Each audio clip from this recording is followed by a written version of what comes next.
Yo, what's good? Please like and sub for the algos. I appreciate it.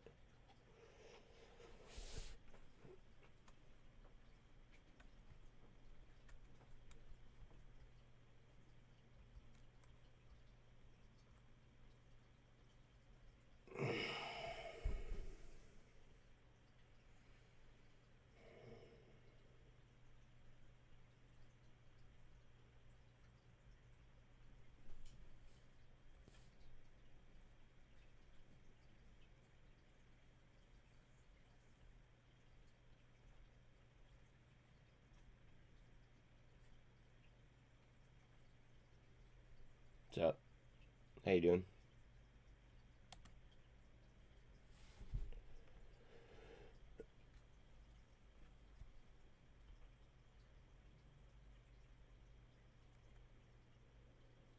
What up?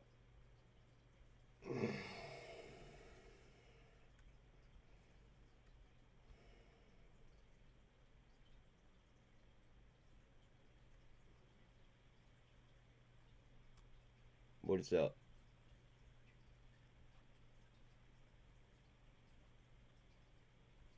Word.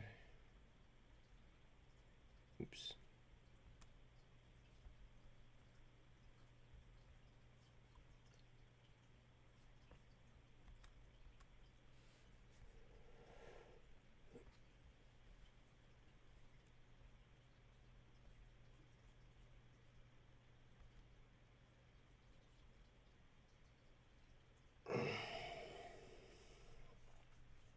ARDS.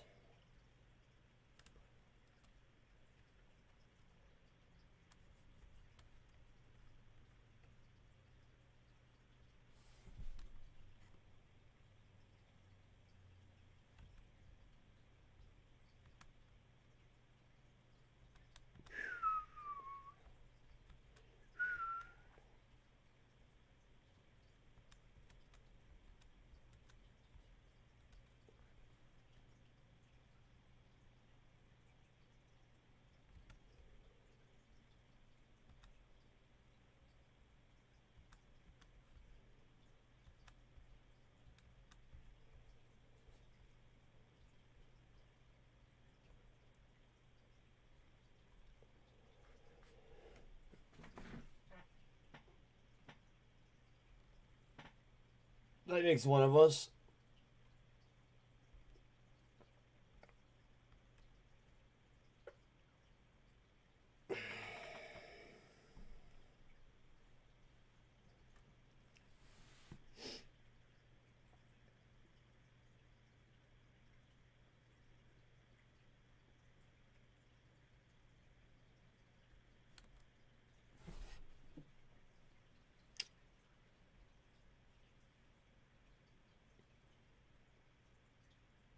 Or it could have been a scare tactic. There's no what's called, there's no turnover with that drop.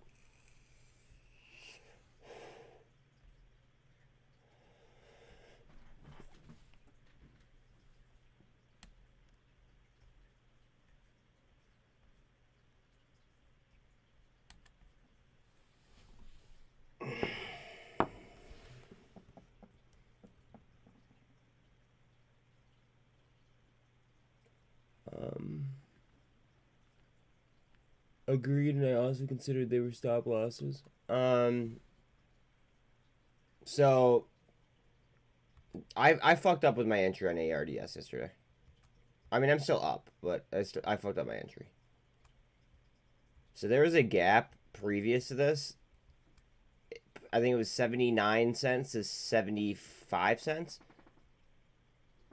So I put my entry at 76 cents. So I'm in at 76 cents, or wherever wherever they filled me at. But I had my entry at 76 cents. That way I could get in. I knew I was gonna get in. I wasn't expecting for them to bring it all the way down to 57 cents though.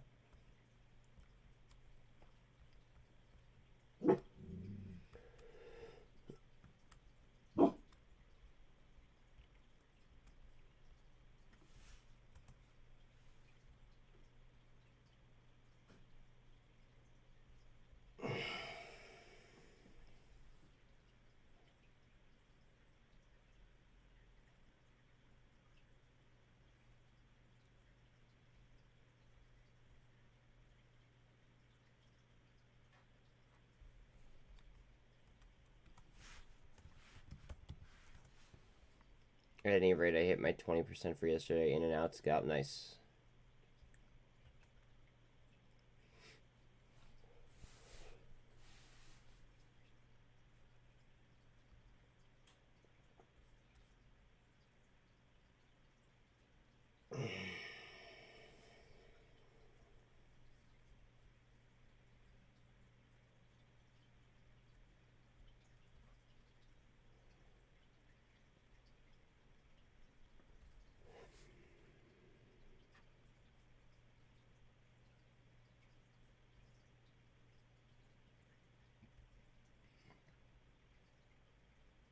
Again, please like and sub if you're just rolling in here. I had to get a code to buy it. What do you mean you had to get a code to buy it?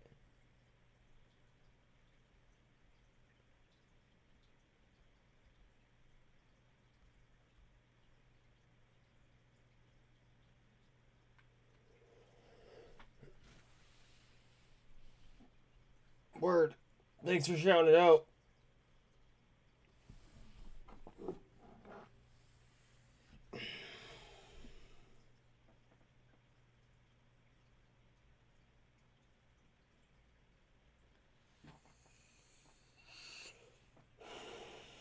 This could be the cause for the drop. Does nobody like the coal event?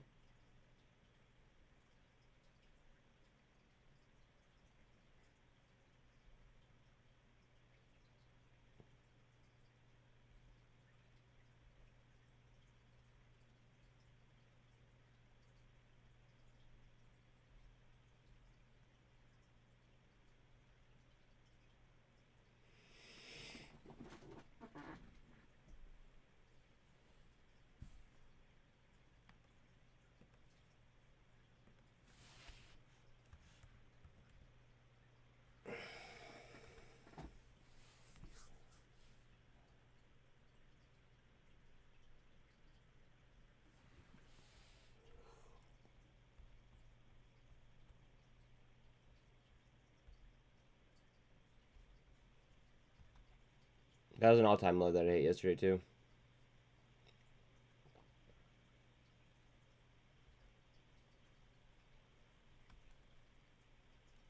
So, what up?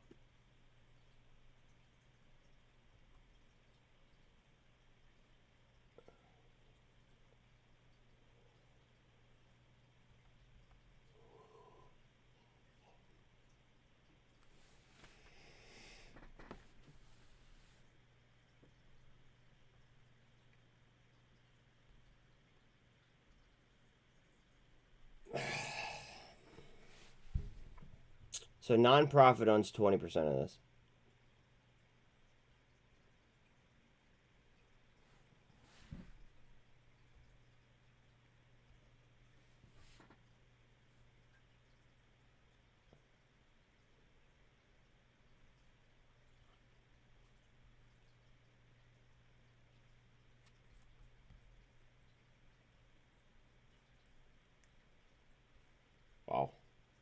Wow. They raised the target price.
Look at that yank.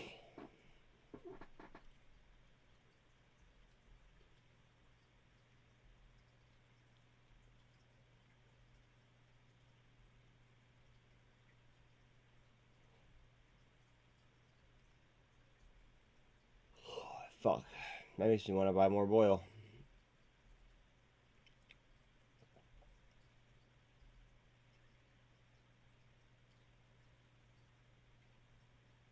Buying more myself, that's funny.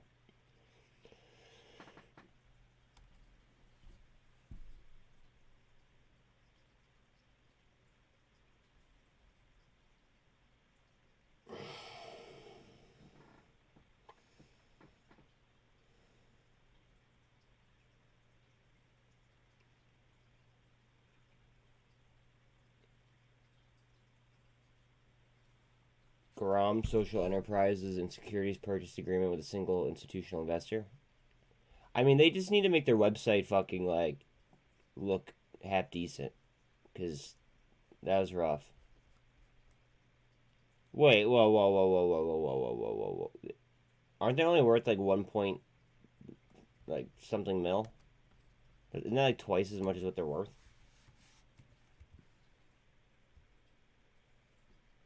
Oh, never mind. Well, before it ran 44%, probably was.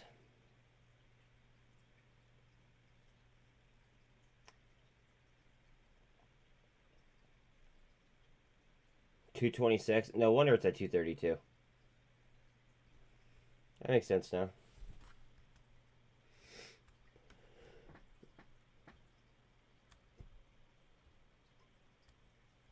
Yep.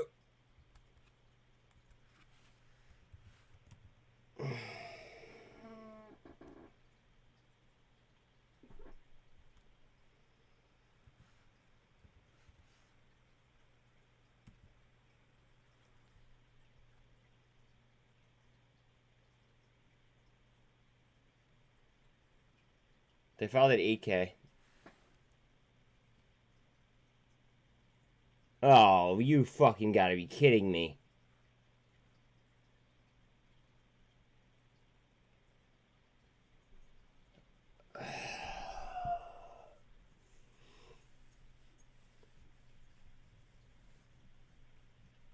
How the fuck could they do this without fixing the options first?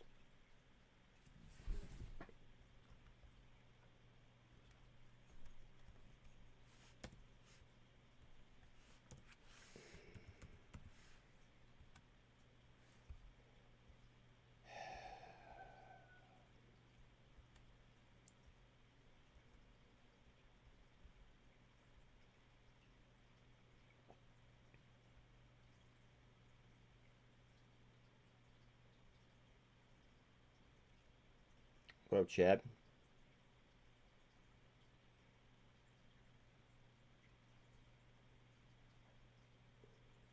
New accounting, dude. New CFO.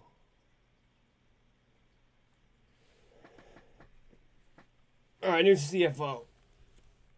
New CFO. That's good.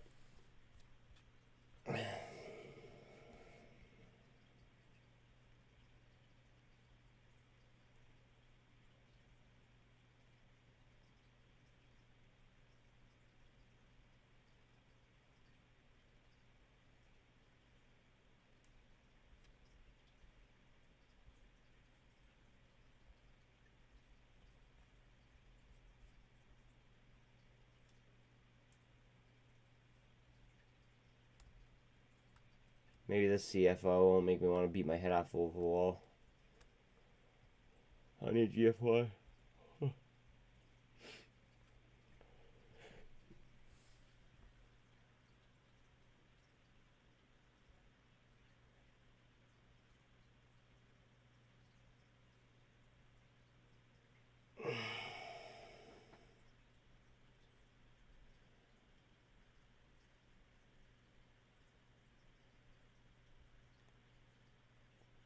This looks like a deformed like cup and handle set up here. If I was to fucking stick something on it. I pivot though.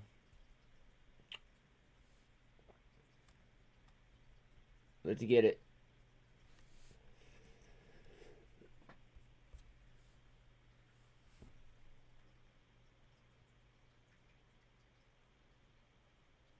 Let's get it.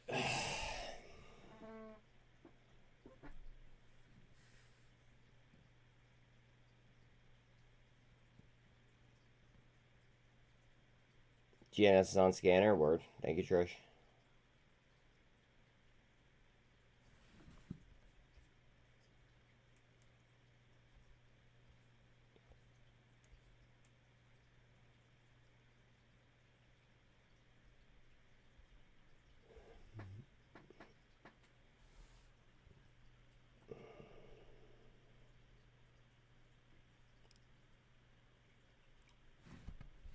Today might be a long day for a lot of people. Not financial advice.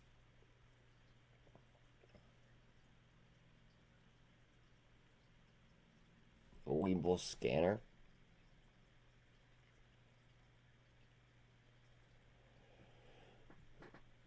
Where does one find a webull scanner? Screener.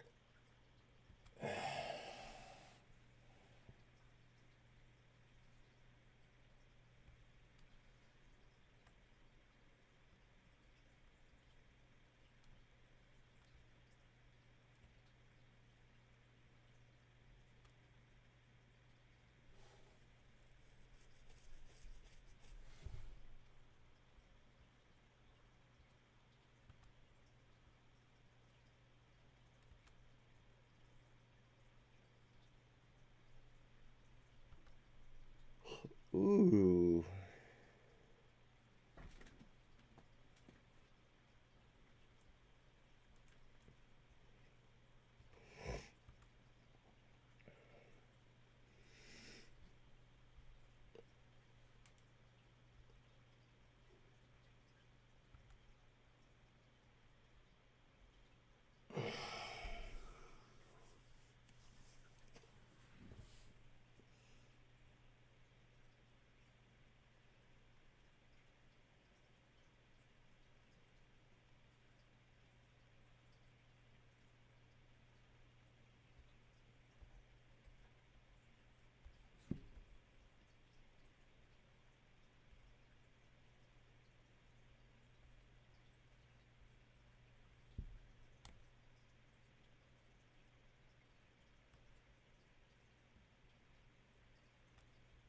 How the fuck do I make this smaller so I can save it? The fuck?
Oh, fucking acquisition companies. No, this one isn't. It's an LR.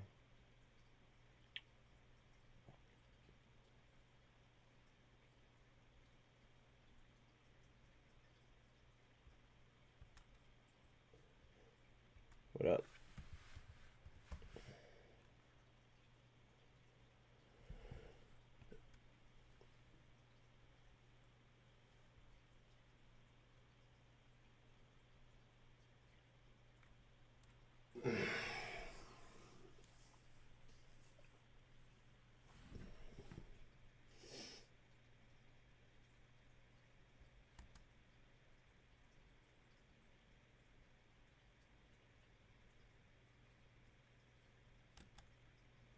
I'm totally gonna fuck with them.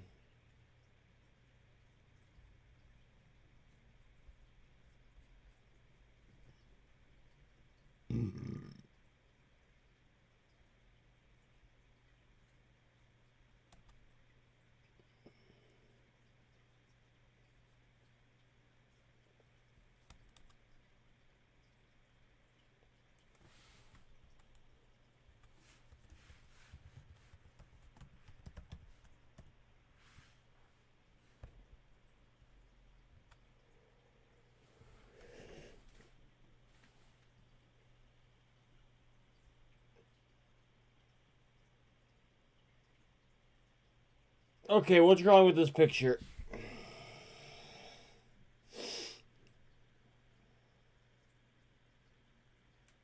What's wrong with this website? Somebody tell me. You know the answer. No. Hold on a second, let it load.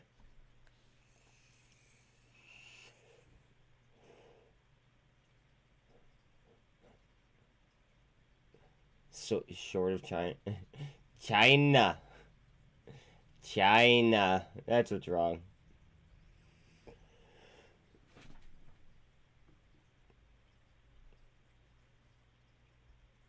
China. This is no longer an option.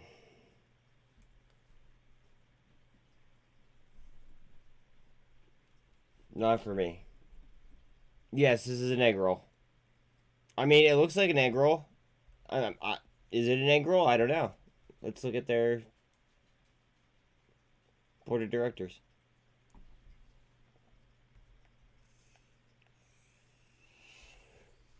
I mean, there's nothing wrong here.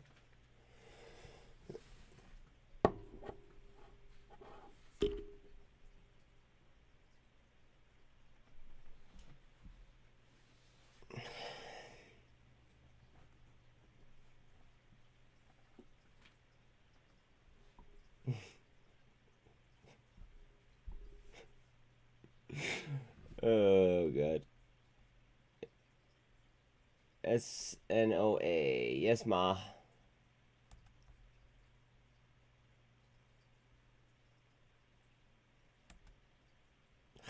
Alright, I'll fuck with this later.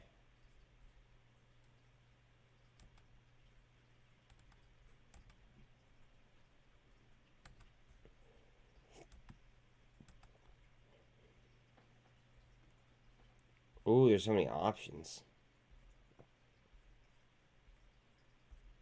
These all have high EPSs too.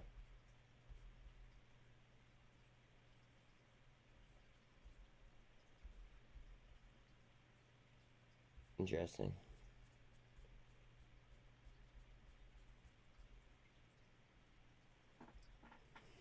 Trish.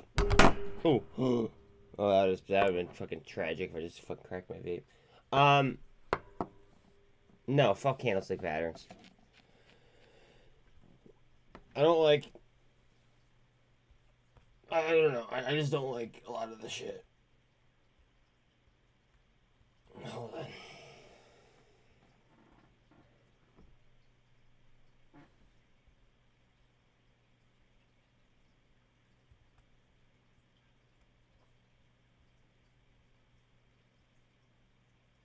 Oof. WONDF got pounded yesterday. Something long. I guess you're like, are you the only one that heard that? Like, oh shit! Like, I think that I don't think anybody else got that.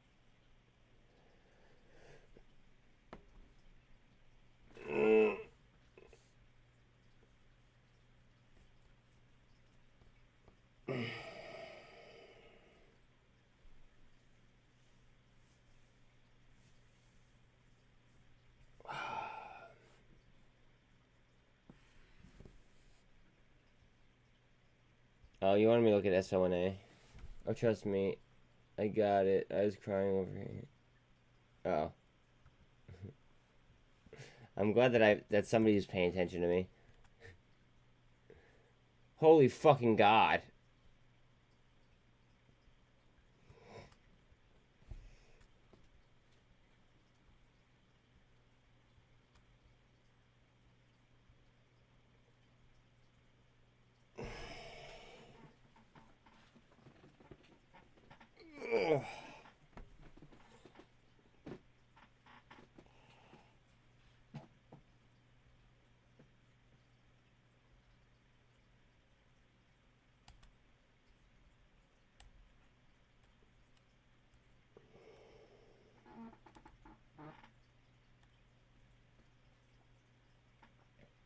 I don't even know how to like pronounce half those words, Sean.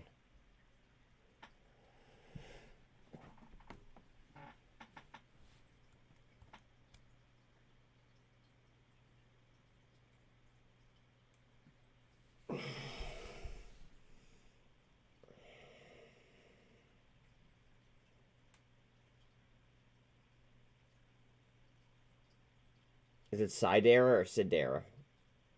Resafungin? What the fuck? CDTX, okay.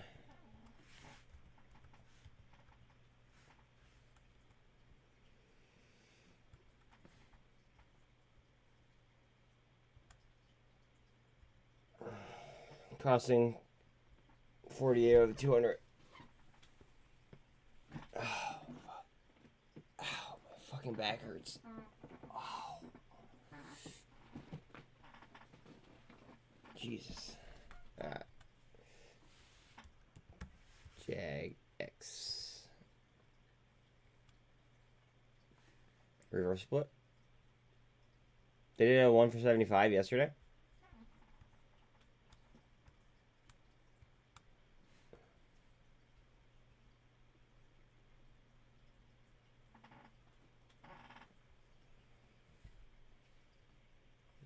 Absolutely not.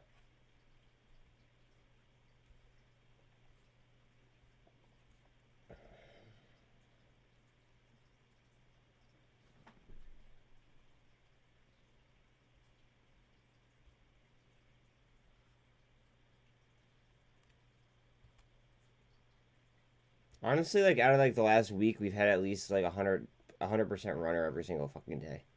So like,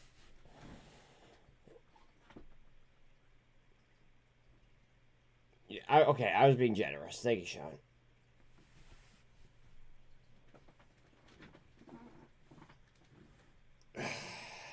It's kind of weird when you always do that, like repeatedly.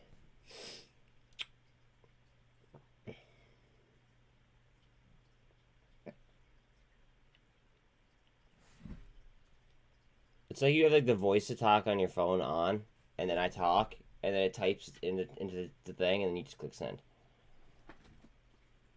A little bit weird. Not all the way, but a little bit.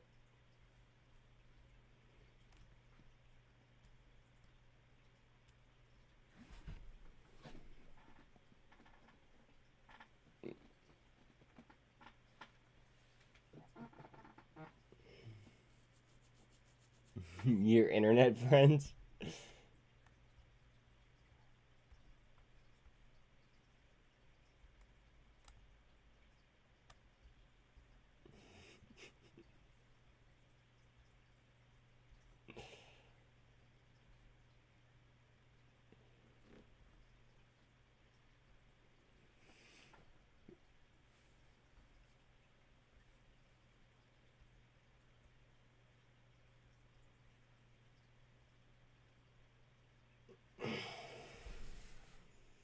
She's got no. Hold on a second. My eyes fucking are like freaking out here.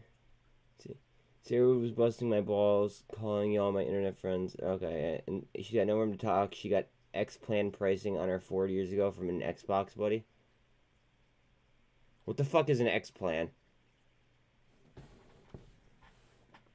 You mean an employee plan? I'm assuming, right? Yeah.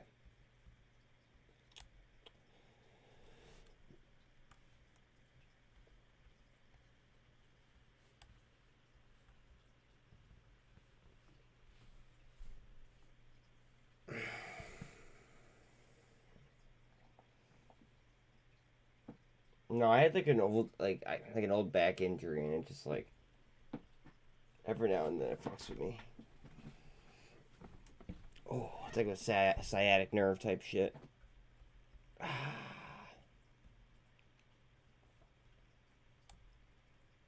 Hope I'm a little bit down here on my position. No big deal.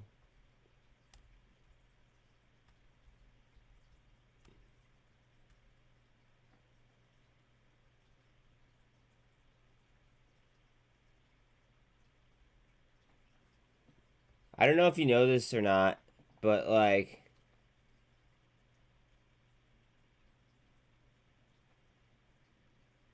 I don't know if you know this or not, but over MSRP is a bad thing.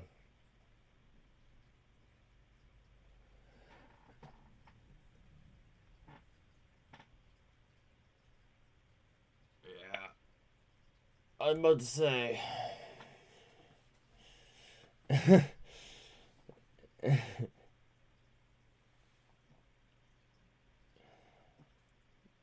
You know what I do when I'm buying a car? I'll find out exactly what kind of car I want, and then I'll call like the largest dealers around me, and then I'll have them compete against each other, and then I tell them what price I want to pay, and then I just go to whoever gets closest.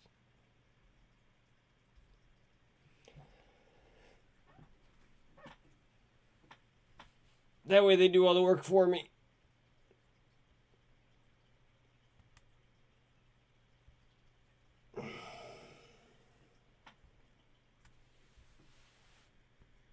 But then you just have to be like realistic. Oh, well, this person said that they would give me it for this much.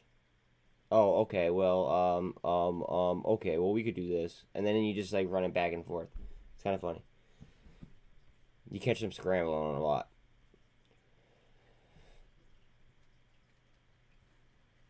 That's what my dad does, and he always gets the best deals. He trades in cars every year. Mom, oh God. You always give you're setting me you're literally setting yourself up for these jokes. Oh man. All right. I'm on GNS, asshole. Hold on a second. He had a Lexus Hybrid NX for like 330 Canadian a month. Holy fuck. You do it all over email?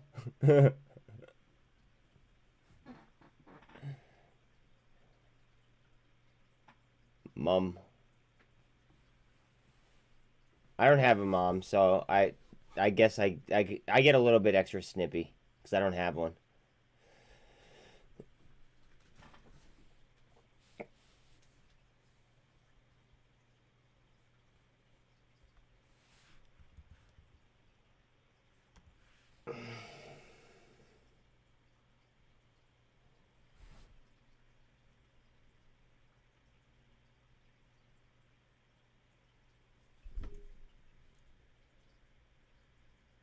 What in the fuck is going on here?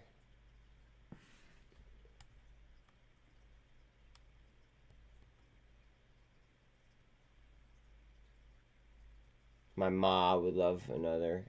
Come visit Toronto and you'll get all the home cooked Arabic food my little belly could desire. Oh shit.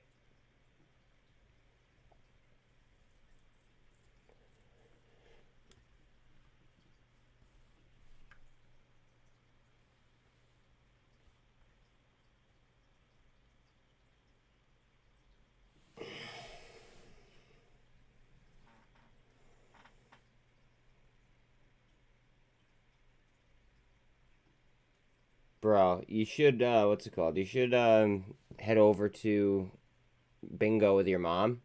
You will have, like, it'll be like a fucking buffet.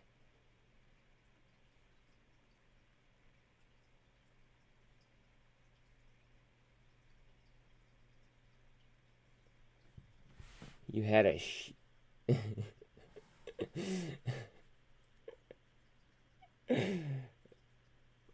What the fuck is a shawarma?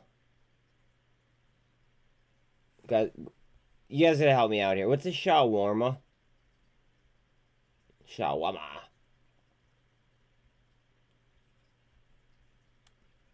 What? Well, he said it was Arabic, I think. I mean, it sounds like something I wouldn't even want to touch. It sounds like an insect.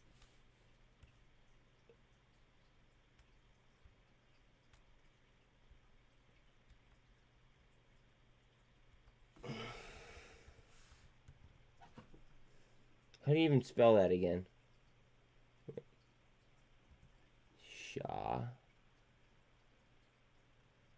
Warma.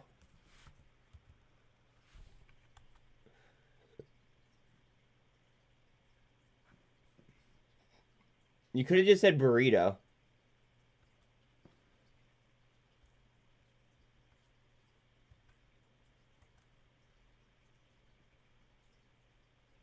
Bro, you could have just said burrito. Or taco.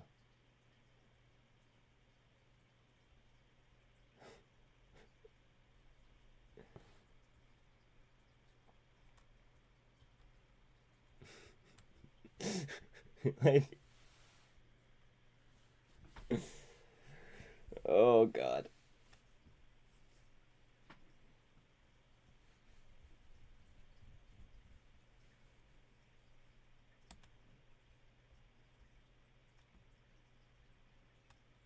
It's good. My boss is from Lebanon. Be eating this all... Why don't you guys just call them burritos, though?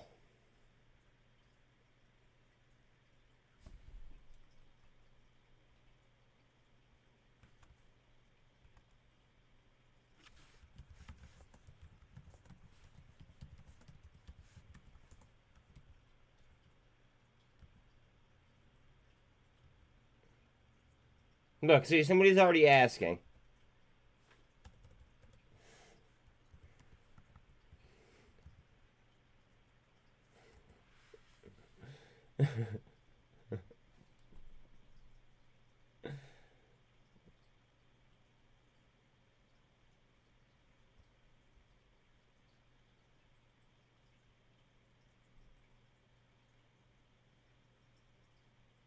Okay, in India they call it something else, apparently.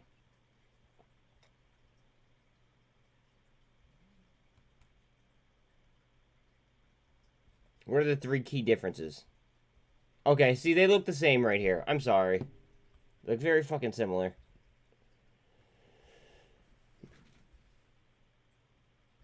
Just say 1, 2, and 3. Ugh, I don't want to read the whole fucking thing.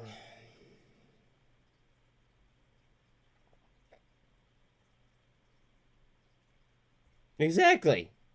Okay, alright, you're calling it a gyro. See, I'd call it a burrito. They're all the same. They're all the same.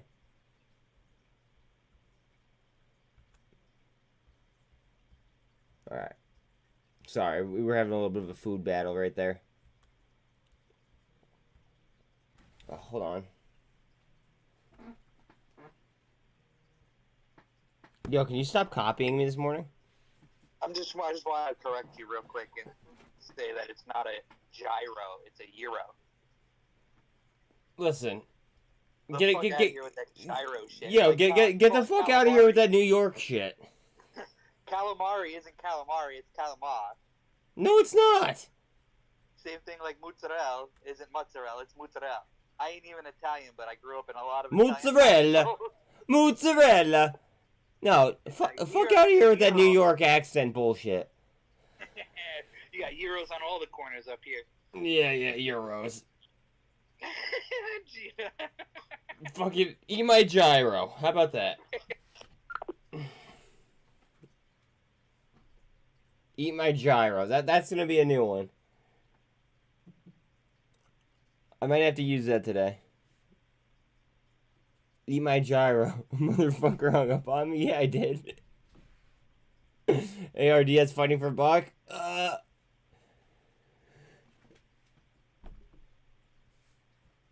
You mean Mr. Gyro?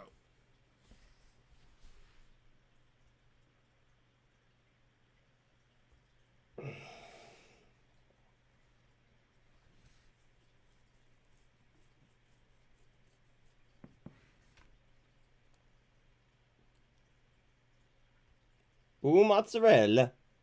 I miss flip phones for that clack. Yeah, yo, for real. Clack.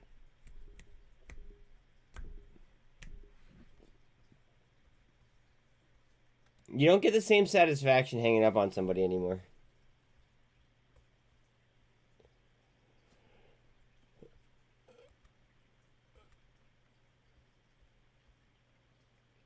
Smoking a hookah right now. Jelly.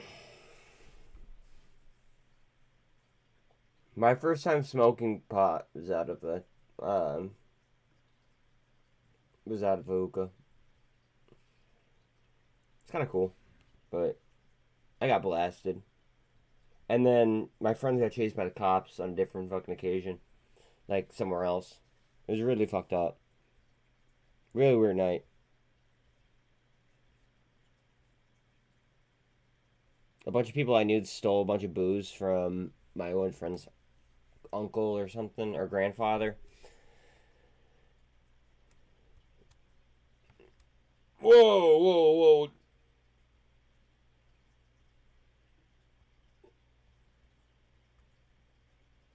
Hello, GNS.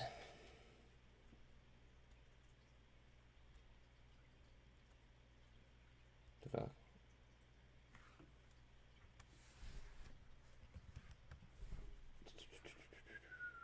GoEV news. Fucking A. Missed that. Notice of extraordinary general meeting. Interesting.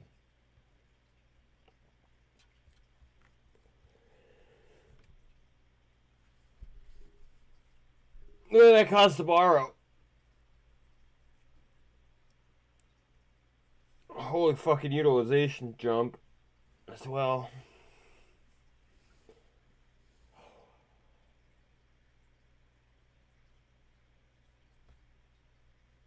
This is getting a little bit more interesting. As if not as if it wasn't interesting before, but like now it's getting like really interesting.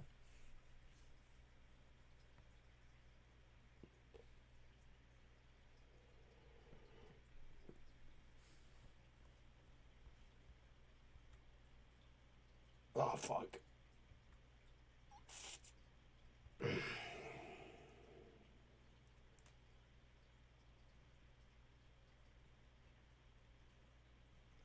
I lost my train of thought. I don't know what I was gonna do.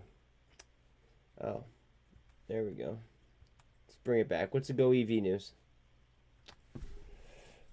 Just bought 1,000 shares at 460. You baller.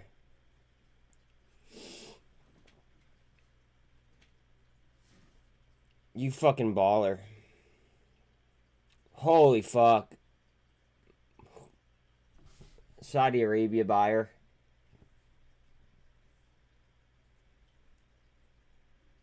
Wyoming legislators. Whoa, what the fuck is this? They're proposing an EV ban? When did I miss this? I mean, this is seeking alpha, so take it with a grain of salt. Oh, never mind.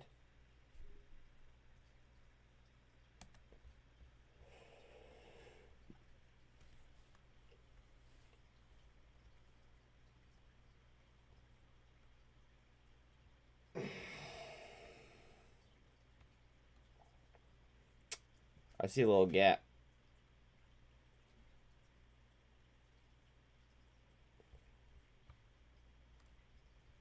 It's baby, just a baby one though. BXRX setting up for Golden Cross.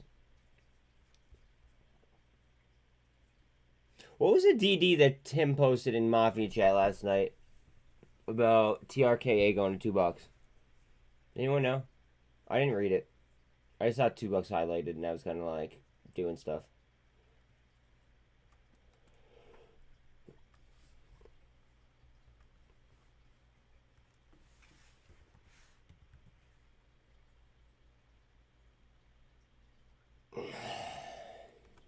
Boils at 9:05. Jesus Christ.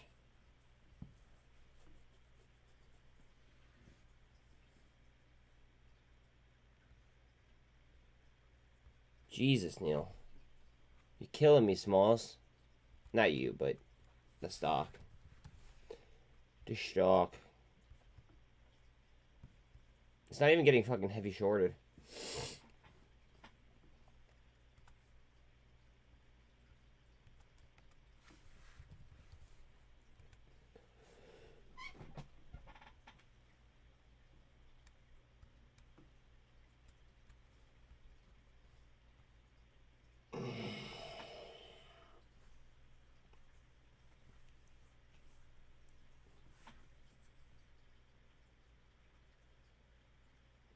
Yeah, but don't what's it called? Don't like gaps on 2 times and 3 times like not mean as much.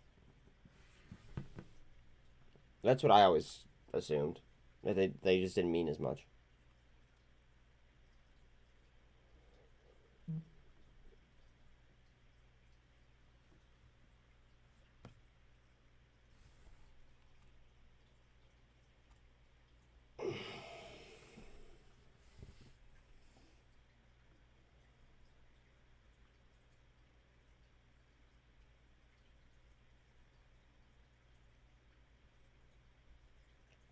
Neil, are you buying more at $9?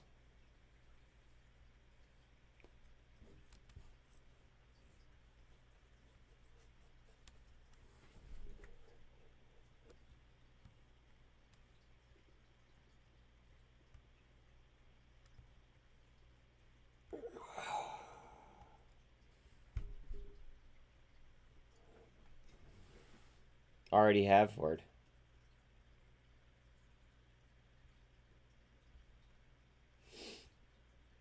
Thank you, kind sir.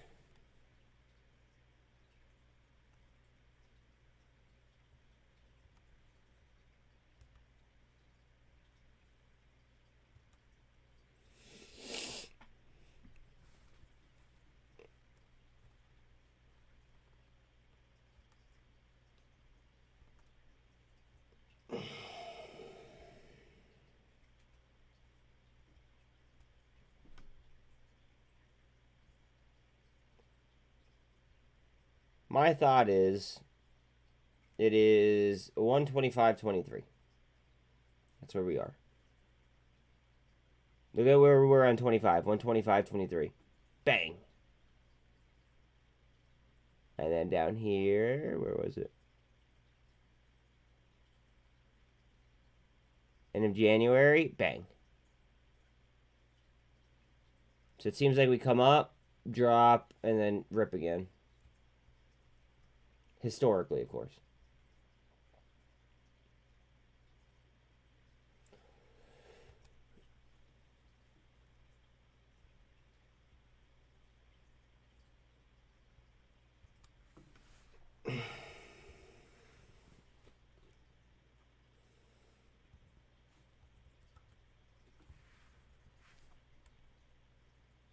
Are you being cryptic?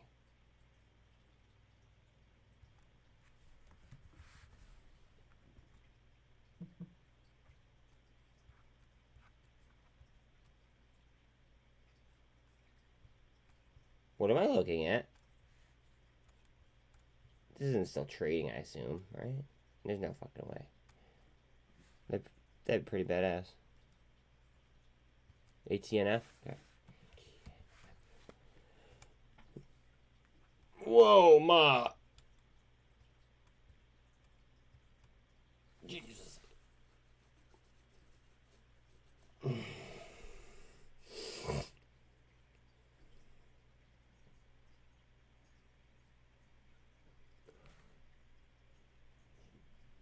A 1-to-10 reverse stock split and a potential share buyback. Oh Oh shit. That's awesome. The stock's gonna go. Never mind. I'm not allowed to say that. Oh.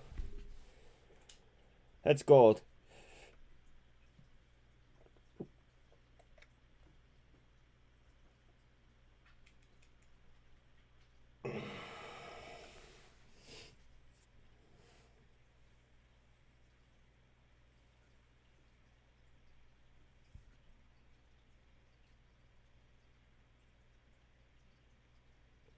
I really need to find a way to get out of these Chapter 11 stocks.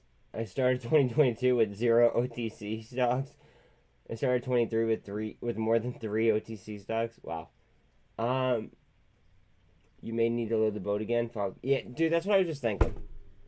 Like, fuck. Or do I just, like, ride what I have? Maybe I'll just, I don't know, maybe I'll even off at 10 shares each. Like, I don't know.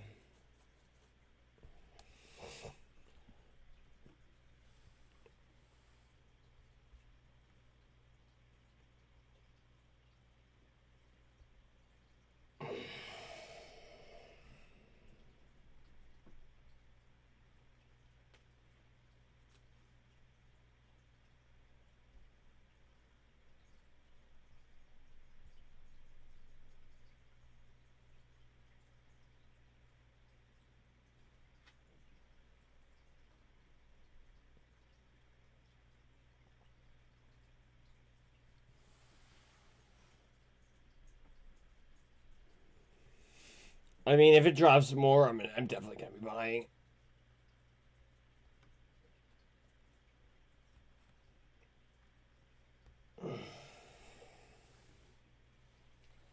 Don't look at me like that. Come here. Do you wanna come up? What is it, buddy?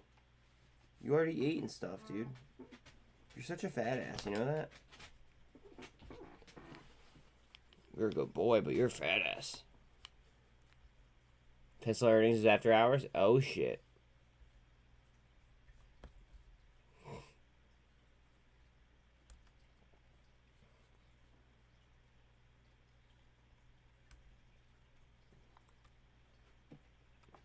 Neil dropped the link in chat, but I can't click on links or else my shit gets all fucked up. Let me let Lucky out real quick.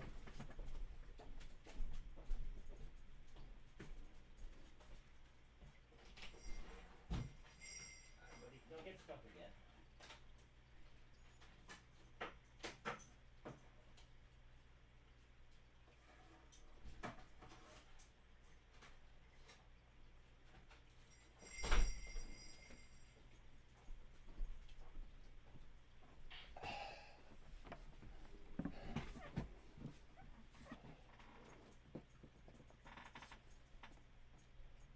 Chase, I feel that.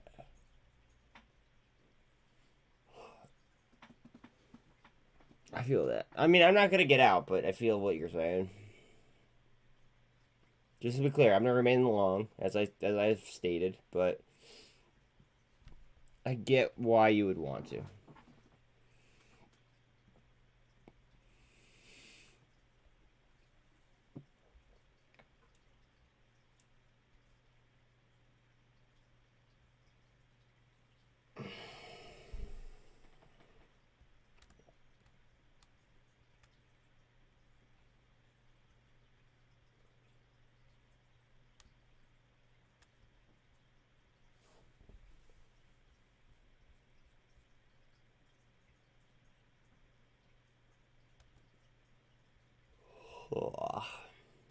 I know I want to remain in, but I just don't know if I trust David anymore. I'm trying so hard to believe. I don't trust him at all.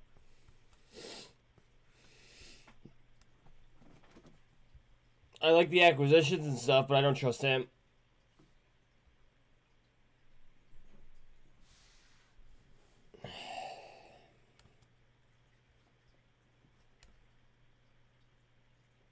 I'll be the first one to admit that.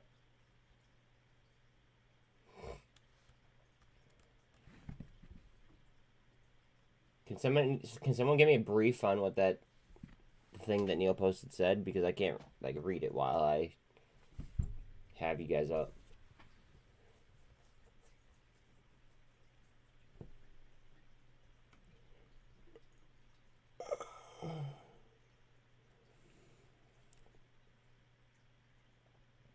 So you know how I've been talking about like SINT being a great like potential purchase for like say like Lockheed Martin or just like something like that, but then I said that the whole medical side didn't make sense. What if Elon Musk bought SINT?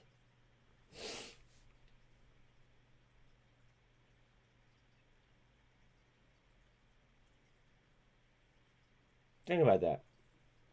Like he has Neuralink for the spine stuff, right? And then for the ceramic coating for like jet engines and shit, he has SpaceX.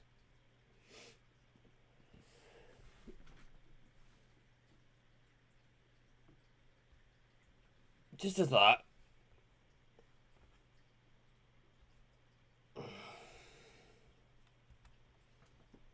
It's not like he can't afford it. He'll just put leverage on leverage and then leverage that. SINT. Oh, yeah, that's right. Let's see. SINT.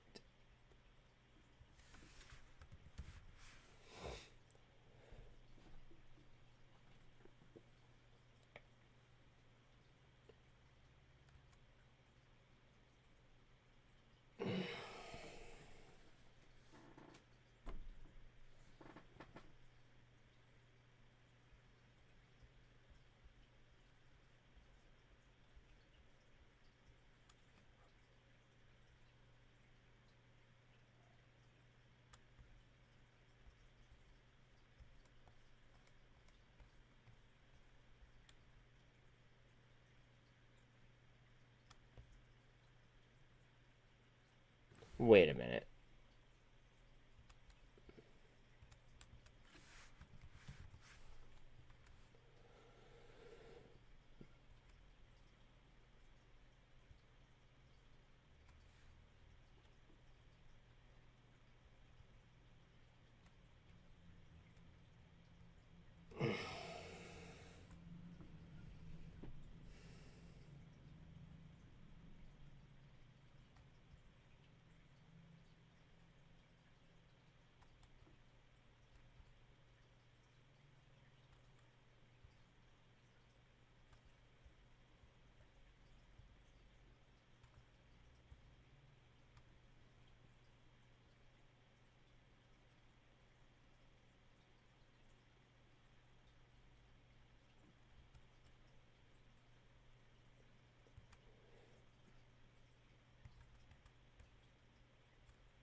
Huh.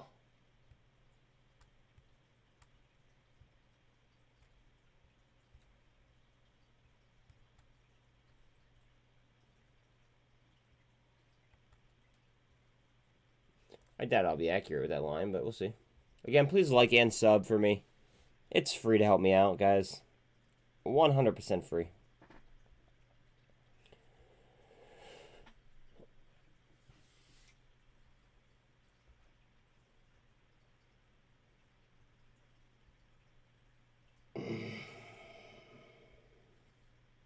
Added 10 GNS.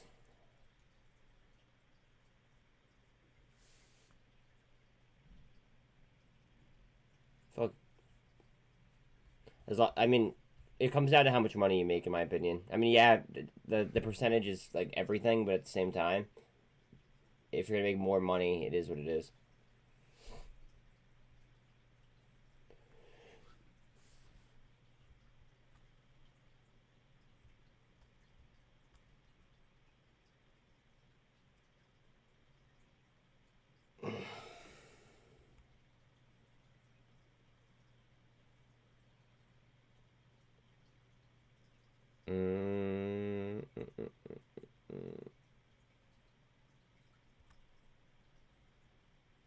I'm so shot today. BXRX goes back up. I'll move that profits. That profit, you mean? Let me make sure that Lucky's not stuck outside, because last time he got stuck on my fucking one, like my patio block.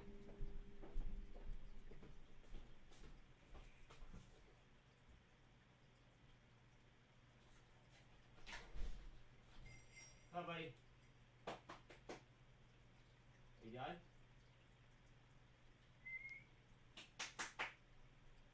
Oh boy.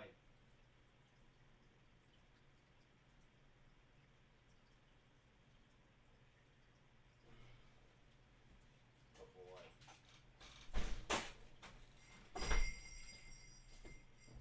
Oh boy. Oh. No. Why is that what I have looked or to look forward to, or no?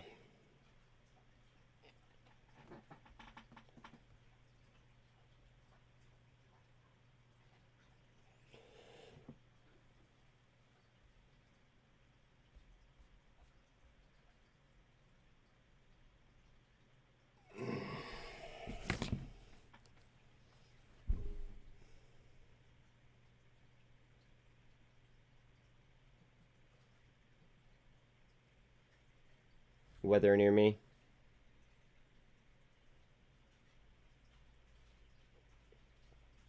Mm, 10 a.m. So this was start here in an hour. Biden speaks at 12 today? Fuck me.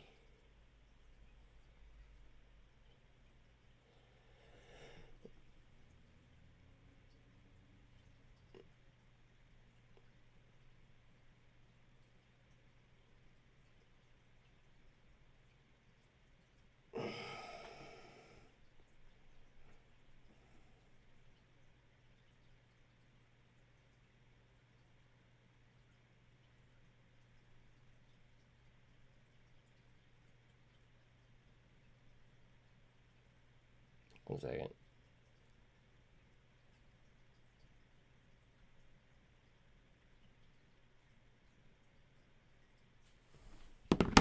Alright, what do we got?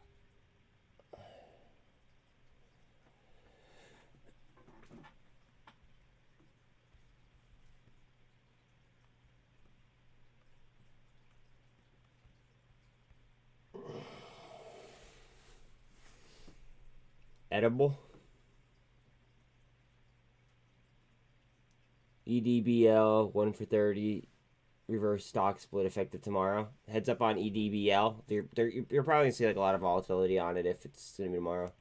Cannabis can boost sexual desire and intensify orgasm according to new study.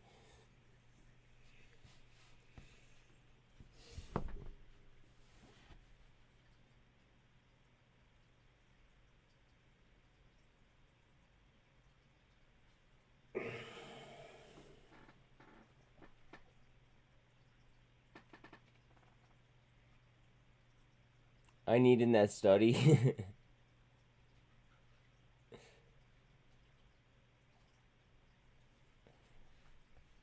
Yeah, how the fuck do they like?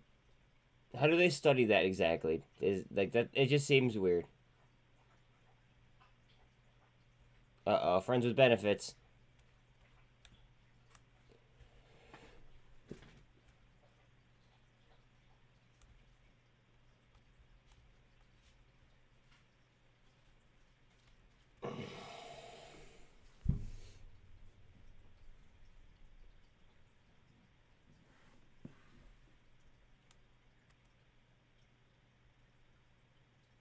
What is this running on? I feel like I need to like mute my mic and jam real quick. Hold on a second. Let me think about that.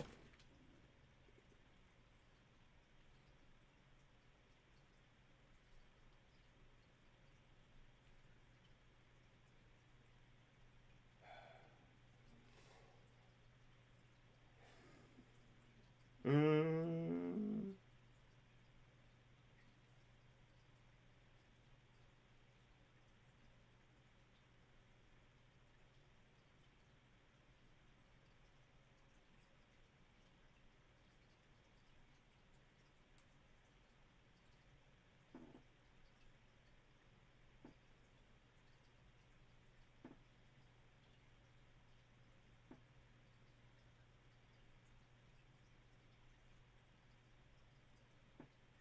Oh, I was here for this. Hold on a second. I had to wait.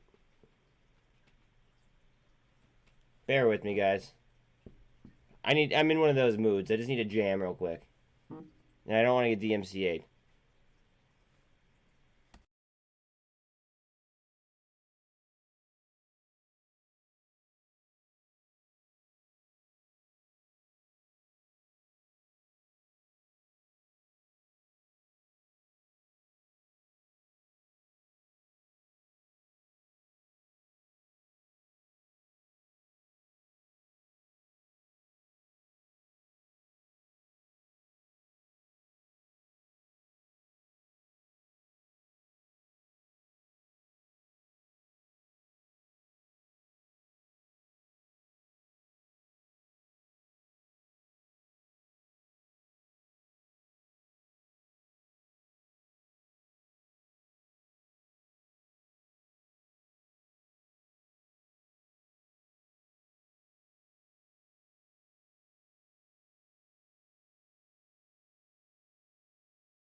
Alright, alright, alright, alright, alright. I'll stop. I'll stop. I was enjoying the last 5 minutes of Excision at the Thunderdome in 2022, which I should have been at. It was in Tacoma, Washington, actually.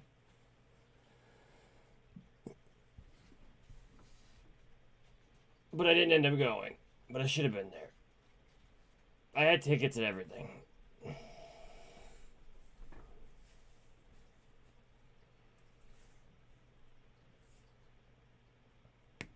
But then the whole Anna thing happened.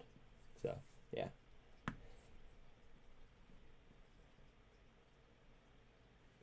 INPX.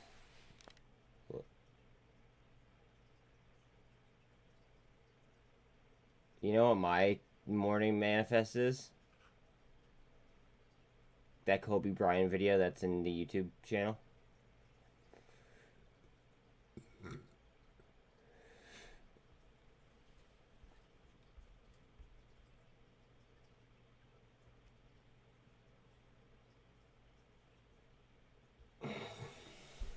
That's been the vibe.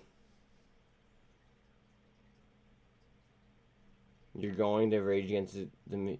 Oh, that's awesome. That's awesome. How many concerts I go to depends on how much it's going to cost me in order to get Anna here.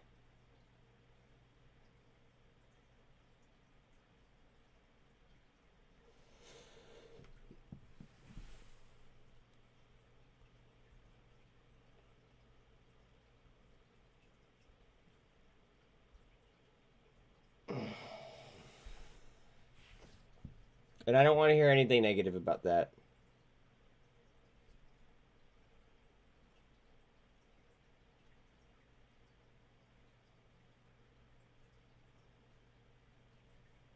Talal, what did you just spell? That sounds like a curse. Did you just curse at me in French? Do you speak French, by the way? I mean, you're from Canada. I don't know if you know about that.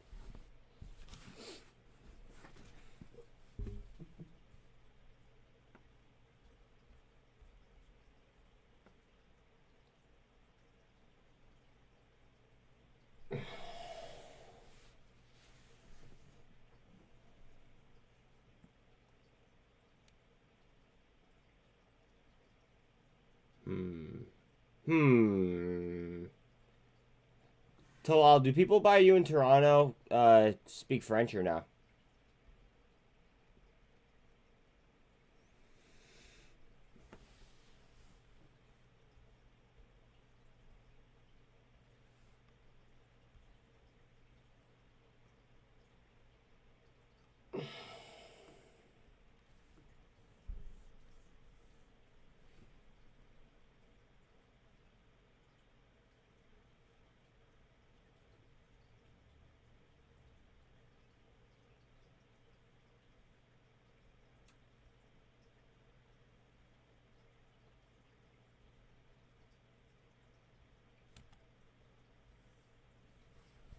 Interesting.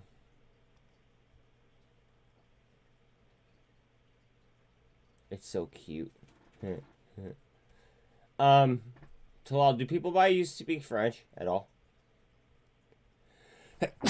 I mean, I realize you're not further east, but still.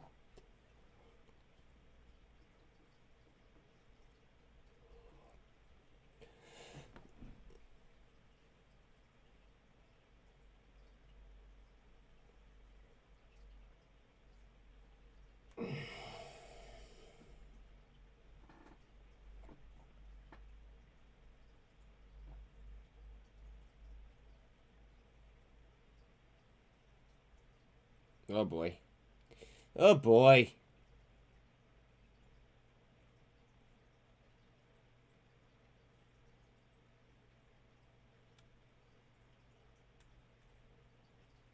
Wait, you know what? Just hang out there and chat for a second.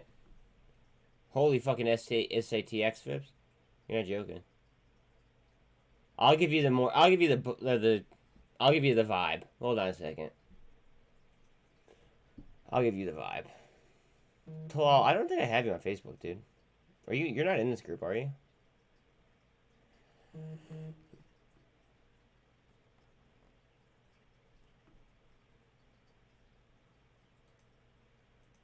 Featured.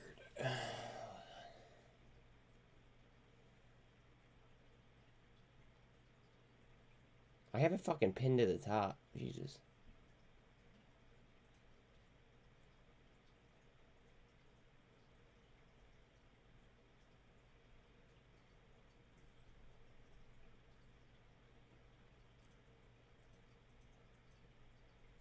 Ah, there it is.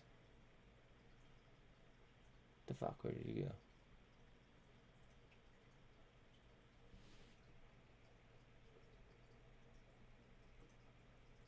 Here's the vibe, buddy.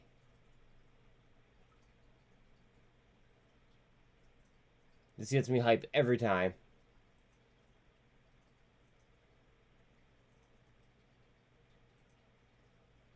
I didn't. That right there is the vibe. Every single time.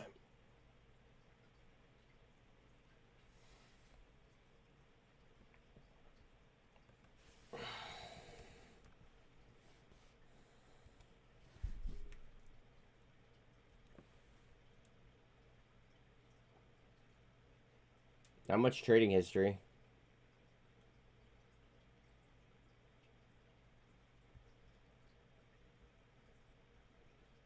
What up, Snowden? When's your flight to Russia?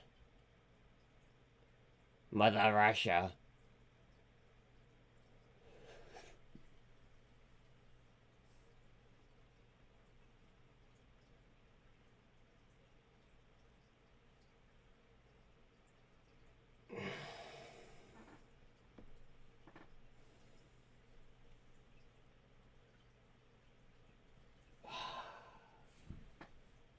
To get some charts. Eh? I found... Of course I did. I find out everything.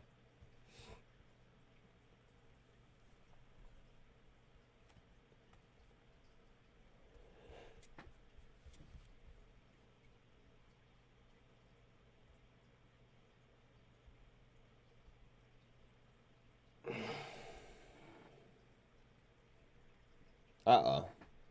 Still at like $9. Holy Christ. She's on sale.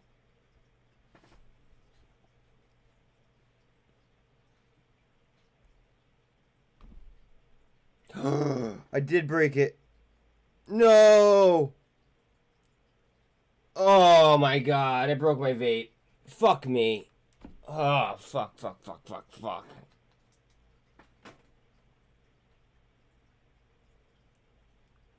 God damn it. Hold on a second, guys. I gotta look for something.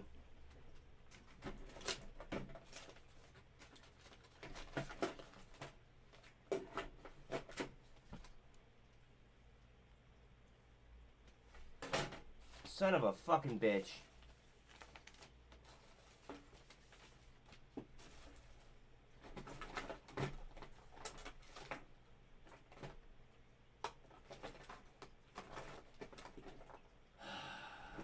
Christ almighty.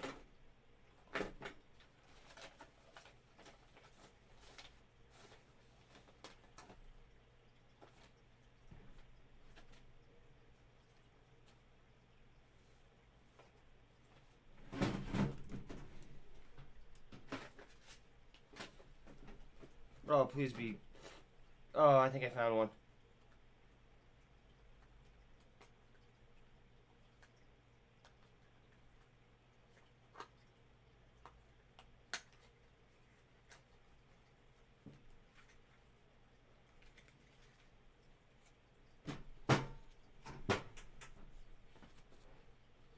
I think I found a glass. Thank God.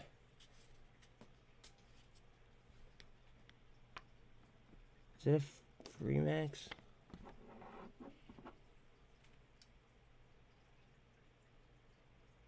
It doesn't look like one. Fuck me. Son of a bitch.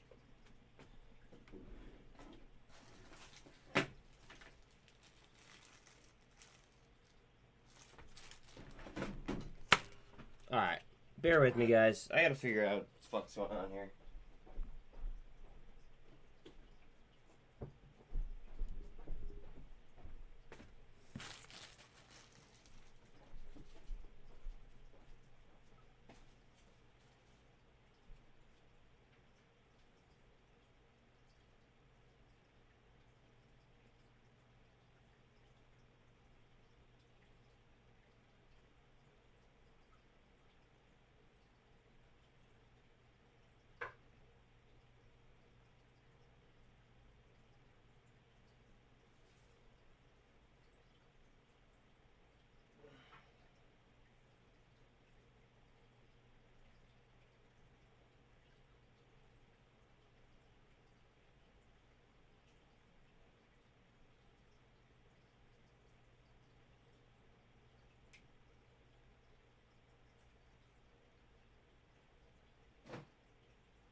fuck, it's almost open. Jesus Christ.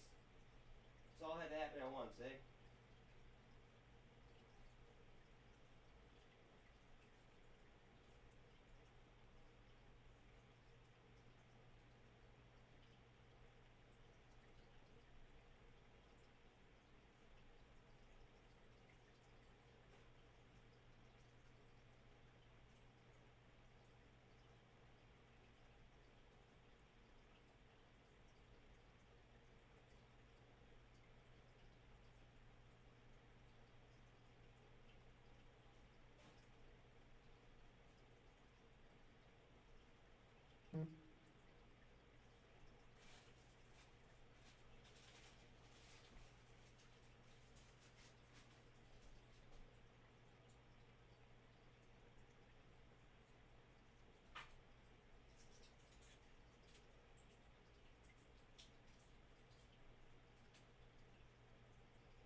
What the fuck?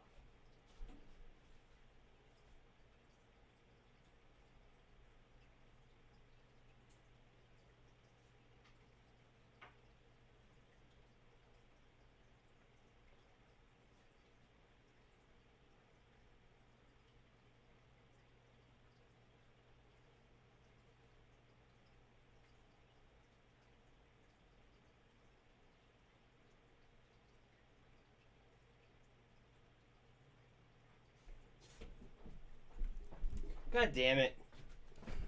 Alright, sorry about that, guys. I broke my fucking vape. God fucking damn it. And I don't have glass for it either. Son of a bitch.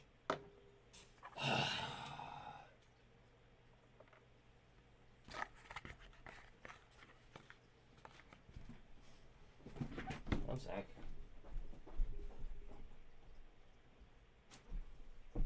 I have extra glass, but apparently it's for a different tank.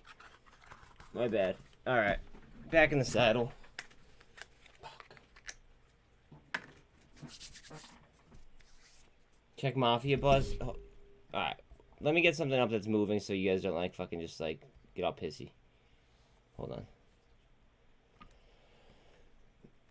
God, bear with me.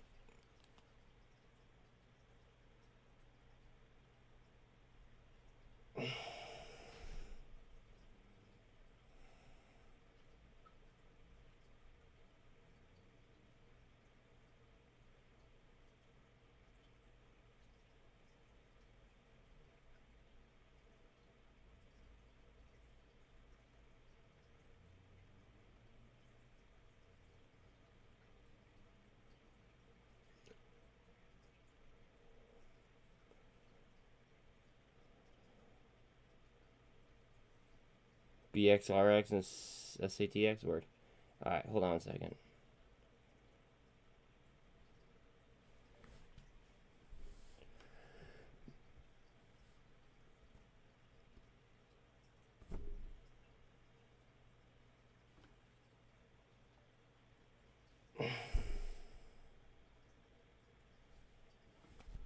Fuck.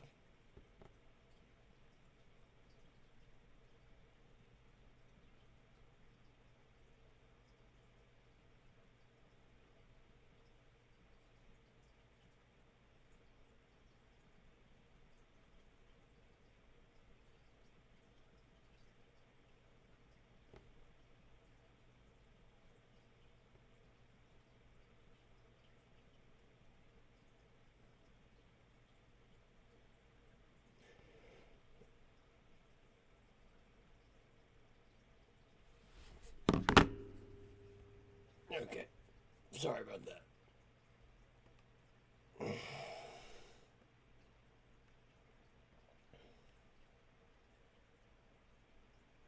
VIX is up 5% already. Jesus Christ. Today might be a bloodbath. And I think that tomorrow might be bullish. Just saying.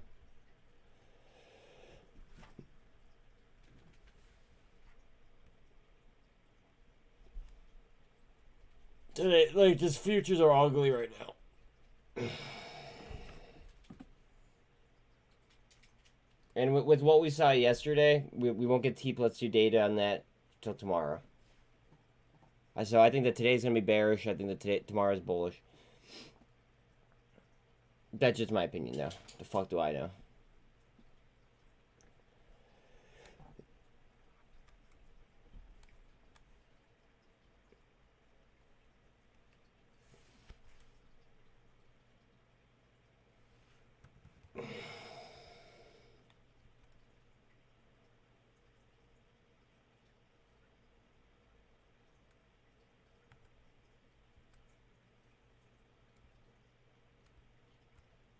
What am I looking at here? You say it in caps like it's... Well, yeah, but what caused this? I know what happened. Like, I saw it yesterday, but, like, what caused it? Do we know?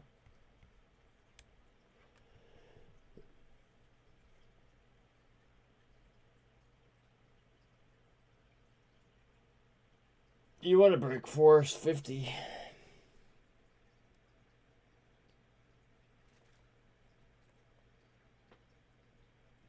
You want to get up here and solidify that.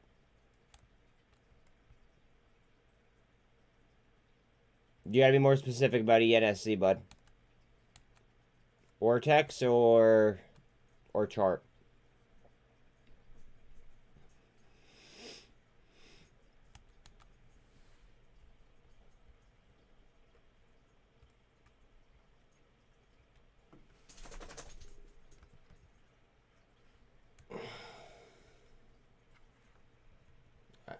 I hate when it does that.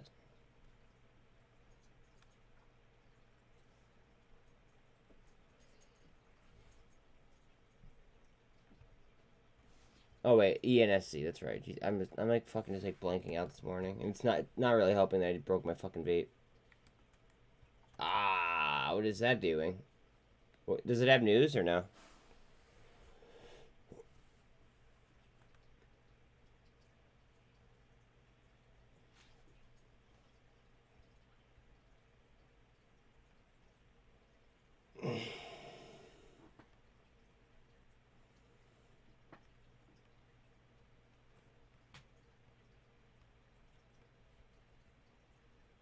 Nice little gap right there. It's cold there in Russia.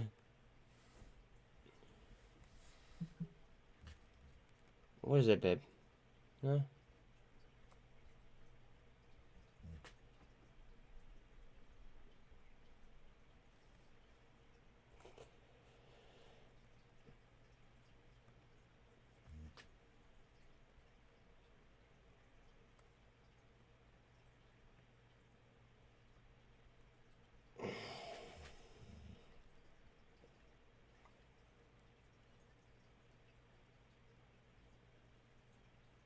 Cup and handle.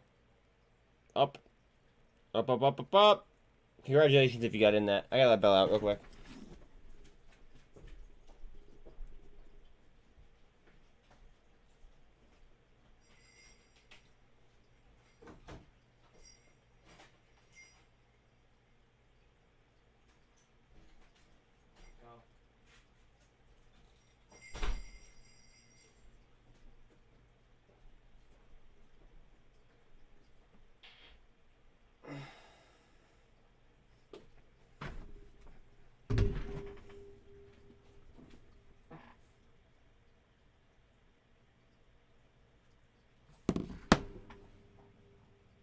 .65 degrees here in California. It's about to snow here in Pennsylvania.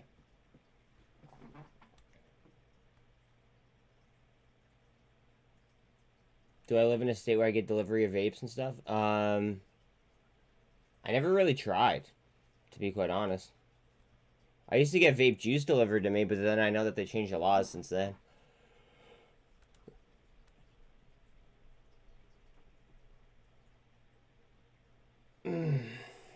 I want to know what fucking vape. Oh, it's probably a replacement glass for this one.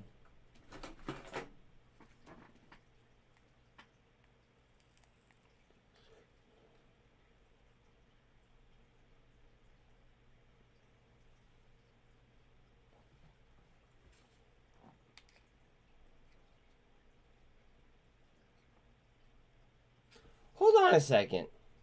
I'm gonna be creative.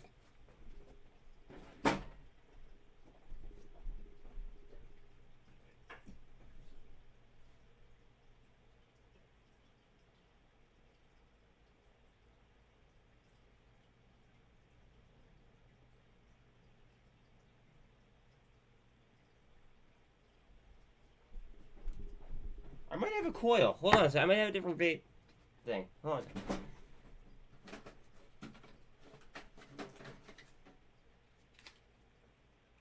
Tell me I do. Tell me I do. Tell me I do. Is it the right size?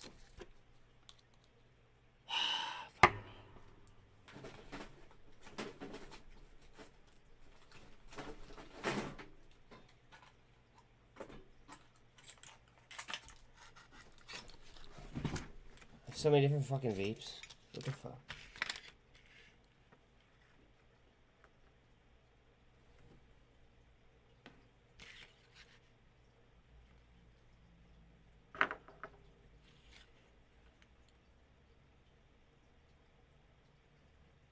Bear with me, bear with me, bear.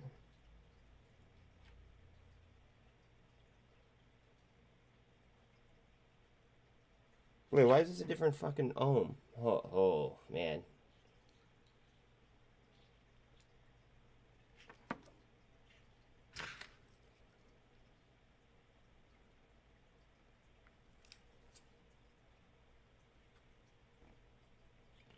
They look the fucking same.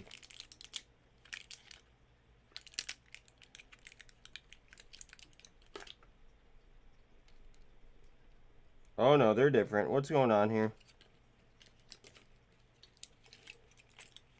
This one has 2 coils in it. Please, God, work. Gamble.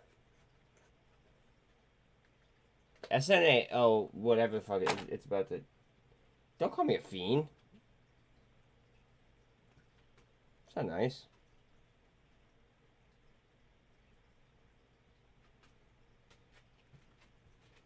What the fuck? Am I doing something wrong here? Like.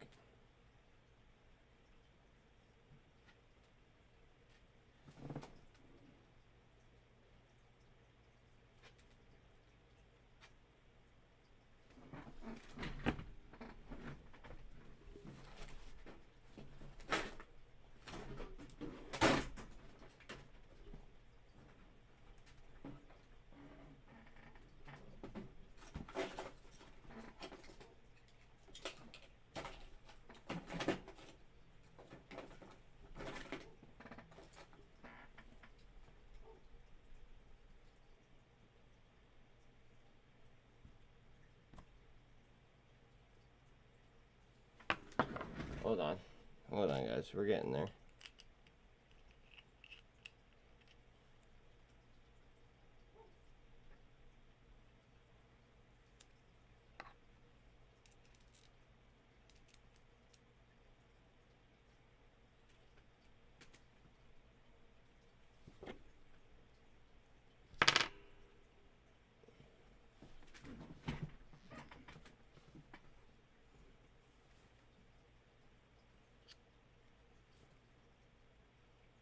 I need a fucking.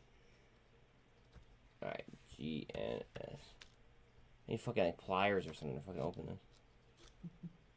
GNS! GNS!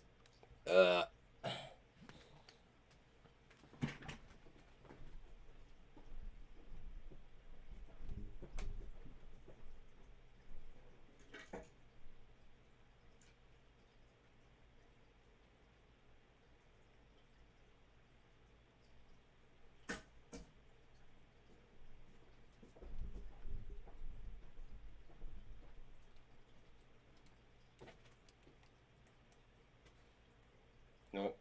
Son of a bitch.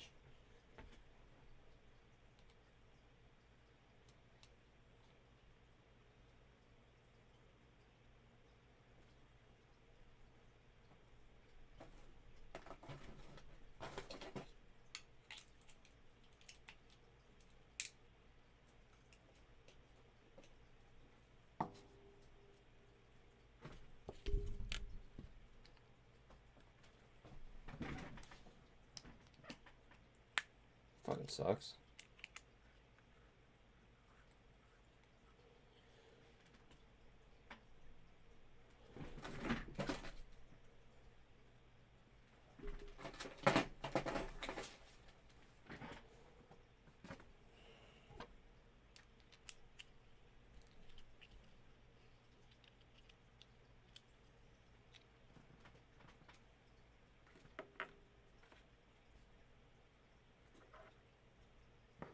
Where'd GNS go? Okay.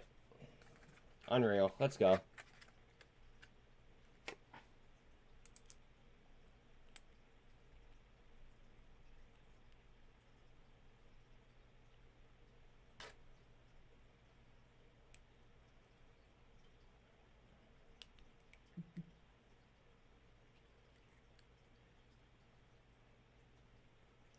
The fuck?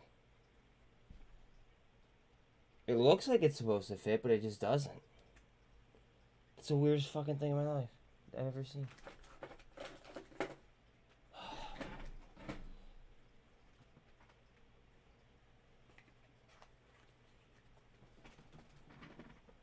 Oh, what about this vape?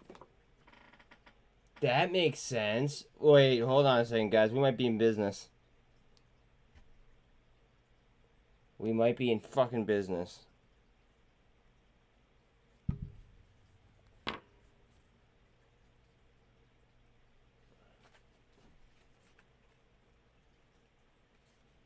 Be right back.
Sorry I'm taking forever, guys. Just I'm not myself when I don't vape.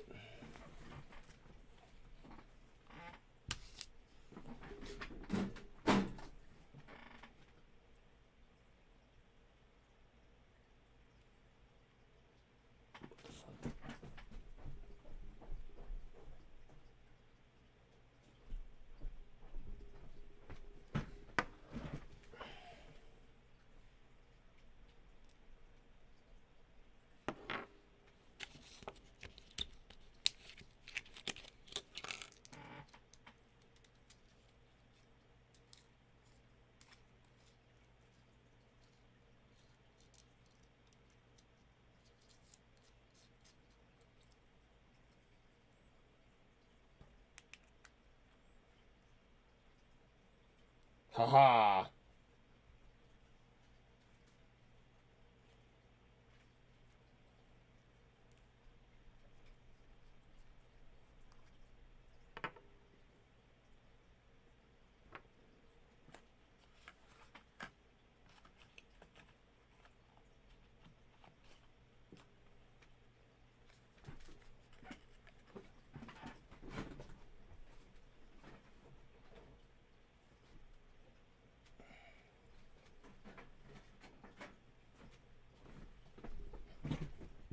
We might be in the fucking...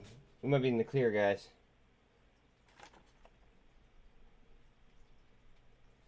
Might just be in the clear.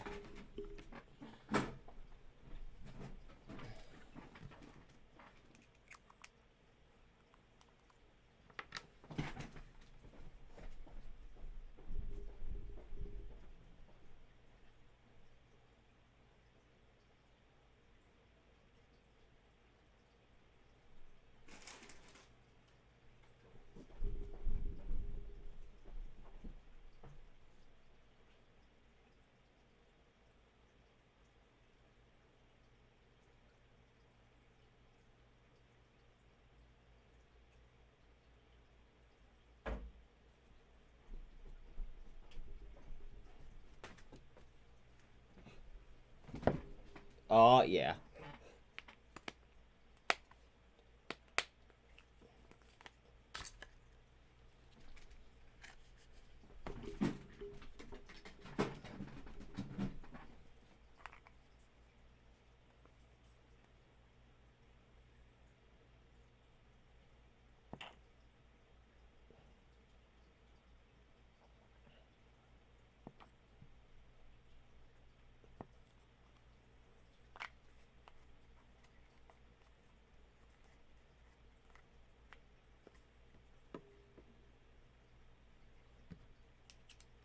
I think I figured it the fuck out.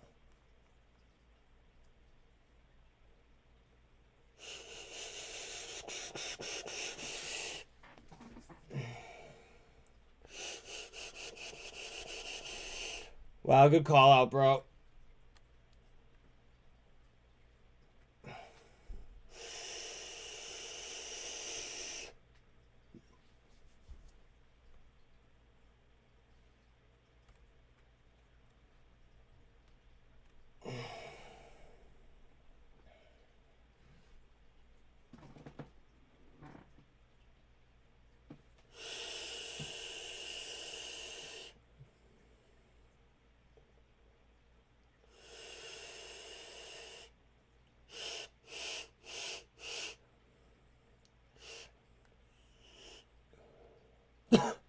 Oh. There we go.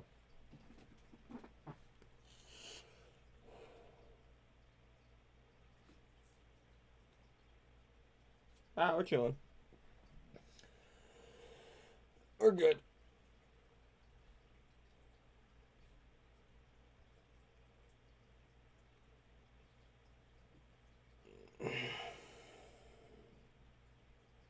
The only thing wrong with this one is I don't have the slider. That's why I broke. I don't know. I broke it, but I usually run a full wide anyway. Whew. Same though.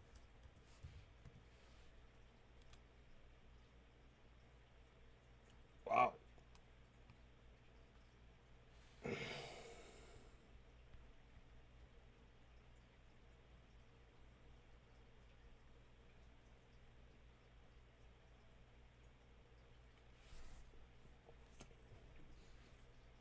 You ready for a comeback? Are you guys ready for a comeback?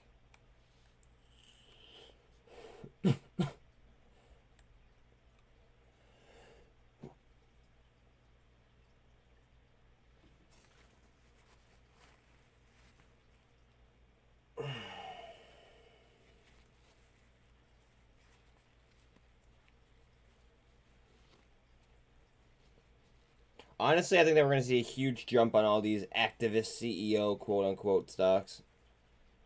I think we'll see a nice push in those. Across the board. They might try to scare the shit out of people. But I don't know. I don't see them remaining long for a while. If that makes sense.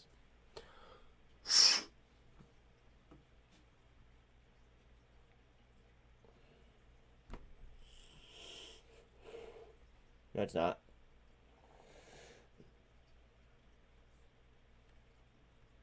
Yeah, whoever called ENSC, good shit.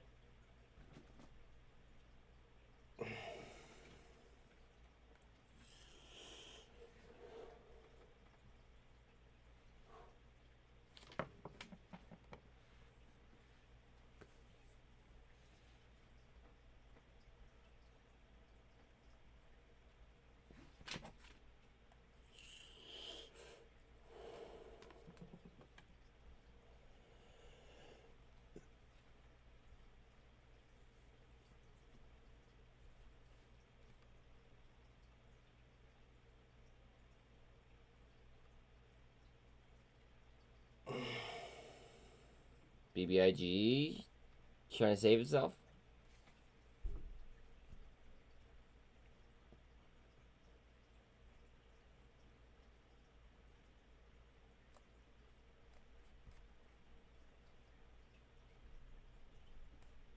TNF, double bottom underneath the 2. Again, please like and sub if you're just rolling in. It's free to do and it helps me out. Or just leave. One or the other. Like, just leave.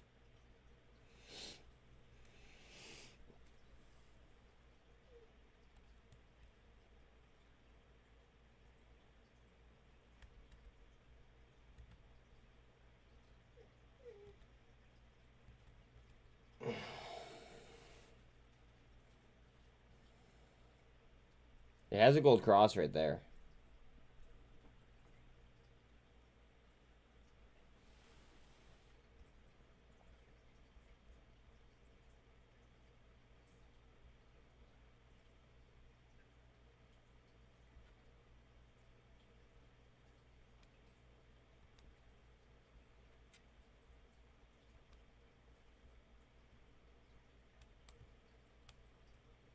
TIGO, Milcom International surges after report of takeover interest.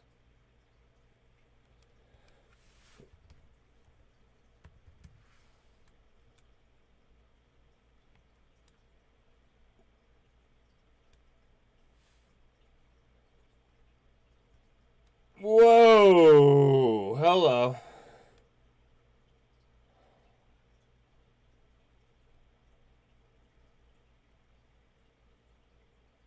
Whoa. Well, that's the news from the takeover interest. It jumped like $2.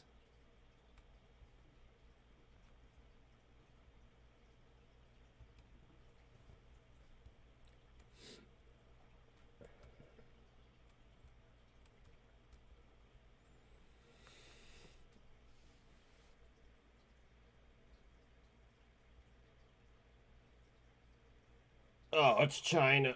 Thank you, Steve. What's up? China. Fucking China.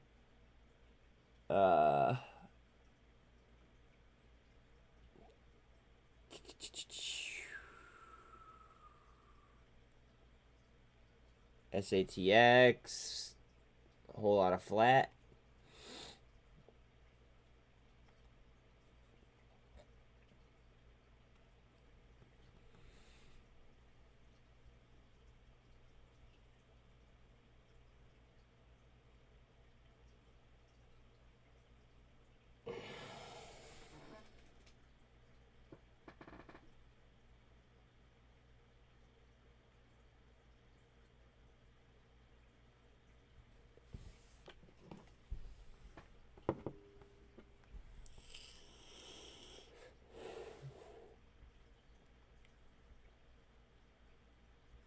Good shit, Bodie.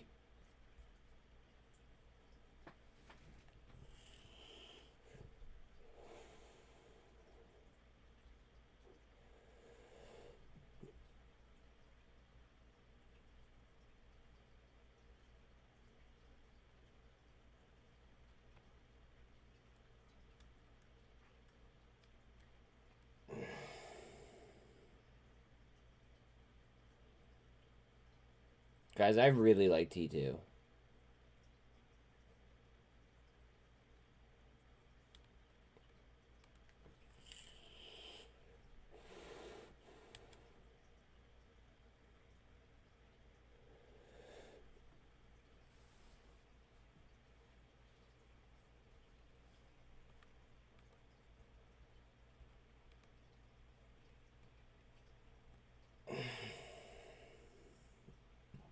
You sold it?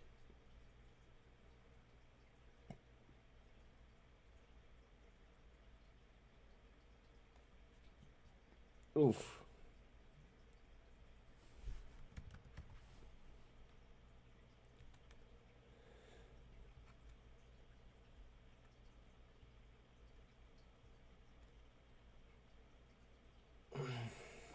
Again, please like and sub.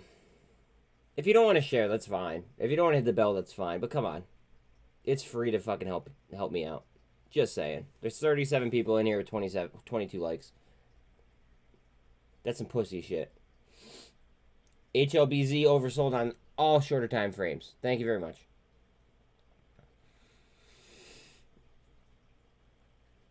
Here comes another haul.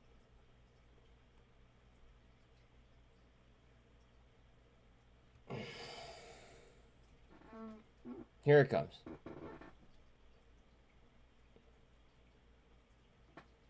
Fine, take my like. Dude, like, I literally have to, like, beg people to fucking click a button. Did it halt again? It's halted. No way. Or is it just chewing a wall? It's chewing a wall. Halt. Again.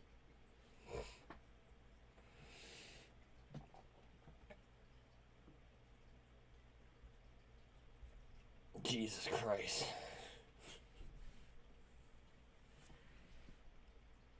Oh, boy.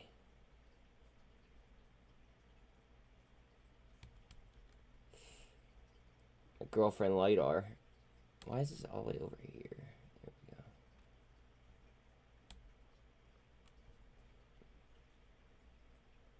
go. I called it, but didn't get in, of course. Mike, don't get sunburned.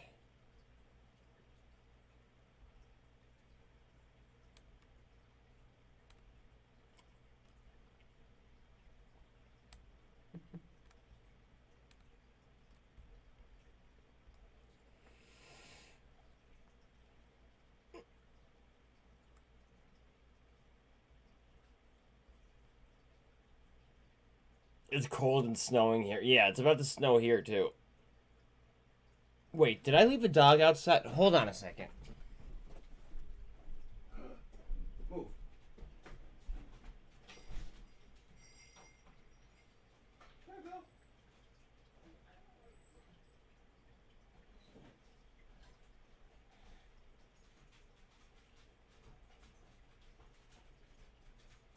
No, you're not going outside. You're just outside.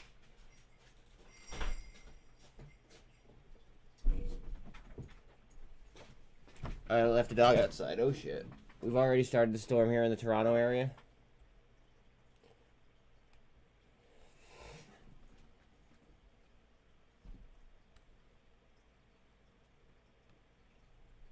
Yeah, ENSC went. Lots of retirees at the beach. Bro. I bet you could fucking score at, on the beach. Go down to Lake Daytona and just, like, walk around and look for the old people. You'll be alright.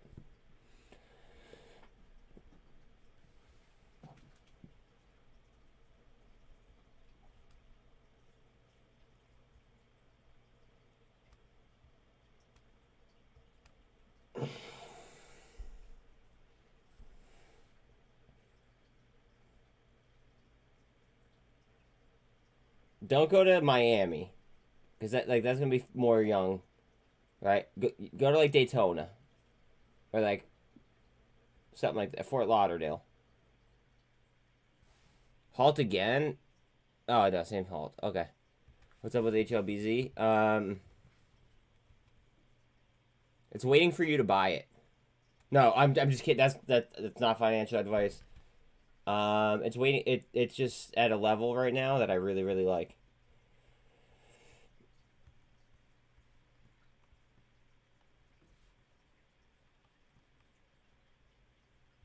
Just saying.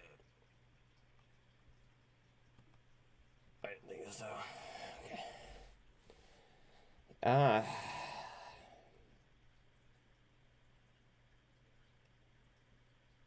SPRC again.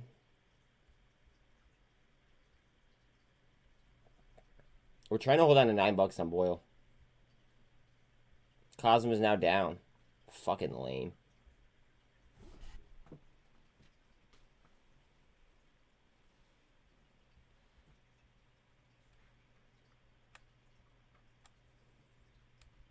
Load the boat gently down the stream.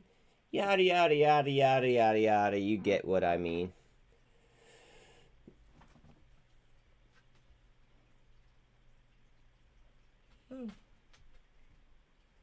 Bob, you were just out.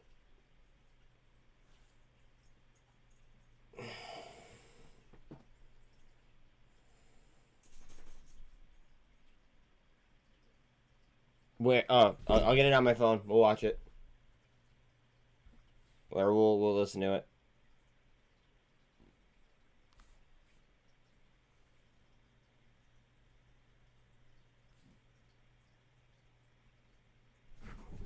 Sean, thank you for the link. You made my life a lot easier.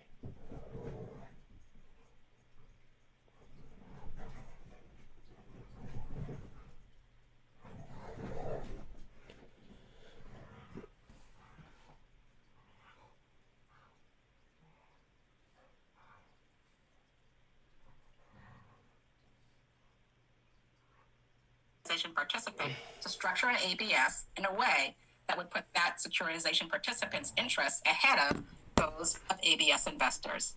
This proposed rule would provide an important safeguard against some of the misconduct that led up to the 2007 to 2009 financial crisis, and it would complement existing federal securities laws that specifically apply to securitizations, as well as the general anti-fraud and anti-manipulation provisions of the federal securities laws.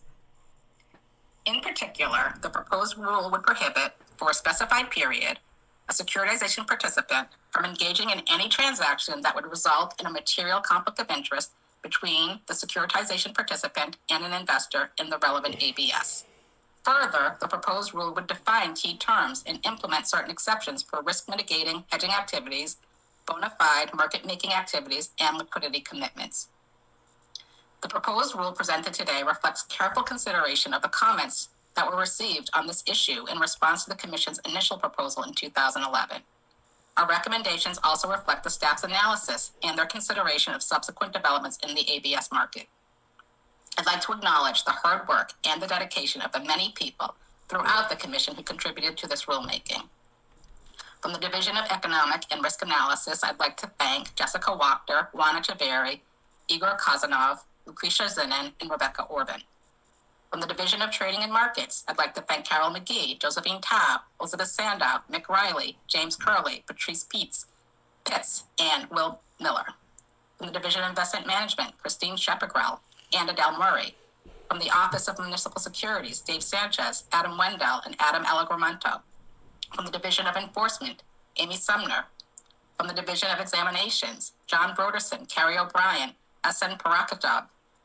From the Office of General Counsel, Dan Berkovitz, Megan Barbaro, Meredith Mitchell. Stop fucking patting yourself on the back.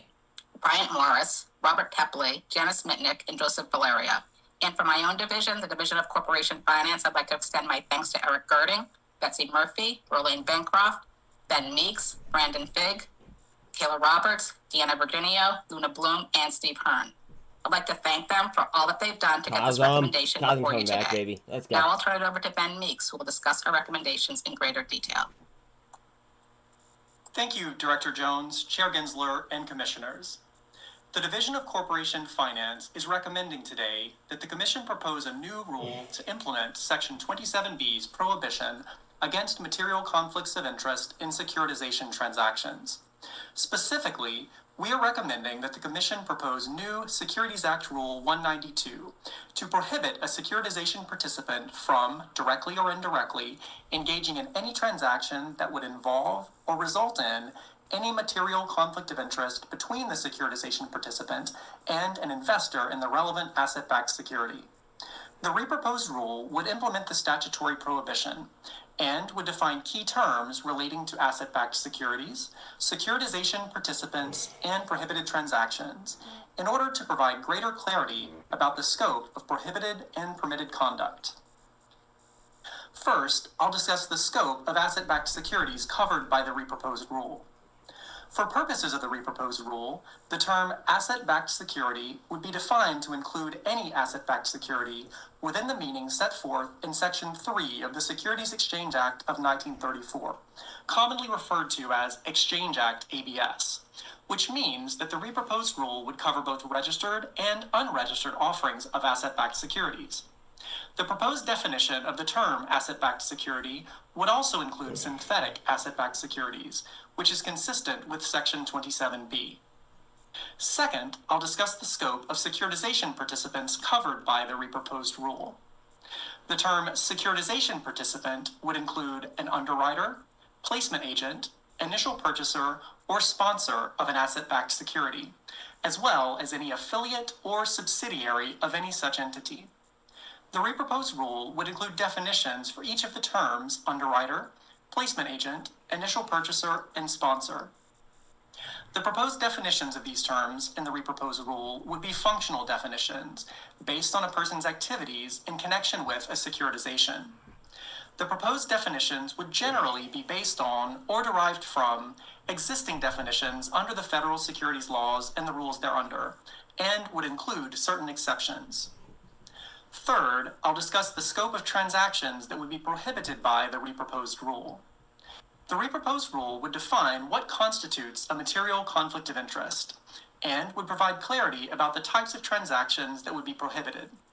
Specifically, the reproposed rule would prohibit a securitization participant from entering into a conflicted transaction during the period covered by the reproposed rule.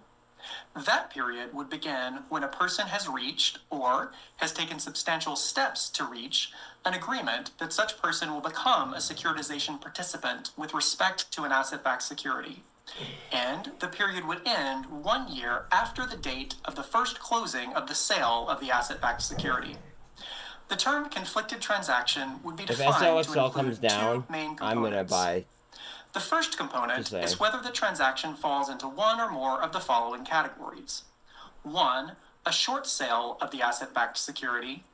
2, the purchase of a credit default swap or other credit derivative, pursuant to which the securitization participant would be entitled to receive payments upon the occurrence of a specified adverse event with respect to the asset-backed security. Or 3, the purchase or sale of any financial instrument other than the relevant asset-backed security, or the entry into a transaction through which the securitization participant would benefit from the actual, anticipated, or potential A, adverse performance of the asset pool supporting or referenced by the asset-backed security, B, loss of principal, monetary default, or early amortization event on the asset-backed security, or C, decline in the market value of the asset-backed security. The second component relates to materiality. In other words, whether there is a substantial likelihood that a reasonable investor would consider the relevant transaction important to the investor's investment decision, including a decision whether to retain the asset-backed security. In order to address concerns about potential evasion of the reproposed rule's prohibition on material conflicts of interest, the reproposed rule would provide that if a securitization participant engages in a transaction that circumvents the prohibition in the reproposed rule, the transaction will be deemed to violate the prohibition. Finally, I'll discuss proposed exceptions to the reproposed rule's prohibition. Consistent with Section 27B, the reproposed rule would provide exceptions from the prohibition for 3 categories of activities. First, risk mitigating hedging activities. Second, bona fide market making activities. And third, commitments by the securitization participant to provide liquidity for the asset-backed security. Reliance on the proposed exceptions for risk mitigating hedging activities and bona fide market making activities would be subject to certain conditions intended to distinguish such activities from speculative trading, and the reproposed rule would require a securitization participant relying on these exceptions to implement compliance programs reasonably designed to ensure the securitization participant's compliance with the conditions applicable to the exception, including reasonably designed written policies and procedures. Thank you. Jessica Wachter will now discuss the economic analysis. Thank you, Ben, and good morning, Chair Gensler and Commissioners. Today, the Commission is considering reproposing rules pertaining to the prohibition against conflicts of interest in certain securitizations. As you've heard, these rules serve to implement the requirements of Section 27B of the Securities Act. Securitization, the process of creating securities out of loans, thrived in the run-up to the financial crisis and continues to this day. Roughly speaking, when a loan is securitized, it is packaged together with many other loans. When borrowers pay off the loans, the owner of the security receives the cash flows. Thus, securitization can serve to connect borrowers with investors, potentially helping borrowers and facilitating capital formation. However, there is an information asymmetry between those who choose the loans in the package and the investors who buy the product, and those who choose the loan have the greater information. Moreover, those who choose the loan may, in some cases, actively bet against the product they have created, as in fact occurred prior to the 2008 crisis. If market participants have the ability to bet against these products, they might create products that are faultier than otherwise. And if investors assume the worst, they may limit their participation, harming liquidity and, ultimately, end borrowers. Okay, The reproposed she's saying rule stuff I aims like. to mitigate adverse selection and protect investors by prohibiting certain types of transactions that involve a material conflict of interest. For example, creating a securitized product and then shorting that same product. Without the ability to bet against the product, there is less of an incentive to create a problematic product in the first place. By limiting incentives to exploit information asymmetry, the rule has the potential to reduce adverse selection costs in the ABS market and reduce costs They for might borrowers. actually be like helping us right now. Now there may be limits to some of I these mean, benefits. it's going to take For the example, federal existing registry and rules and everything, but I like market-based what they're incentives saying. may already be limiting these transactions. Also, market participants would face compliance costs as a result of the reproposed rule. The rule may impact how securitization market participants, clients, or counterparties establish and benefit from relationships. The rule may lead certain ABS transactions to not occur because of the scope, and that might limit liquidity. We expect these costs to be mitigated by the exceptions to the rule. In closing, I thank our colleagues from the Division of Corporation Finance and the Office of the General Counsel for their collaboration, and I thank all of you today for your attention. Thank you so much, Jessica, Renee, Ben, and Fuck you, Gary. With that, I'll turn to my fellow commissioners for comments, questions. Commissioner Peirce. Thank you, Mr. Chair, and thanks, Jessica, Ben, and Renee. I support putting out a new proposal as a step toward compliance with a more than decade-old mandate from Congress, but have numerous questions about its content. The proposal should narrowly implement the statutory mandate, given the admitted lack of problems in the market. The release acknowledges that current market practices may be generally consistent with the reproposed rule requirements as a result of market participants' current compliance with the existing rules and reputational incentives. The objective of this rulemaking is reasonable, prohibiting transactions that effectively represent a bet against a securitization by securitization participants. A rule carefully designed to meet this objective would help to protect the integrity of the securitization markets, which are crucial to healthy credit markets. An overly broad rule, however, could harm the securitization market and thus the credit markets they support. Although the proposed rule cries out for some more care in its design, I trust that the thoughtful feedback commenters will supply in response to the many questions in the release will enable us to draft a workable final rule. I have specific questions about 8 general aspects of the rule. First, should we allow clear and robust disclosures to cure at least certain types of material conflicts of interest? Even if the statute did not explicitly contemplate this approach, it preserved the SEC's authority to tailor regulations if necessary or appropriate in the public interest and consistent with the protection of investors. As one commenter argued in response to the last proposal, the basic approach of the 33 Act has long been to require proper disclosure rather than to pursue substantive regulation. Second, is the definition of sponsor unreasonably broad and overly vague? Despite significant pushback from commenters on the 2011 proposal, the reproposal's definition encompasses collateral managers and other entities that don't fit within the traditional definition of sponsor.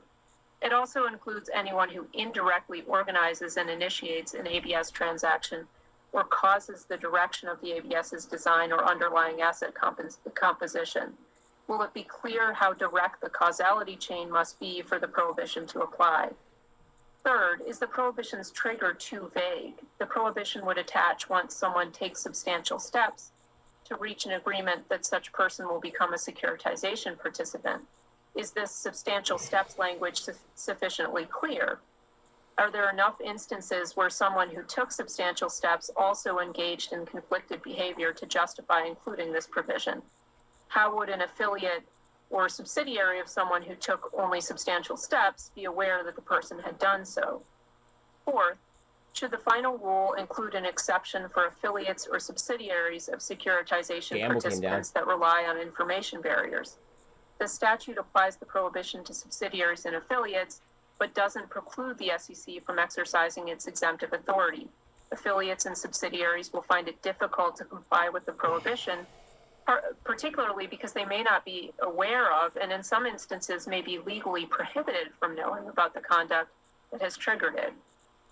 Can large financial institutions comply with the rule as proposed? We want 396 Would an back ASAP. exception based on information barriers facilitate evasion of the rule, as the release suggests? No. Fifth, does the inclusion of an anti-evasion provision unnecessarily cloud the rule's perimeters? The proposed rule would prohibit transactions that circumvent the proposal's prohibition. Fucking J Maya. Is God an damn, I smoked anti-evasion on that provision trade. necessary Bad given trade. the breadth of the prohibition?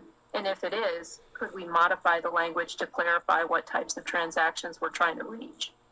Sixth, is the proposed rule adequately harmonized with the Volcker rule? While the proposed rule tracks the Volcker rule, in some places differences do remain.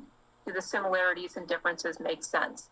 Seventh, is the scope of the exceptions for bona fide market making and risk mitigating hedging appropriate? These exceptions are key to ensuring that the rule works. Finally, does the proposal make appropriate accommodations for different types of entities?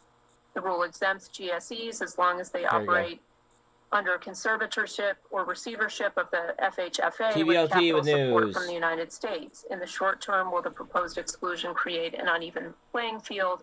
And in the long term, will the proposal make it less likely that the GSEs will exit conservatorship? The proposed rule is not tailored for small entities. Should small entities be afforded a longer implementation period or some other accommodation to ease their compliance burden? The proposed rule would apply to municipal entities, given that municipal entities are unlikely to engage in conflicted transactions should the final rule exempt them from the prohibition altogether. Even though the rule doesn't require entities to establish compliance policies and procedures, entities covered by the rule may feel the need to put such procedures in place as a defense of a potential enforcement investigation, and that would entail unnecessary costs. I look forward to hearing from commenters. I do apologize for the proposal's unnecessarily short comment period, which continues a troubling pattern in the face of public and congressional concern. What makes the short comment period here particularly puzzling is that an extra month or two for comments wouldn't add materially to the amount of time that's passed since Congress mandated us to adopt this rule 12 years ago. For comparison, the comment period last time around was extended ultimately to almost 5 months. Thank you to the staff for this recommendation. I'd like to thank Renee Jones in particular.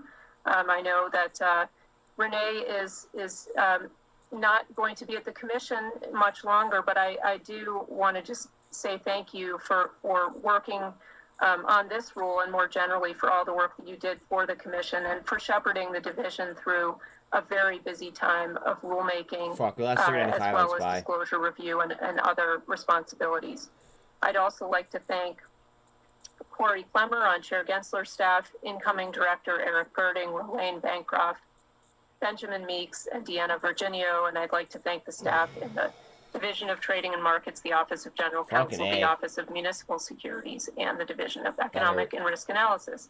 I do have several questions for you. So first of all, I am concerned about how our legal authority to prohibit non-U.S. entities that are affiliates or subsidiaries of U.S. entities from engaging in conflicted transactions. Do you have any concerns that we're exceeding our legal authority? This is probably a question for General Counsel. Thank you, Commissioner Purcell. I'll be happy to answer that question. We do have the authority to the extent that the transactions are domestic transactions that would involve or result in a material conflict of interest. And whether it would be a domestic transaction, we'd need to consider the facts and circumstances of the transaction. So does the rule make that clear that it only is intended to prohibit domestic transactions? Well, that's under the statute, the application and the reach of the statute. Dumb bitch. Okay, I'm sorry. Does the release make it clear that it only applies domestically? Well, I think that is clear from the release. That is the extent of our authority. Okay. I'm also concerned that that some institutions may be required, so if they're required already by law to wall off certain businesses, that if they try to comply with the rule, they'll end up violating that other walling off mandate. Do we have any concerns about potential conflicts between different legal obligations? Do we? What do you guys think? Thank you for that question. I think it's a very good question. I'll just start off by pointing out that the rule does contain a number of exceptions, and the release contains extensive discussion of how firms can comply with those exceptions and with other provisions of the rule. And I'd also point out that we do have a number of questions seeking comment on whether we should provide for additional exceptions or provisions to allow those large institutions with affiliates to have greater certainty with respect to their legal compliance, but still while furthering the congressional purposes of Section 621. And furthermore, just to be more clear, we do have a number of questions about a possible information barriers exception, and we look forward to receiving public input on those questions. So the specific concern that I have is that you might have something happening in one entity within the same umbrella, and affiliates or subsidiaries have no way of finding out, for example, that someone took substantial steps toward becoming a participant. And so even if you have exceptions in place that allow for market making or bona fide hedging, I think the problem is that people just won't know whether the prohibition is triggered at all. And so how have you been thinking about that in a large organization that What's the trend on ATNF? Information might not be able to flow from one entity to another because there are legal barriers in place? Yeah, thank you for raising that point. It's a point that's discussed at length in the release as well. And we also believe that the financial institutions that you're discussing already have compliance programs that will help them to deal with the types of concerns that you're raising. But nonetheless, we do discuss some of those concerns in the release, and again, ask a number of questions seeking comment on how large institutions and their affiliates could comply with the provisions of the proposed rule. And these are the people that are supposed to be making the rules. Information barriers exception. I look forward to comments in response, and particularly would like to hear from people about what they think about the information barriers as outlined through, not in the rule text, but actually through a series of questions. So welcome people's input on that. The definition of sponsor that we're using is broader than the definition that's used in some other contexts, and it pulls in more entities. Do we have legal authority to go beyond the term to pull in these other entities the way we're doing here? Thanks for that question. And since it's a question of legal authority, I'll first defer to my colleague, Dan Berkovitz. Dan? Thank you, Renee. Yes, I think the terms are within, as in the rule, are within the scope of the statutory terms. So can you just explain to me how could we define sponsor any way we wanted and therefore apply this rule to anyone we wanted? How do you determine what the limits are? Oh my God, she's fucking out of her mind. Because we are using a definition here that we haven't used in other contexts. Yes, and thank you. I think that the definition that the Commission is proposing is consistent with the intent of the statute to prohibit these types of transactions that present that result in or involve a material conflict of interest. And so one has to look to the entities as the scope of the entities listed in the statute, and whether the persons or entities are within the intent to, whether they would be taking actions that would result in a material conflict of interest with the persons on the other side of the transaction. Gamble might pop. I guess I'd feel more comfortable if we tried to look a little bit less beneath the statute and instead looked more closely to the words in the statute, which I think, are fairly direct, and it seems like we've gone beyond those. But again, I look forward to comment on that question as well. One of the things that I think, Renee, you mentioned was that things have changed quite a bit since 2011 when the initial proposal went out. And so this proposal looks quite Congratulations, whoever different took than this. that proposal This did. is a call out from Can earlier. you highlight for me what some of the principal changes Or are earlier, since 2011 that have caused us to go in this different direction? So with respect to the changes in the proposal from the 2011 proposal, most of the changes really are an attempt to respond to a number of the comments that received in order to clarify which parties are subject to the rule, in order to clarify the scope of prohibited transactions, and also to clarify the scope of the exceptions to the rule. So many of these changes, as I mentioned, were made in response to comments that we received on the proposal, and we're seeking to provide more clarity and certainty about the rule, how it applies to market participants, and how it would benefit both investors and market participants. So most of the changes are just in response to comments that we received and a desire to provide more clarity and certainty to market participants and investors. Okay, so from your perspective, it's not necessarily This lady sucks. reflective of the current state of the market as much She has no as idea what the fuck she's doing. any responses that we got to the 2011 release. Is the state of the market very different now than it was in 2011?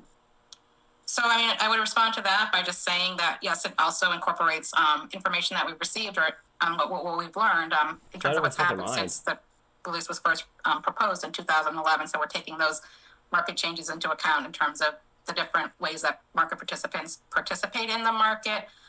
With respect to our concerns about material conflicts of interest in the market, although we don't have a lot of data about the extent of those conflicts of interest, we still do have the concerns that the opportunity and the incentives to engage in the types of conflicted transactions that led to the 2007, 2009 disruption remain in the market, and that we do need to take these steps to address those potential conflicts of interest. So that kind of leads me to my next question, which is, it has been, now we've had a decade of experience. Push it. Based on what the release says, it sounds to me as if the concerns that we have, the conflicts that we're concerned about here, have not been recently a big problem in the markets. I think that people are already doing the kinds of things that we are going to be directing them to do in this rule. So from that perspective, it seems to me that we could have adopted a narrower rule. What's the thinking behind adopting such a broad rule, given that we don't see a lot of problems in the market right now? So the release does not say that material conflicts of interest do not exist in these markets. It just acknowledges that we don't have a lot of data about the extent of those conflicts. And just to point out that we are enacting a statutory mandate. A statutory mandate, of course, that was enacted in response to conflicts of interest and other abuses in the market that harmed investors. And of course, out of an abundance of caution, in addition to addressing that statutory mandate, we want to make sure that those conflicts and those opportunities for these conflicts of interest aren't exploited again in a manner that would harm investors. So it's very important for us to take these steps to adopt the rule that was mandated by Congress in order to make sure that we provide as full and extensive investor protection as we can. Sure, and I agree with you that we should adopt the mandate that Congress gave us, that we should follow that mandate, which is why I'm supporting the proposal today, although I do think we could have achieved the objective with a narrower rule. I did want to ask about one final element of the rule, and that is the anti-evasion provision, which when I look at it, I understand that it is modeled on other anti-evasion provisions, but I do find it quite difficult to understand what it's intended to get at in this context. So maybe you can give me a couple examples of the type of behavior that you think we might reach with this anti-evasion provision. Right, so I think the purpose of that anti-circumvention provision is basically to prevent securitization participants from developing or devising new or novel transaction structures that are structurally or economically equivalent to the prohibited types of transactions, such as short sales or credit default swaps, but they're given another name or they're created in a different legal form, that would be done to avoid the re-proposed prohibition. So it's basically to avoid the situation where market participants are developing new transaction structures or giving them new names in a way that would avoid the prohibitions in the proposed rules. And it, of course, will also prevent participants from engaging in a series of transactions that seem to be unrelated, possibly working through multiple entities in order to circumvent the prohibition. So those are just two examples that come to mind. But of course, we can't predict everything that might happen in the future. And so that's why that anti-circumvention provision is included in the proposed rule. Well, again, I think given the rest of the language in the rule, it's not necessary to have this kind of provision. Of course you don't. Yeah, you can tell this bitch is fucking like. She's on someone's payroll. Potentially chilling legitimate behavior because of the ambiguity of this piece of the rulemaking. Again, it's something where commenters can weigh in and we can think about their comments as we tailor the final rule. So thank you very much. I don't have any additional questions. Thank you. Thank you, Commissioner Peirce, and particularly with Renee. I'm going to say a few words about Renee and both Dan after we go through all this, but I'm glad that you could give Renee a little bit of questions in her last Thank meeting. you, Mark. Yeah, please like, sub, share. I like cool shit. Good morning. Good morning. The Commission today is proposing to implement Section 621 of the Dodd-Frank Wall Street Reform Act.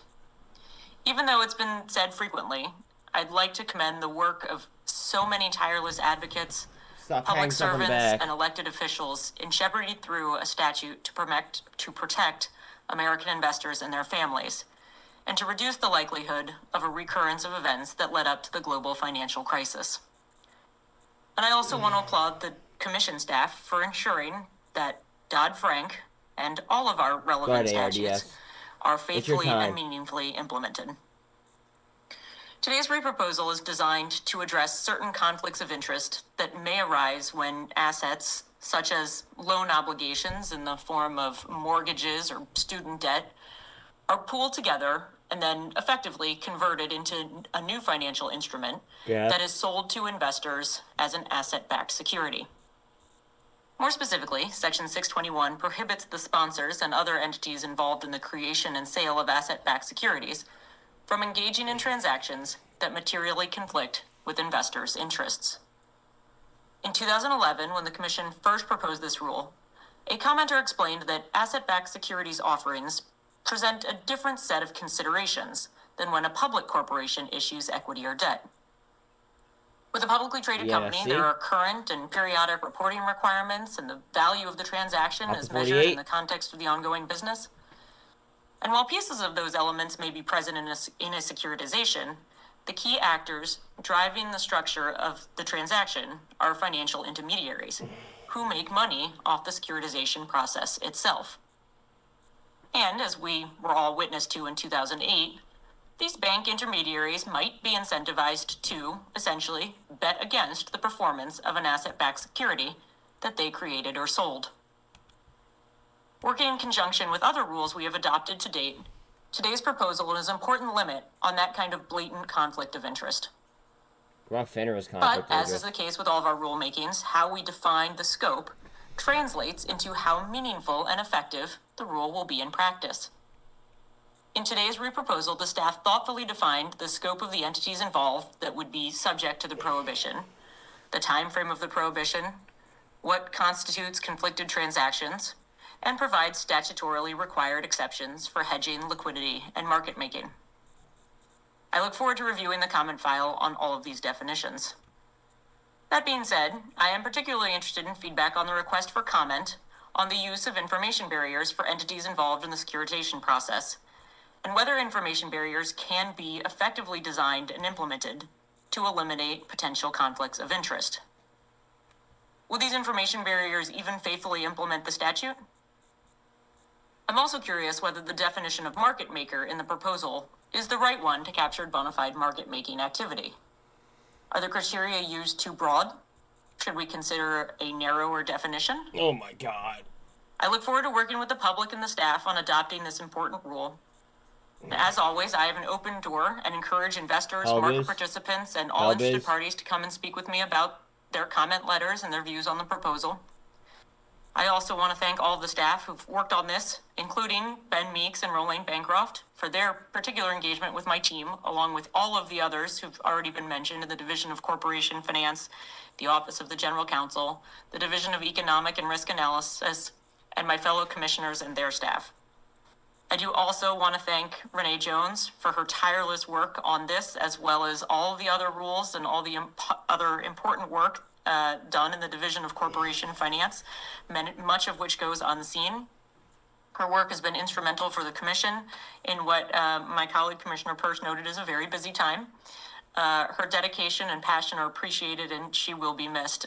Likewise, Dan Berkovitz, I want to thank Dan for his role in the General Counsel's office, that he has headed with consistency and dedication, which is noted by his years and years of government service. So his passion, his dedication to the government, his sound, sage, and always calm advice will be missed. And I want to thank Dan and Renee for both of their service. Thank you, Commissioner Crenshaw. Commissioner Ueda. Thank you, Chair Gensler, and thank you, Renee, Ben, and Jessica, for your presentations. Before I discuss today's proposal, I also want to join with my colleagues in recognizing Renee Jones for her leadership since keep June patting yourself on the back. 2021 of the Division of Corporation Finance, and wish her the best in her return to academia. I also want to congratulate Eric Girding as he prepares to step into his new role as Renee's successor. And also want to recognize Dan Berkowitz for your services to this agency, the SEC, but also really for a lifetime of public service on the Hill, at the CFTC, both as General Counsel and as a Commissioner. And I wish you well in your next endeavors. I meant, never mind. What? When it comes to protecting investors from conflicts of interest, the federal securities laws and the Commission's rules have often used disclosure as an appropriate response, requiring market participants to disclose transactions involving a related party or creating conflicts of interest. But in the case of securitizations and in the aftermath of the financial crisis, Congress instructed the Commission in Section 621 of the Dodd-Frank Wall Street Reform and Consumer Protection Act to do more than require disclosure about conflicts of interest. The statute directs the Commission to implement a rule that prohibits certain transactions of asset-backed securities if they involve or result in a material conflict of interest. Because of the stark nature of an outright prohibition, in contrast to a disclosure rule where the underlying transaction can still occur, a rule prohibiting transactions must be especially balanced in protecting investors from harmful conflicts with ensuring that market participants can engage in transactions that do not cause such harm. I have concerns whether today's rule proposal correctly strikes this balance.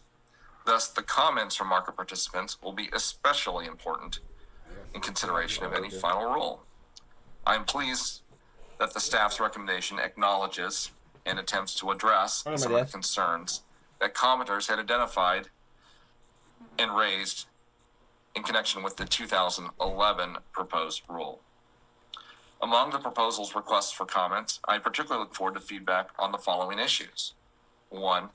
Should a person that has taken substantial steps to become a securitization participant be subject to the rule?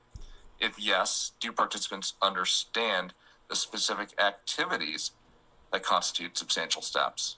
For example, is it clear whether the mere receipt of a draft preliminary term sheet to join an underwriting syndicate is sufficient to fall within or outside of the rule? 2. Should the rule exempt an entity from being an affiliate or a subsidiary of a securitization participant if the securitization participant uses informational barriers to manage conflicts of interest? If yes, what should be the conditions to the use of informational barriers? 3. Will securitization participants practically be able to satisfy the proposed conditions to rely on the rule's exceptions for mitigating hedging activities, liquidity commitments, and bona fide market-making activity?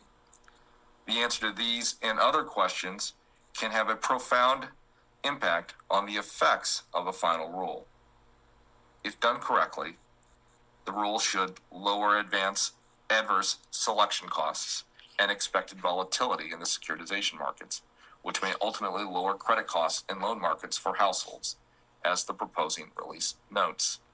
However, if the rule is overly broad and strays beyond Section 621's mandate, the opposite can also be true. Adverse selection costs and expected volatility could increase and result in higher credit costs for those families and individuals trying to obtain a mortgage for a home or trying to finance an electric vehicle purchase. Because the proposing release sets forth a number of requests for comments on key aspects of the rule, I intend to support today's recommendation to obtain public comment on it. I want to thank the staff of the Division of Corporation Finance, the Division of Economic and Risk Analysis, the Office of the General Counsel, as well as all of the other individuals and offices that have contributed to this proposal for their work. And if I can just also add something about the Office of Structured Finance, Rolane and her team and her predecessor, Kathy Hsu, since the financial crisis, your office has done an incredible amount of work. Again, It's please not like one and that sub comes if you have before the not. commission It helps. very often. Every I think single the one. last real major rulemaking we had out of your office was Rule AB2. But I just want to acknowledge all the things that I've seen the work you've done over the years and the expertise that you've developed in understanding what I view as a very important part of finance, the structured finance and securitization area, that I really think helps lower the cost of credit and enhance economic activity in our country. So thank you for all the efforts that I know you do day in and day out. I have no questions. Thank you, Commissioner. Commissioner Lizarga. Thank you, Chair Gensler. While asset-backed securities may not be a household term, it has direct implications for millions of working households. Yeah, it does.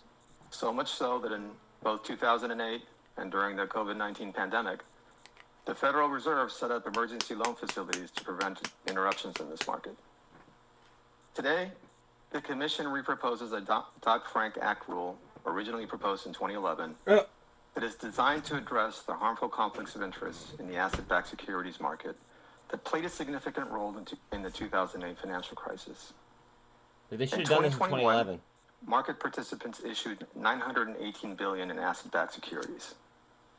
A well-functioning securitization market has the potential to increase liquidity and the availability of credit for consumers and small businesses, provided it operates fairly and with a full transparency that allows investors to meaningfully assess its true financial risks.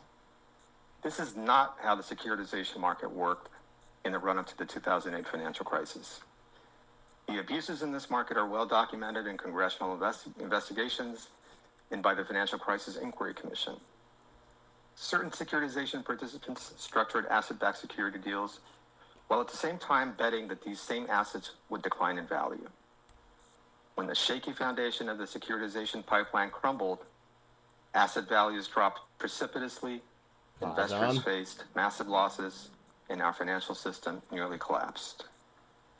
Investors that participated in the securitization bubble had been misled to believe that their assets were being selected by an independent third party.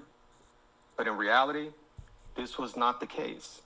And to add insult to injury, issuers were paying credit rating agencies hefty sums to fabricate seals of approval that misled investors into thinking that they were purchasing creditworthy and investment-grade assets. This is the textbook definition of a conflict of interest and the antithesis of market integrity. To minimize the chances of this catastrophic experience from occurring again, Congress included Section 621 in the Dodd-Frank Act. This provision generally prohibits sponsors, underwriters, and other participants to an asset-backed security from engaging in any transaction that would result in a material conflict of interest with respect to an investor for 1 year after the first sale of the asset-backed security. It reflects the judgment of Congress that these types of conflicts can be so harmful to investors that disclosure or consent is insufficient. Importantly, the reproposed rule would apply to both registered and unregistered securities, as well as to so-called synthetic securities, often tied to subprime loans in the lead up to the financial crisis. In addition, should Fannie Mae or Freddie Mac no longer operate under conservatorship, they would also be subject to the rule to the extent that they meet the definition of a sponsor. The reproposed rule would provide an important safeguard against the rampant misconduct that contributed to the 2008 financial crisis, which resulted in historic wealth losses, massive unemployment, and millions of foreclosures. It recognizes the information asymmetries that exist between investors and the parties who design, structure, and create these often complex and sometimes overly risky asset-backed securities. And it does so by aligning incentives between investors and securitization participants. And in doing so, it would protect investors and strengthen market integrity. I look forward to receiving and reviewing comments on the proposal, particularly with respect to the scope of participants covered and the scope of the statutory exceptions for risk mitigating and hedging activities, liquidity commitments, and bona fide market making. Feedback on whether the proposal is sufficiently robust to prevent the disguising of speculative trades as hedging or market making would also be helpful. Lastly, feedback on whether the policies and procedures requirements are specific enough going for the to gold enable cross. Compliance, monitoring, and enforcement would be helpful in assessing the rule's effectiveness in protecting investors. In closing, I am pleased to support this proposal. As always, my gratitude to all of the Commission staff for their hard work in crafting this important rule and for their commitment to public service and to the fulfillment of the SEC's mission on behalf of the investing public. I'd also like to take a moment to thank Renee Jones for her service to the Commission and for all of her contributions in a very busy period of rulemaking. A lot of the rules went through the Corporation Division of Finance, and her expertise and her patience with all of us, I appreciate very much, and thank you for your service, Renee. Dan Berkovitz, also thank you for all of your helpful advice throughout my brief time here so far, and it's always nice to see others in a similar situation as mine in terms of their commitment to public service, as Dan's has spanned over 30 years of service to our country. So thank you very much for that, and best wishes to you both in your next phase of your careers. Thank you so much, Commissioner and Commissioners. Today, of course, we're considering this reproposal, and it's related to a range of market participants that sell asset-backed securities. You've heard my fellow commissioners talk about it, but see, we, the public, are all issuers some way, indirectly, in the asset-backed securitization market. We take out a mortgage on our home, we take out an auto loan, sometimes our credit cards, student loans get pulled up, packaged up, sold in this asset-backed securitization marketplace. But what Congress was talking about was what happens when those sponsors of these securities may be taking on positions in conflict or adverse to the securitizations they're actually making. So I'm pleased to support this reproposal. It does fulfill a congressional mandate to address such conflicts in the securitization market. And as my fellow commissioner said, Congress really did study this through reports and so forth after the 2008 crisis. In fact, go ahead, Bitcoin. One of those studies was led by then Chair Senator Carl Levin, who led the investigation into conflicts of interest and other abuses in the securitization markets. And the resulting report, the so-called Levin report, found that a conflict of interest arose when investment banks and other market participants sold these securitized assets to investors while simultaneously taking large positions against those assets. In essence, selling a product, but then taking positions, betting against their clients. And the Levin report said that in doing so, these market participants from time to time may have put their own interest ahead of investors' interest and profited at investors' expenses. So Congress does what it does. It debates, it deliberates, and then it included a section called Section 621 in the Dodd-Frank Act nearly 13 years ago. The amendment was proposed not only by Senator Levin, but Senator Jeff Merkley. Yeah. They had some other amendments as well, but this was one of their three key ones. And today, a dozen years after the Commission first proposed rules on the matter, the SEC's work to implement Section 621, frankly, remains unfinished. So this reproposal seeks to address this unfinished step in Congress's vision for financial reform. As directed by Congress, the reproposed rule would prohibit so-called securitization participants, basically those who sell or facilitate the sale of an asset-backed security, from engaging in transactions that would involve or result in a material conflict of interest with investors in the ABS they just did. And the prohibition would last for just 1 year after the ABS is first sold. So 1 year prohibition. Further, as required by the Congress, the reproposed rule provides exceptions, a sort of a balancing of exceptions for risk mitigating hedging, for bona fide market making, and certain liquidity commitments. Now, anytime finding that balance is an important feature of what Congress did, and as my fellow commissioner said, we look forward to public comment on these definitions of risk mitigating hedging, bona fide market making, and certain liquidity commitments. But through these congressionally mandated exceptions, the rule would allow these market activities while targeting the conflicts, the inherent conflicts that Carl Levin and others had identified. Today's reproposed rule does respond to the 2011 proposal, as well as developments since then, and Commissioner Peirce and Renee spoke about that. For example, today's reproposal clarifies the scope of prohibited conduct, the exceptions, and the participants subject to the proposal, but we certainly would benefit greatly from further public comment on that. The reproposal also is designed to help address conflicts arising with market participants taking positions against investors' interests, and that would benefit investors in our market. Tremendous amount of effort went into this proposal, reflects hard work of many staff. I won't repeat so many of the different names from the Division of Corporate Finance, the Economic Risk and Analysis Unit, our Trading and Markets Unit, Enforcement, Examinations, as well as the Office of General Counsel, the Office of Municipal Securities, the Structured Products, as Commissioner Ueda raised as well, and they'll all be listed on the website. Before we vote, I too want to say a few words about Renee and Dan Berkovitz, and just both remarkable public servants. Renee, with whom I only started working in these last couple years and got to know, who was willing to leave academia and join us for these, I'm going to call it 2 years, Renee, but maybe it's 20 or so months.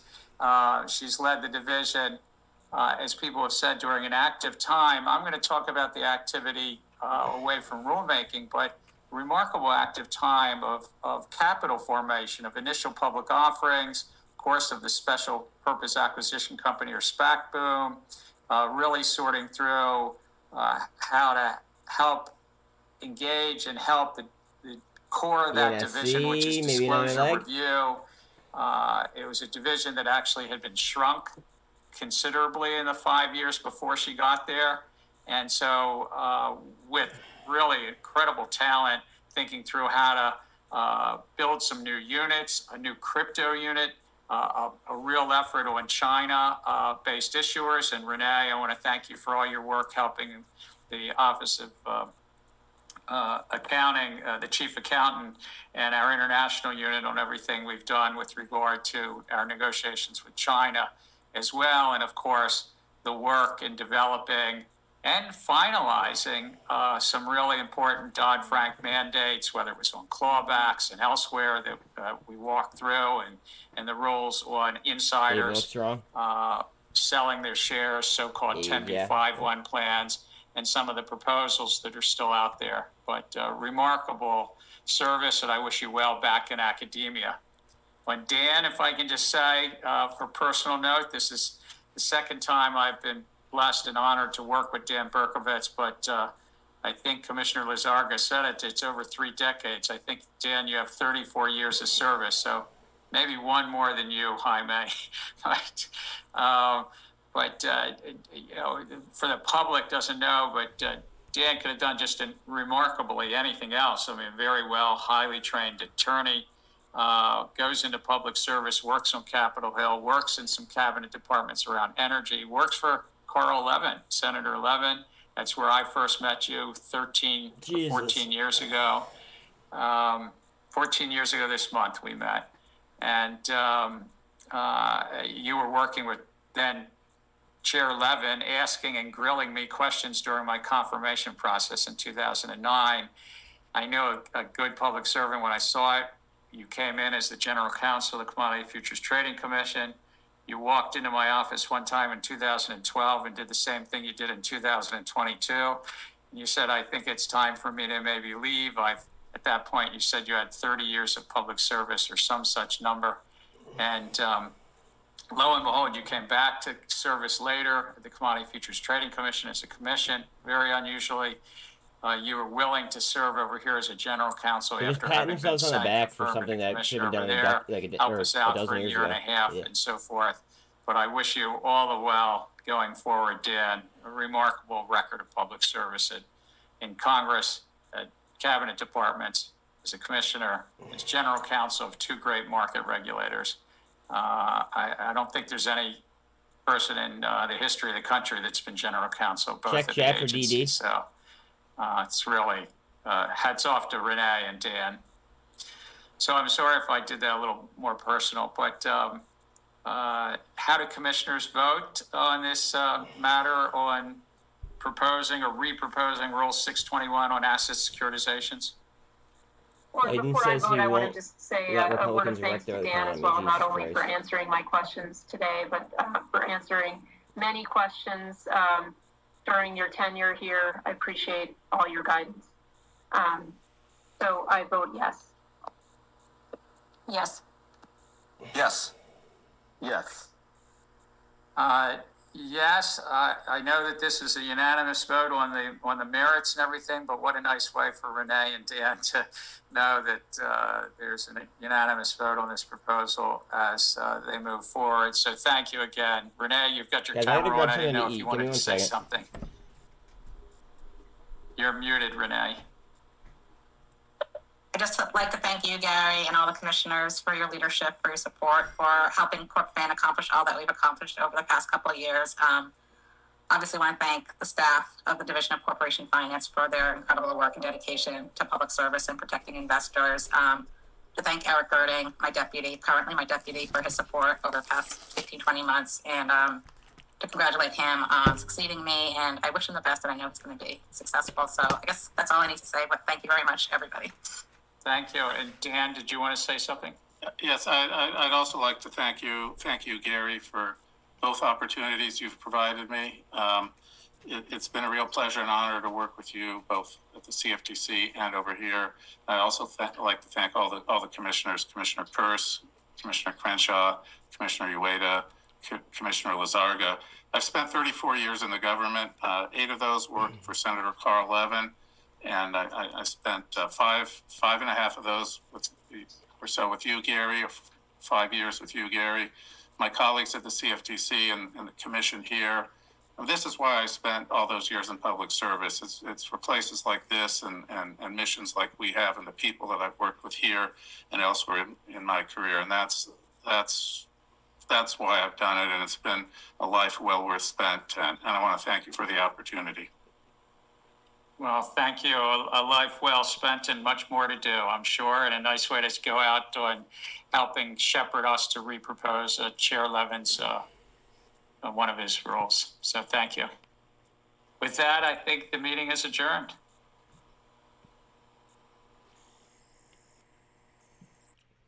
Well, I like what they said. I didn't like that one chick.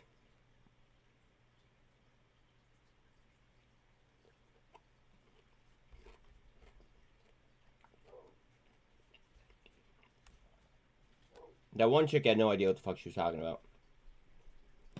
I was just on boil. I saw how low it was.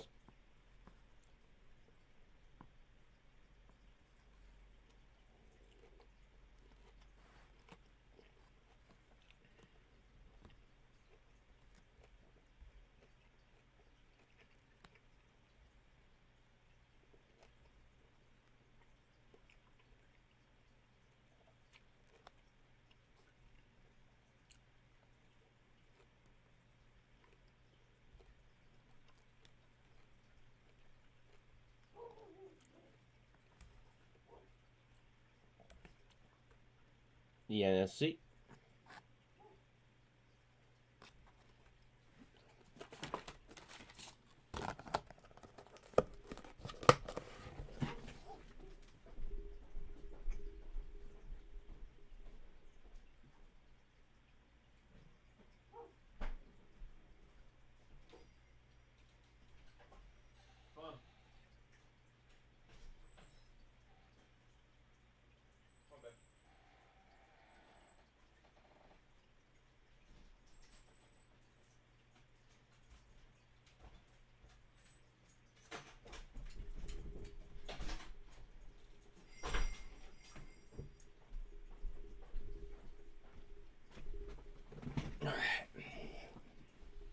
Back in the saddle.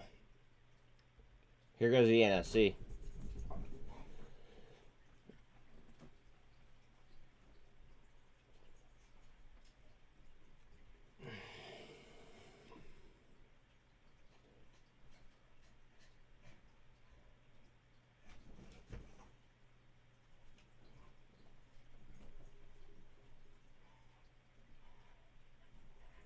Stepping out for lunch goes Sean.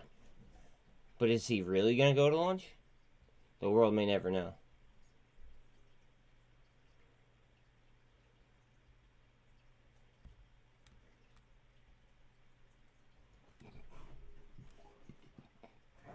You picked up some boil? Word.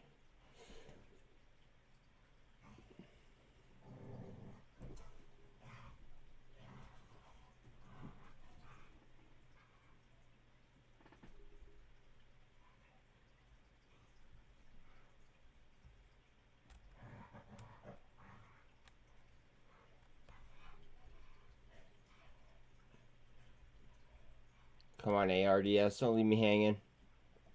I'm up on my trade, but fuck. Not enough.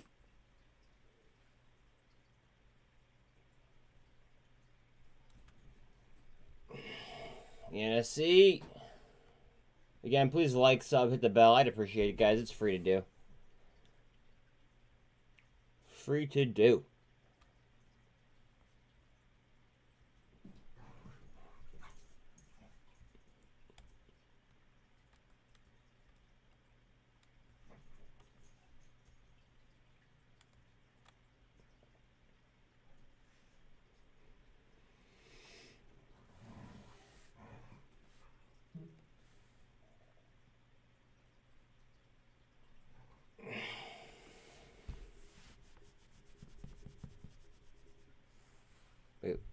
Greg, Wall Street is selling off software stocks, hand over fist, DDOG 6.3 spike in volume.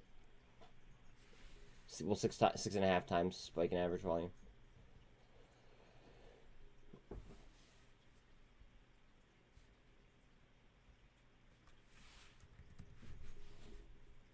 Data dog.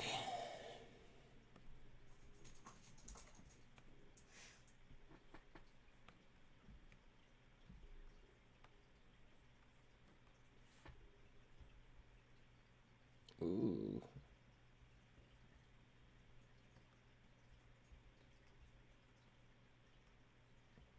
The NSC has the yup. Are we going to get the handle or no?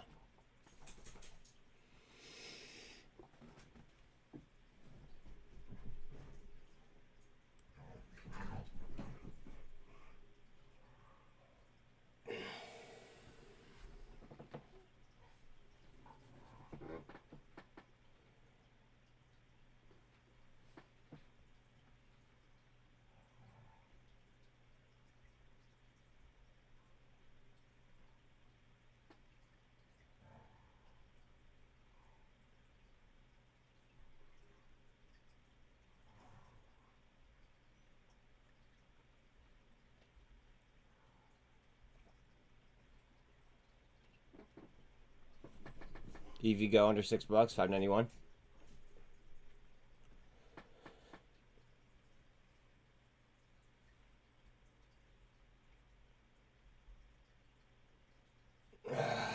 ENSC.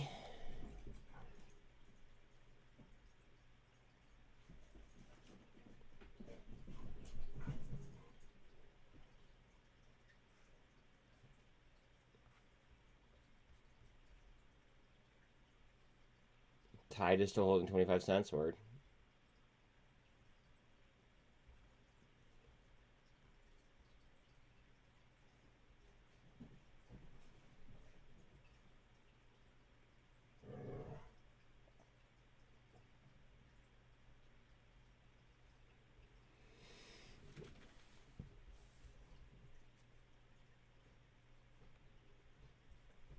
Ava.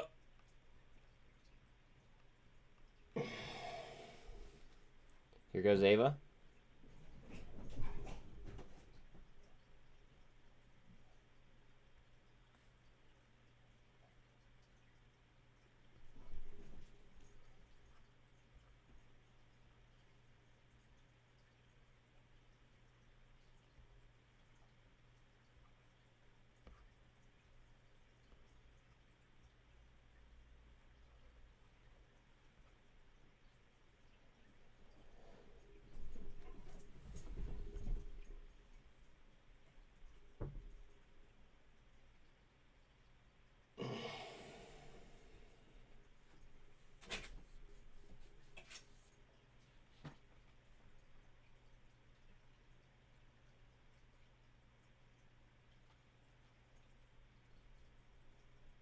Right up.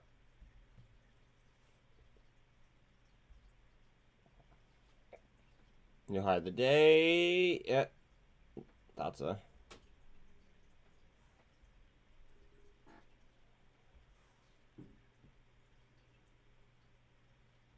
Grom's getting smoked. Fucking smoked.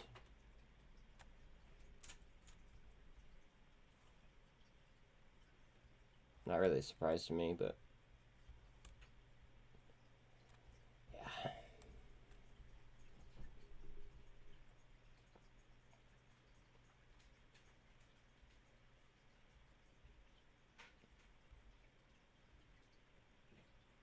Futures are down pretty rough. Nasdaq's down 2%, S&P's down to like 1.4, and Dow's down to 1.15.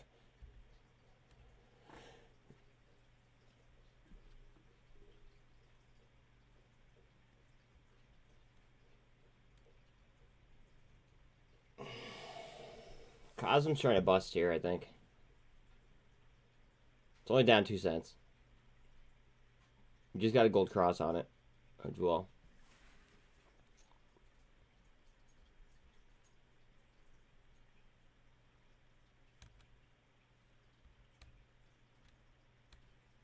Sean, here's your CDTX. 106 right now, up 14.2. I know you said that you're audio only.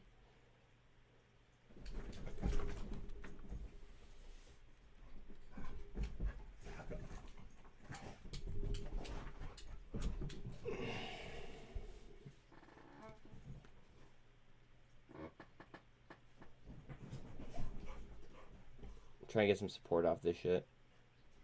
And 24, of course.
we doing? What are we doing, Ava?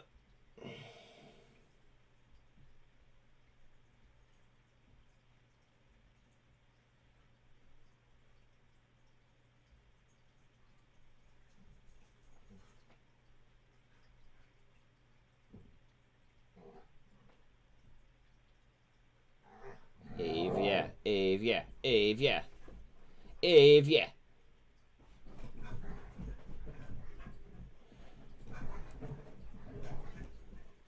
Gold cross on Tesla.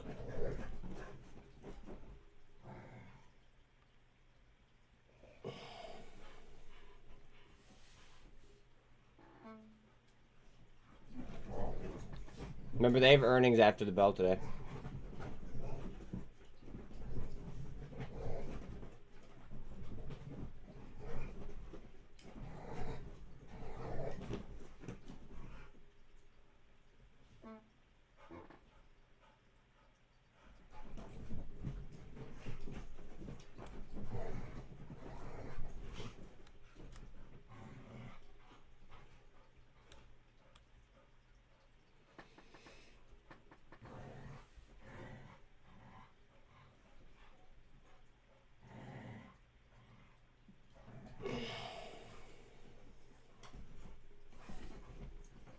Coinbase, come on.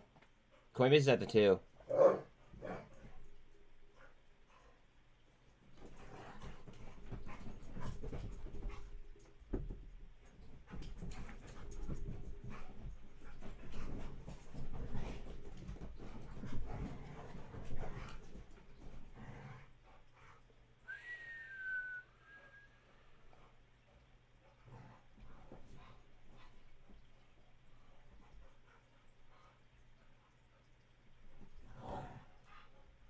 Bitcoin is 26 back.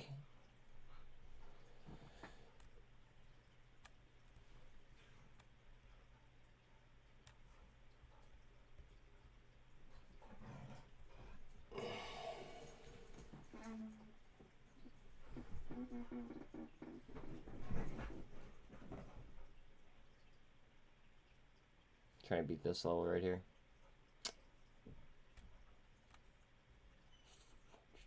$13 and 24 are on top of the 200 though on Bitcoin.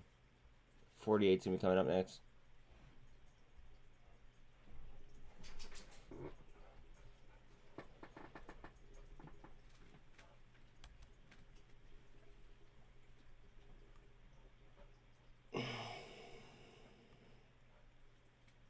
Friends with benefits down below the 200 at the 200. Looking for some strength. The WEF has addressed Ripple as being the only company fully regulated in the crypto industry. So the WEF's saying that, but the SEC is still fucking holding them up in court. Go figure.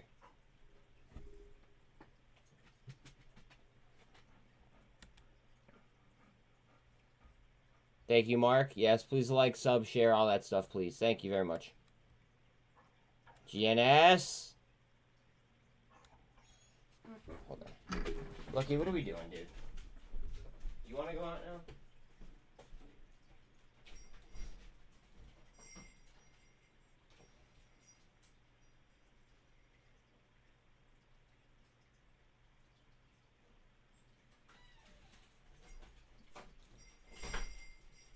You need water, baby?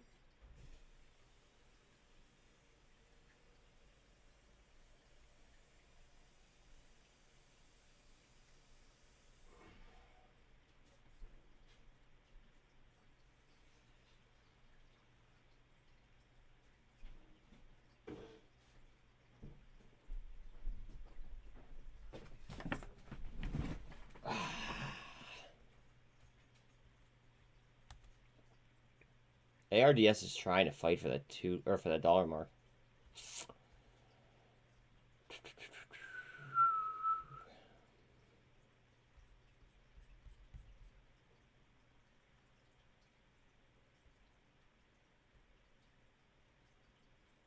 GNS is slightly above the 200 and the VWAP. 13 just under it. VIX is still up 6%.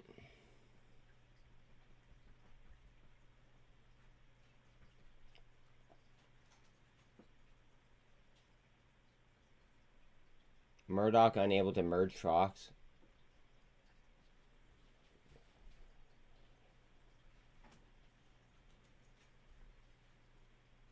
The Fed's Brainerd is running to be the White House economic czar via Reuters.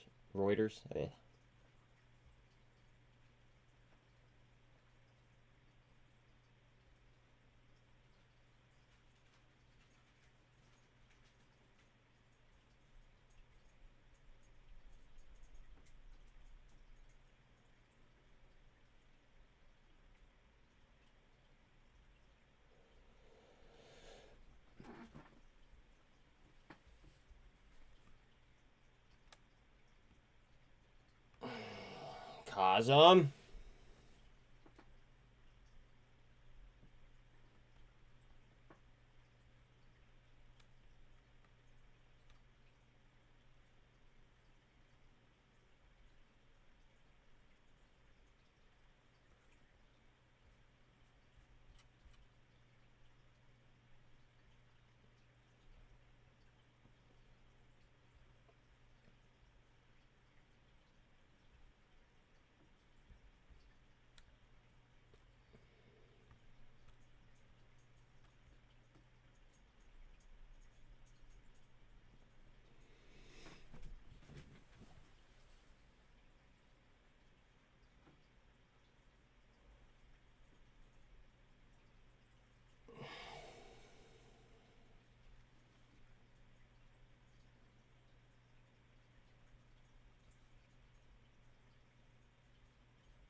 JSPR climbing the ladder.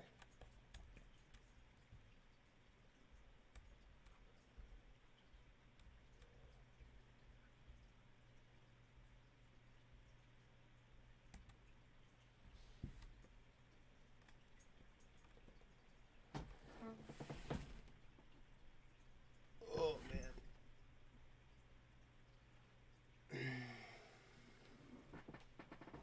Mullen on an honest attempt. All right, let's pull up Mullen.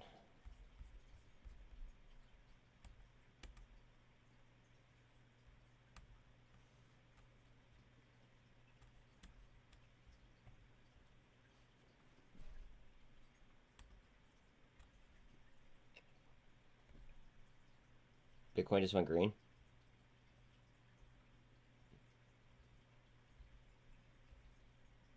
Qs are moving. Come back a little bit. The Q's moving a little bit.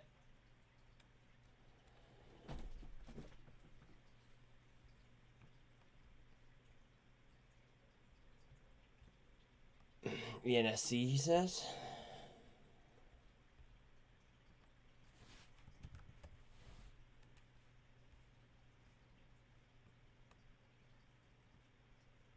Yes, sir. So has a gap, too.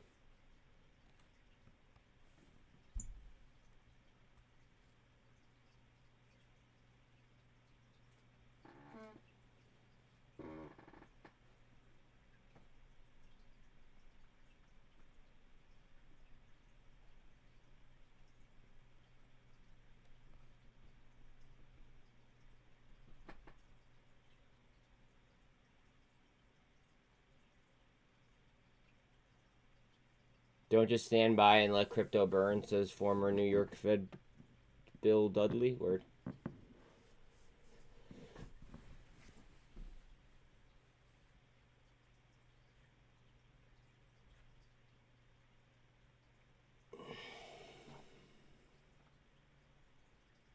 Federal agencies examining Snapchat's role in the spread and sale of fentanyl-laced pills as part of a broader probe in the...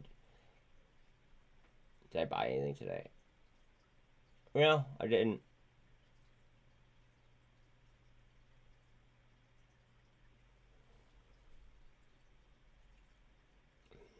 I wanted to grab SOXL, but it didn't dip to my level, I don't think. No, it didn't dip where I wanted it to go.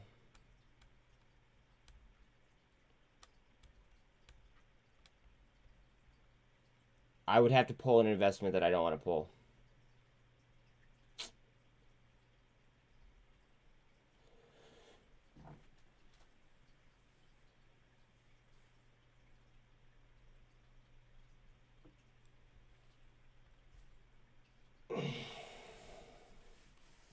That's what she said.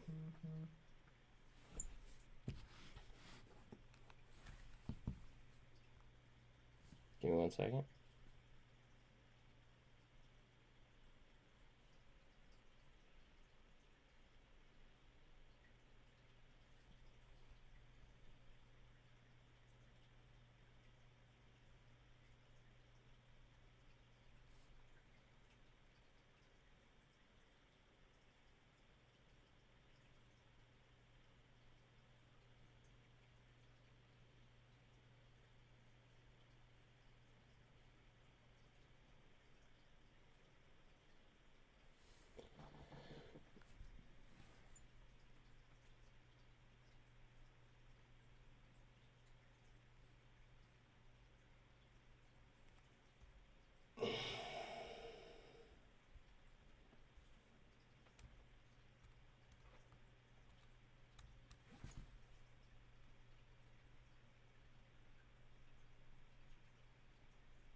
Massive job cuts in Silicon Valley are bringing some relief to investors after a year-long stock sell-off. These companies indicate they're focused on bolstering their profit. Word.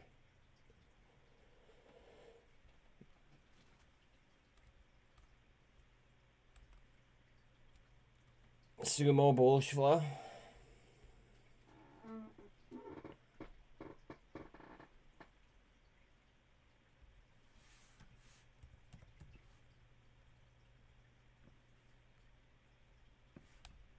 Negative price action.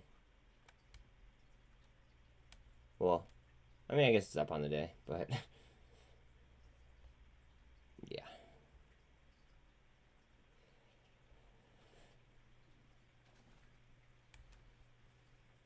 Boyle.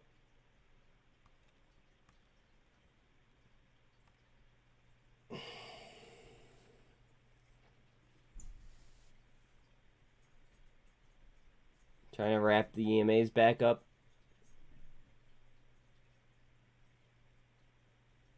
Have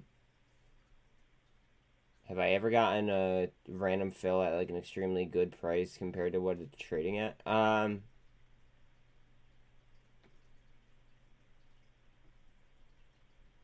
mean, I do limit buys, so yeah.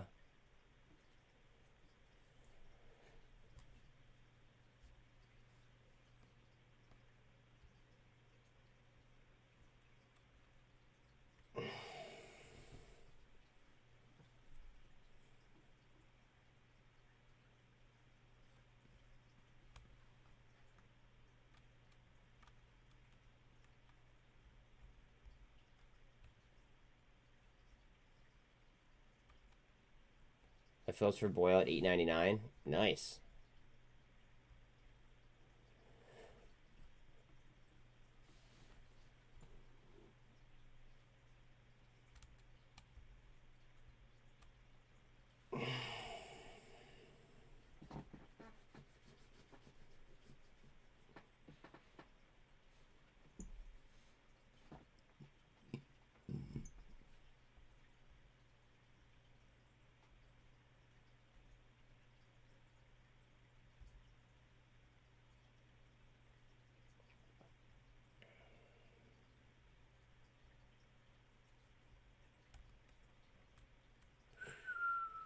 ARDS is pinned under $1.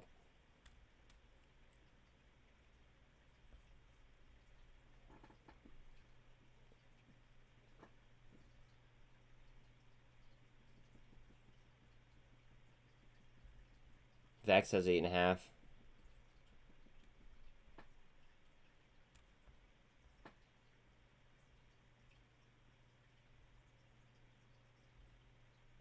Does what have options? Boyle?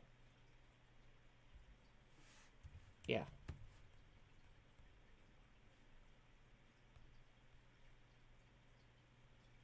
Oh, ARD. I don't think so. Hold on a second.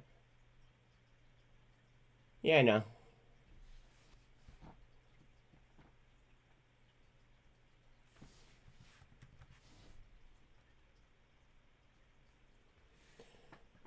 Oh, it does.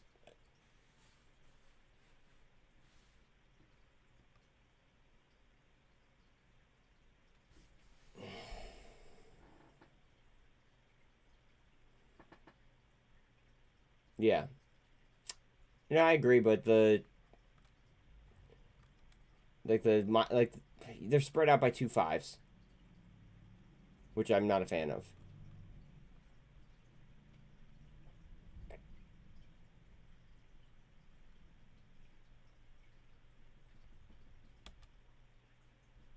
Cosm looking to break.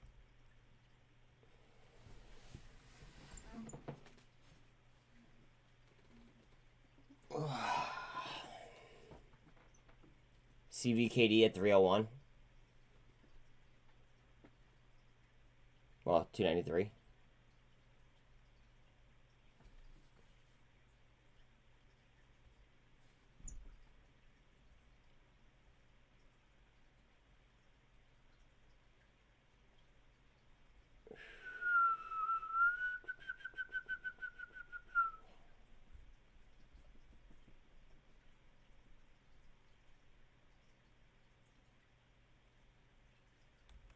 Fucking AGFY. God damn.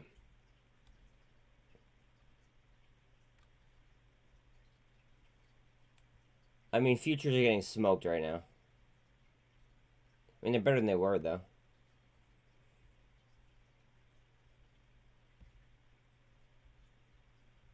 Q's going for the gold cross.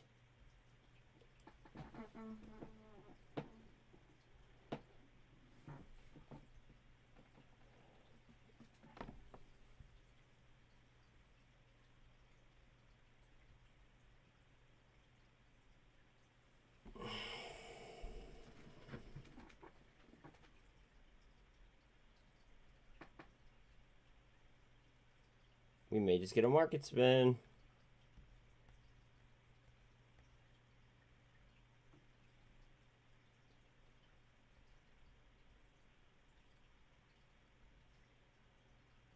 $0.63 on big. Vroom is like disrespectful here under 92 cents.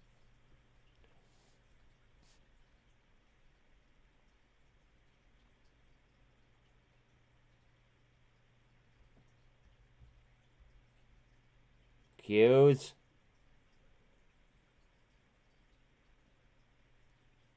ARDS is going to be slow till 3 before the results are released at close. Or probably.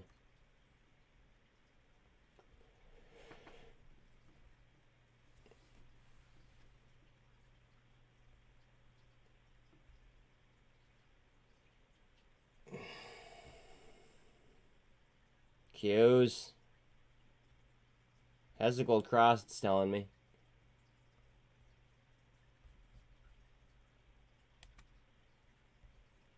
GNS.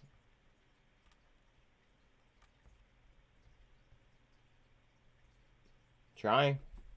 Coming up out of gold cross. 24 is over the 200 already.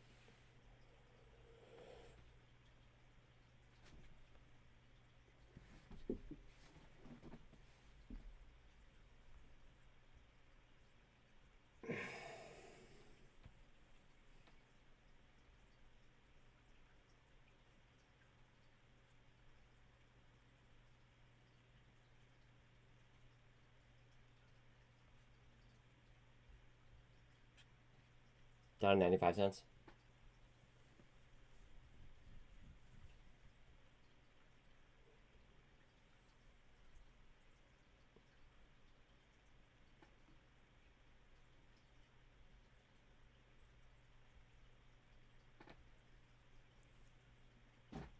Futures trying to come back.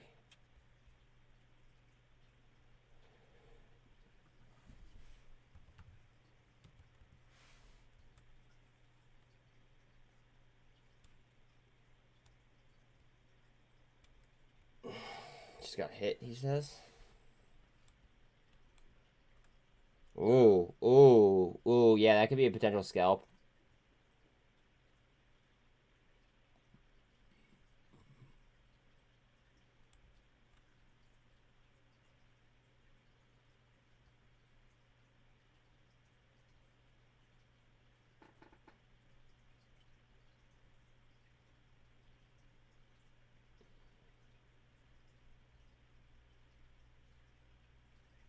NVOS, buying opportunity, not financial advice. Word. GNS ascending.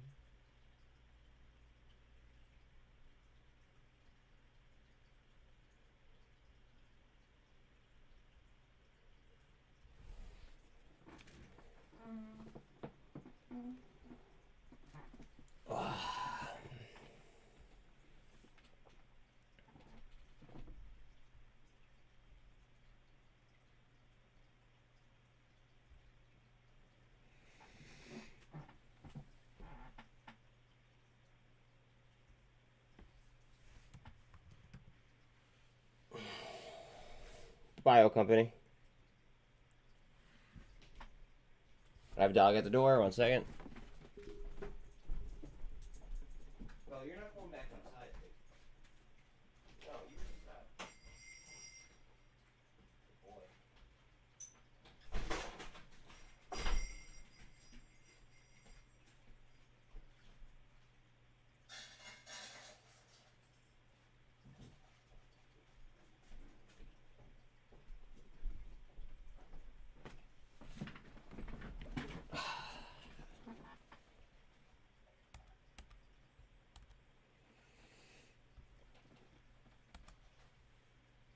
ATNF.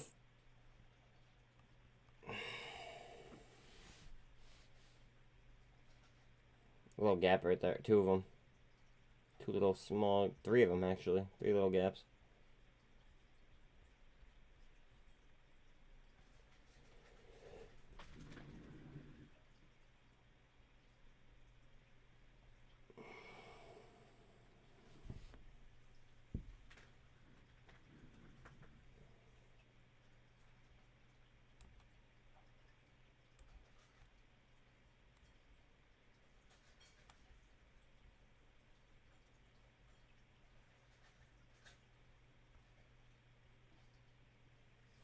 Thank you, Greg. Yes, please like, sub, share, all that cool stuff.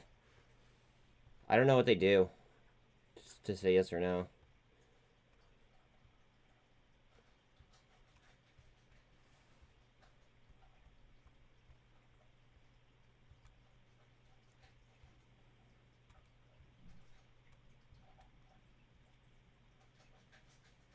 I like how on the daily there's 13 over the 48.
Cosm.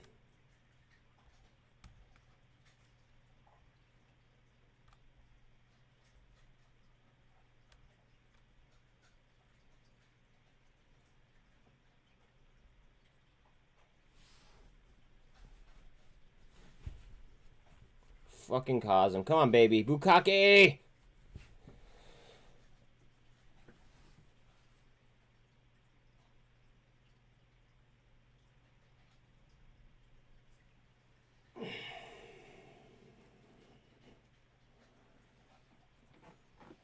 Bukake! Make it rain, baby. That's so bad.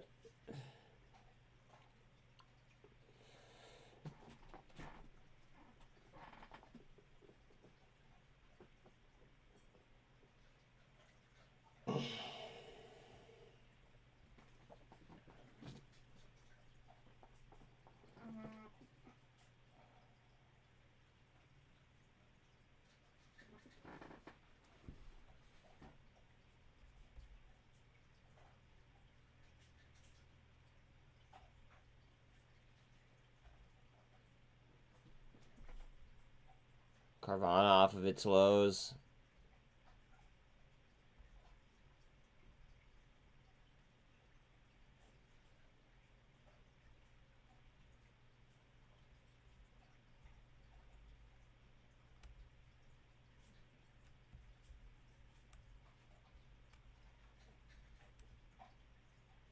Ooh, Cosm 4 hour, yeah, up to 200.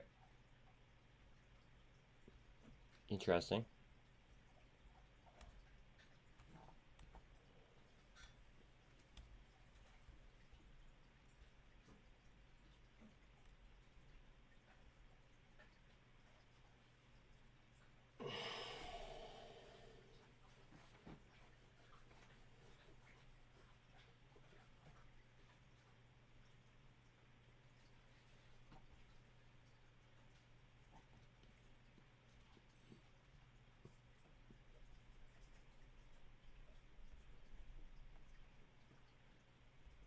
Union membership in the U.S. dropped to the lowest since the federal government began collecting such data in 1983. Jesus.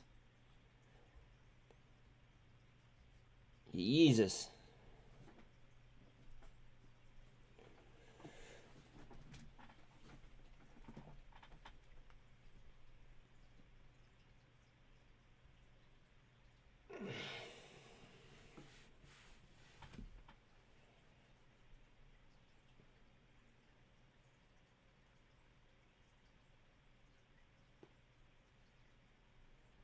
The exposure to stocks by professional fund managers already is near the lowest levels on record, according to Bank of America.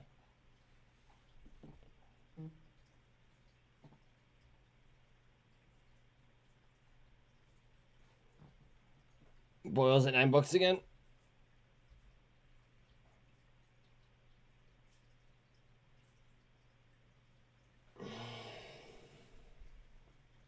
Argentina's peso is depreciating so quickly.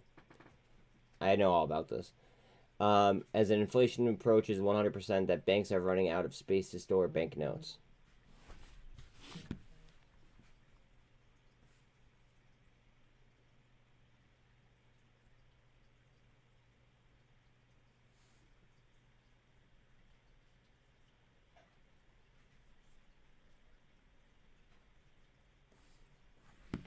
Kazam. Futures are getting a little bit better, but they're rough. Bitcoin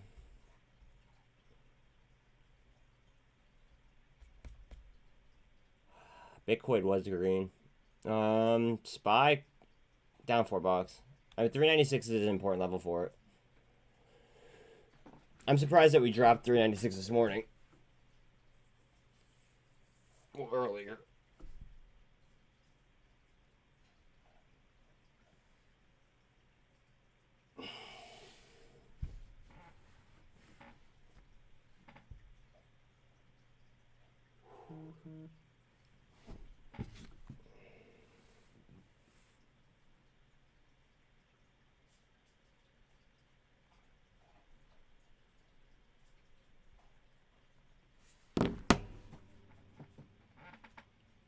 The lamps used for gel manicures emit UV light that can cause DNA mutations, often associated with cancer. You hear that, Mom?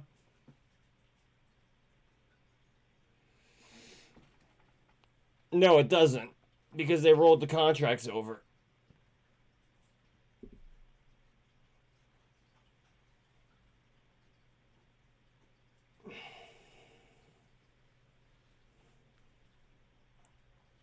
What a fucking grab, Mark.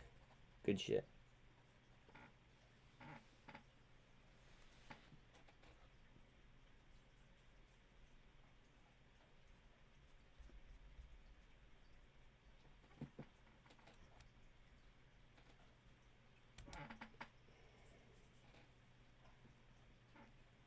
Coin, Cosm, COF, TWWW, Tesla, ENSC on the volume scanner. Wait, what is... It was at like 2 yesterday. We can look at it right now. TQQ? Word.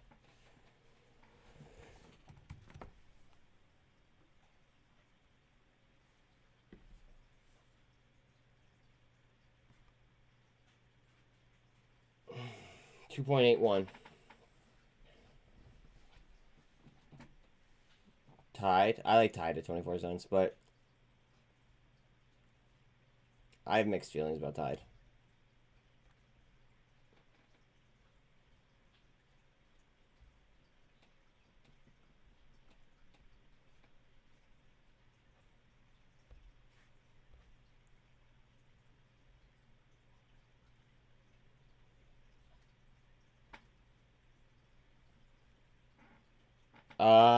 That's not how that works. So basically, we trade a quarter behind on Boyle because they rolled their contracts, right? So I'm interested in... I'm interested in it now. Yeah. It's an ETF. Exactly. Yeah. A lot of retail, I feel like, is short BBIG and Tide at this point. I don't think so. I just think that a lot of people are pissed off at management at this point. I wouldn't say that they're short. I just think that they're pissed off. I mean, I'm pissed off at management. Doesn't mean I'm short.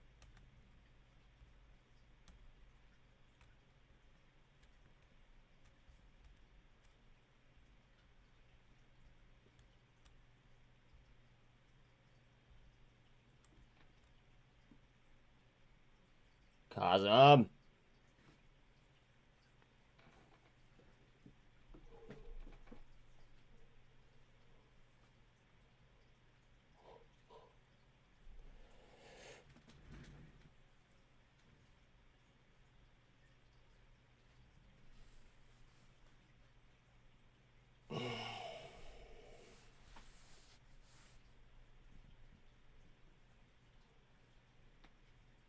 Come on, Cosm.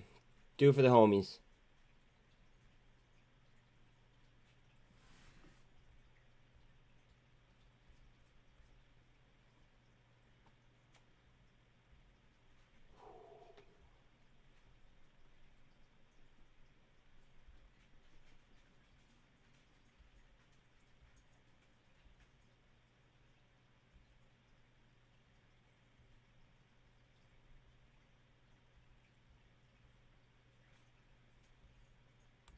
Riggy's at 642.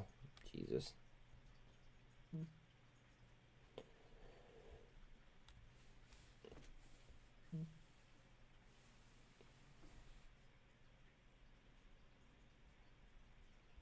Thank you very much, Mark. Yes, please like, sub, share. Happiness, health, and wealth to all. Yes, please.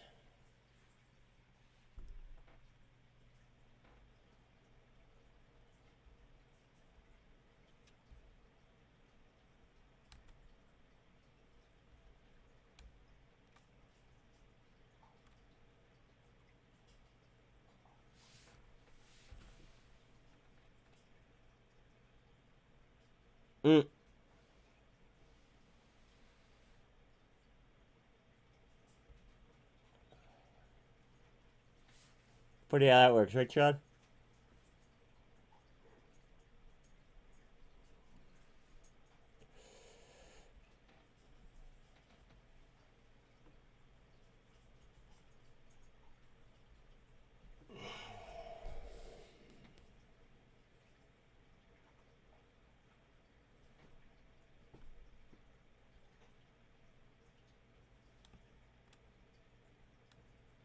Your TNF is still fighting.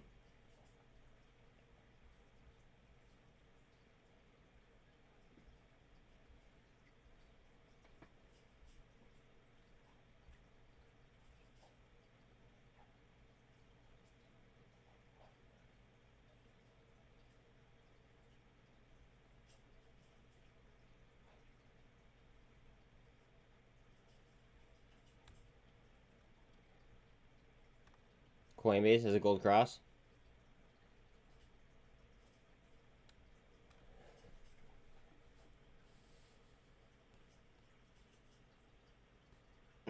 GovX just got FDA, or no, sorry, notice of allowance of Zika vaccine patent. So they got a patent, GovX.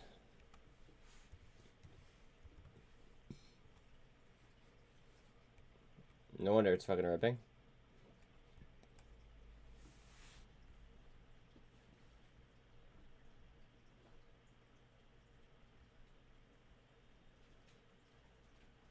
$8.99 on Boyle. Wow.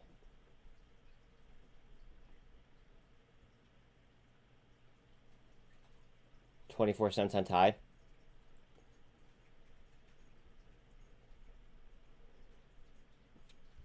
Cosm with the spin, he says. Check out Cosm.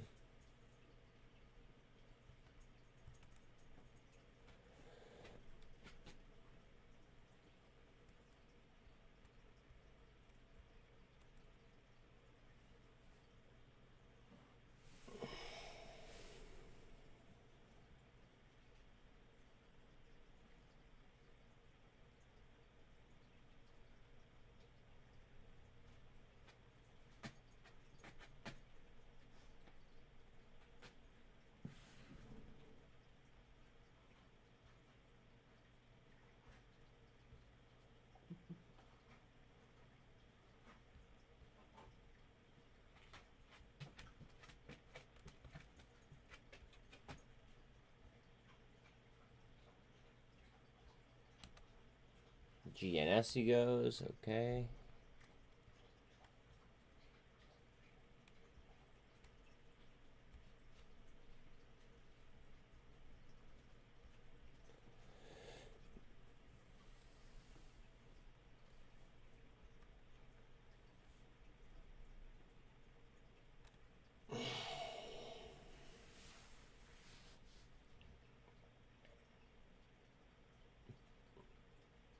Bodhi, it's kind of healthy for it to chill for a minute.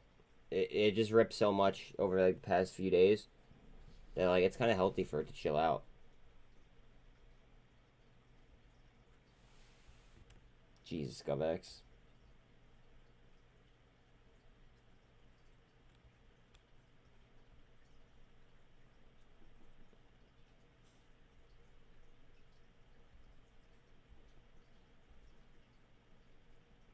If you go back to $6, market's coming back a little bit. At least that's what futures are telling me.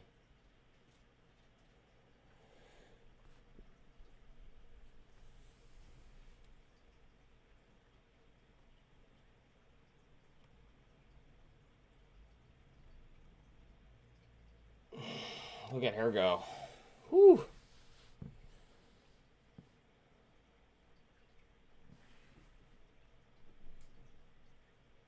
Oxygen's moving as a sympathy to GovX, potentially.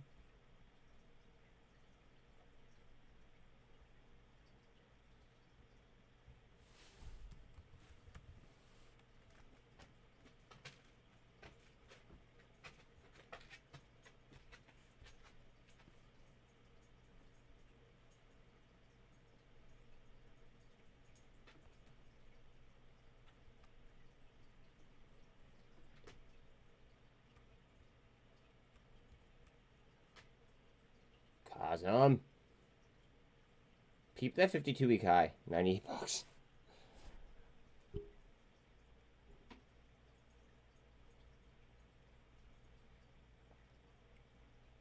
Cool, calm, collected, Sean goes.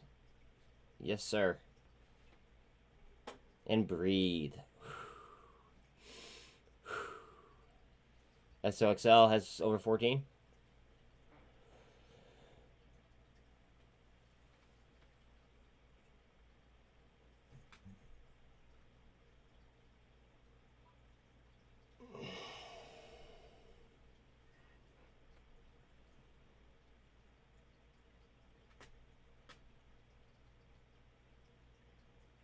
Sean, you might want to cover your ass there by putting NFA on that.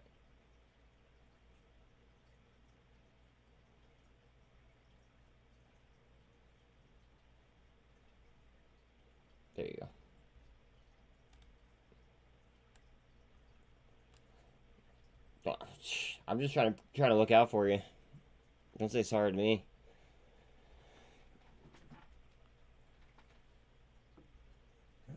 Bella, what? You ate, you were outside. What can I do for you, honey, huh? What is it? Come here. It's fucking freezing outside. You're not going outside. Tide dropped 24.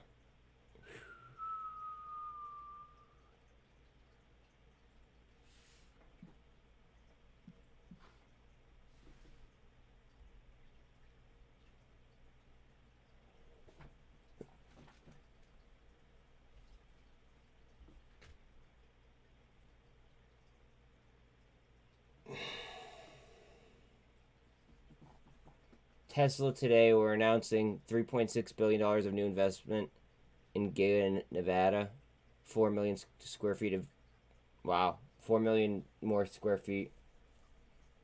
3,000 additional team members. 2 manufacturing facilities. And our first high-volume semi-factory. Wow. Okay, that's cool.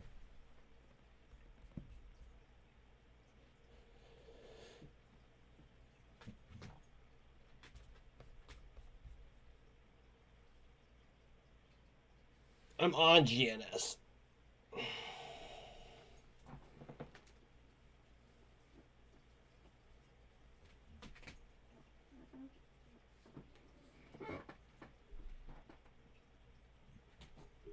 Bell. What is it, baby? Huh? Come on.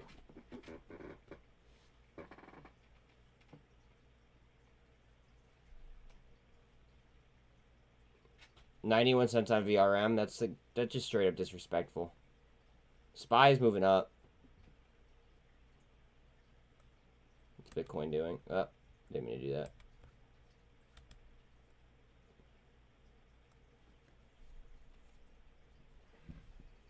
You've noticed Helbiz and GNS seem to run together. Well, that makes sense because the CEOs are both in the fight to.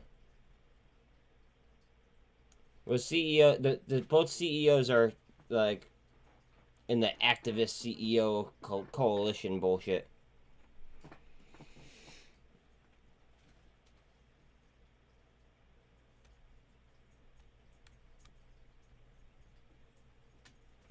Bella needs something. 1 second. What are we doing? Again?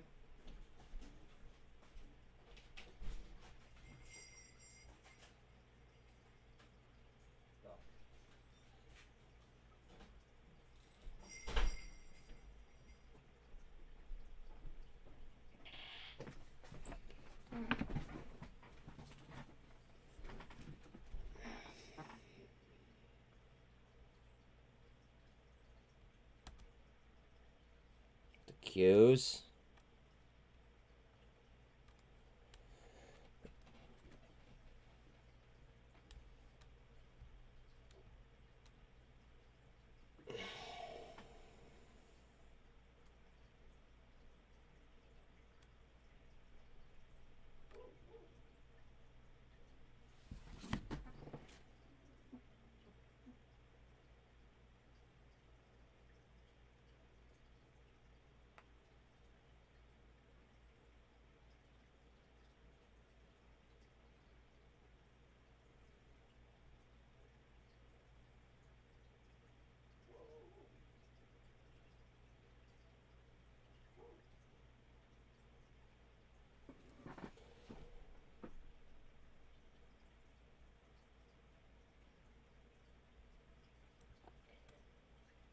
So far, the latter, Mark.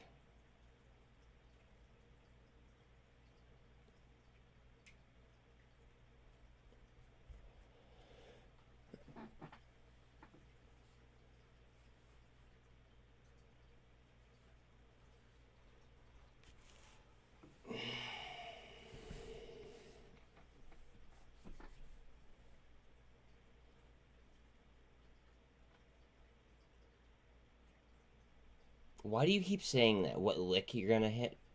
What stock you're going to invest in? Or scalp? Or trade? Or, like...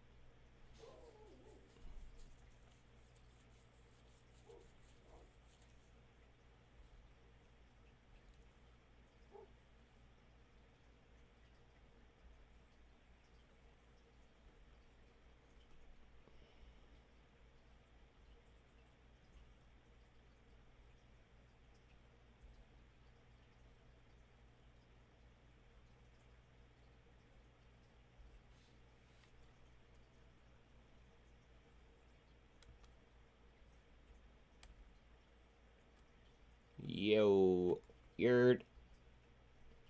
Yerd.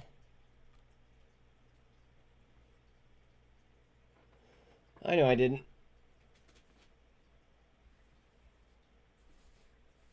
Might be. What up, dude? What's good with you?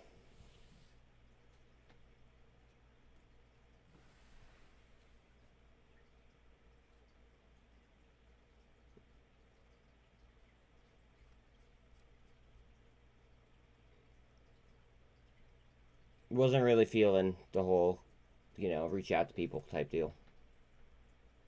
Just saying.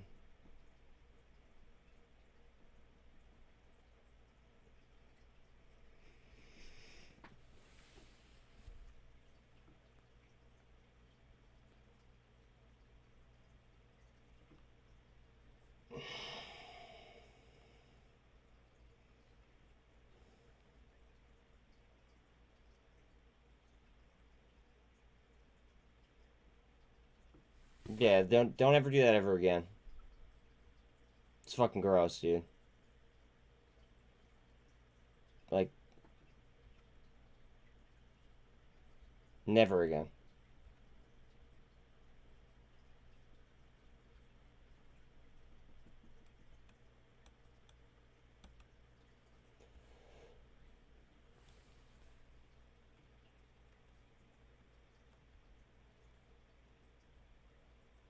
No, you don't. It's fucking. It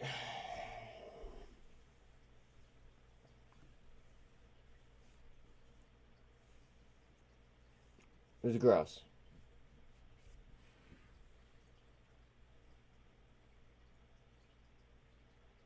Like, I'm gravy.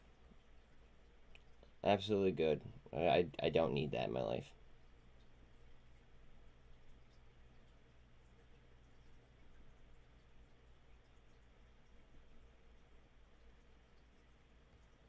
Bro. Please don't.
What do we got for Bitcoin?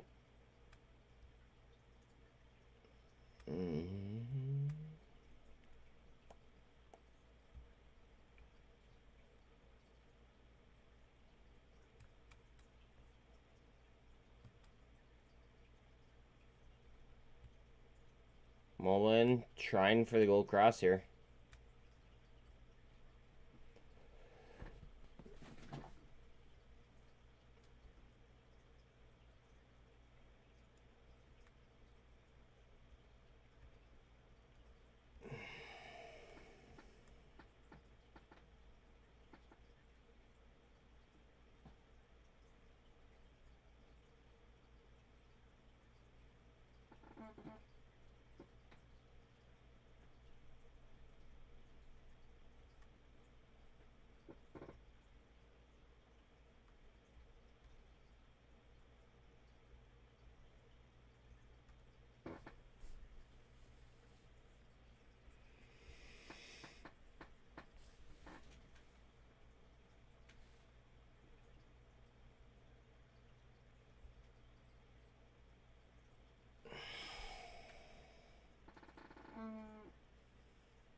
He's always late, so I'm not really worried about it.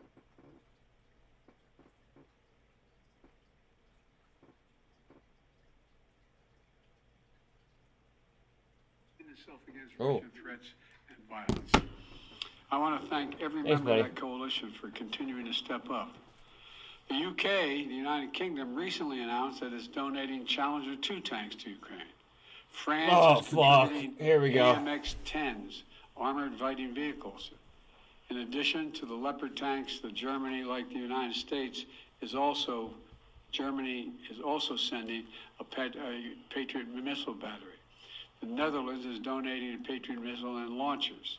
France, Canada, the UK, Slovakia, Norway, and others have all donated critical air defense systems to help secure Ukrainian skies and save the lives of innocent civilians who are literally the target of Russia's aggression. That's exactly what he's going to say. Poland is sending armored vehicles.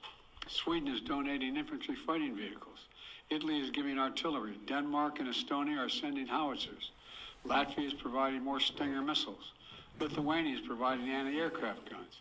And Finland recently announced its largest package of security assistance to date. You may remember I was asked a while ago what I think was going to happen. And I said, let Putin know. He thought that he's going to end up with the Finlandization of Europe. Well, he's got the NATOization of Finland. He's gotten something he never intended. Together with our allies and partners, we've sent more than 3,000 armored vehicles, more than 8,000 artillery systems, more than 2 million rounds of artillery ammunition, and more than 50 advanced multi-launch rocket systems, anti-ship and air defense systems, all to help counter Ukraine's brutal aggression. He just fucked up because of Russia. And look, today's announcement builds on the hard work and commitment from countries around the world, led by the United States of America, to help Ukraine defend its sovereignty and its territorial integrity. That's what this is about, helping Ukraine defend and protect Ukrainian land. It is not an offensive threat to Russia. There is no offensive threat to Russia. If Russian troops return to Russia, they'll be there where they belong. This war would be over today. That's what we all want, an end to this war in just and lasting terms. Here we go. You know, our teams do not permit one nation. We're not going to allow one nation to steal a neighbor's territory by force.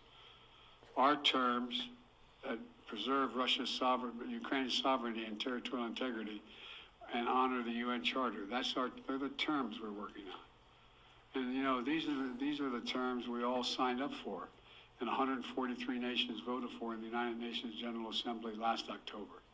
So, the United States, standing shoulder to shoulder with allies and partners, is going to continue to do all we can to support Ukraine. Putin expected Europe and the United States to weaken our resolve. He expected our support for Ukraine to crumble with time. He was wrong. He was wrong. And he was wrong from the beginning, and he continues to be wrong. We are united. America's united, and so is the world. And we approach the one-year mark, as we do, of the Russian full-scale invasion of Ukraine. We remain united and determined as ever in our conviction and our cause. We've never been less united, in my opinion. Unflagging commitment to Ukraine and our confidence in the skill of the Ukrainian forces. As I told President Zelensky when he was here, and today's his birthday, by the way, in December, we're with you for as long as it takes, Mr. President.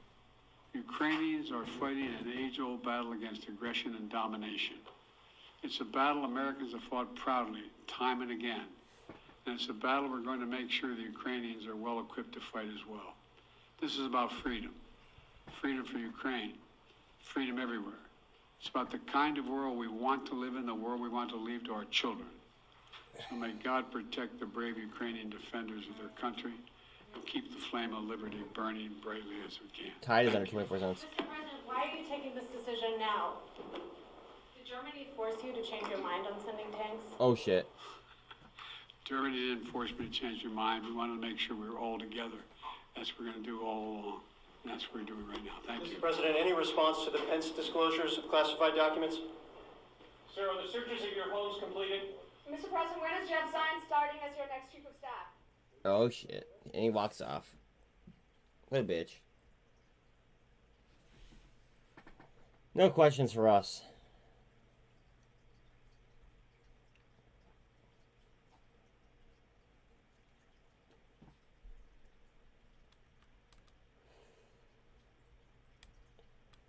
J Maya coming up for Gold Cross.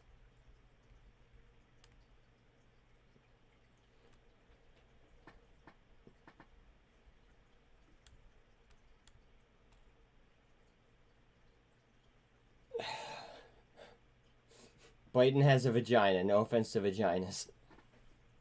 I have a dog at the door. Give me 1 second. No, look, you're not going outside now. We're not doing this back and forth all day bullshit.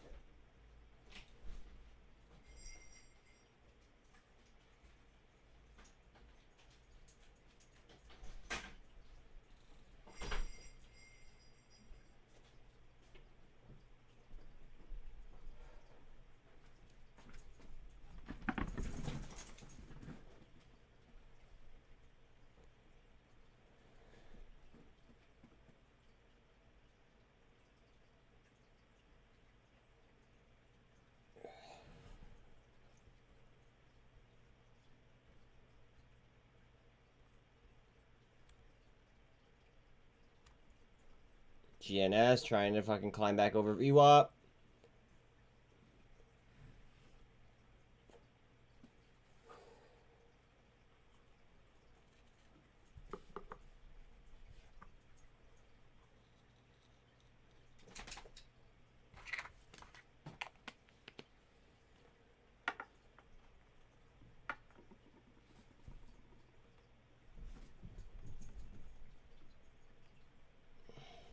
Cosm.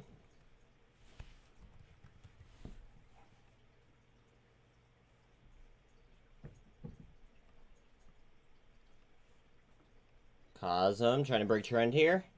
Oh, I forgot to draw the line here.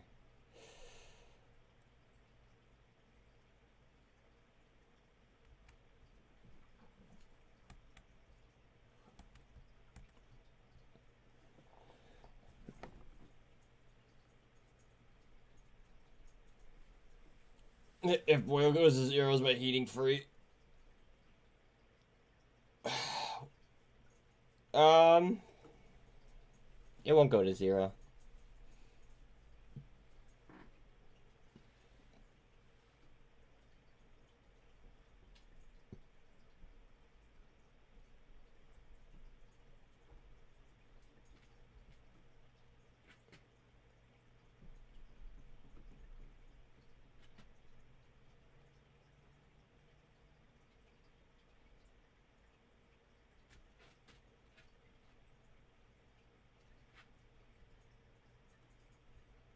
Tesla's trying to fucking lift real hard before earnings.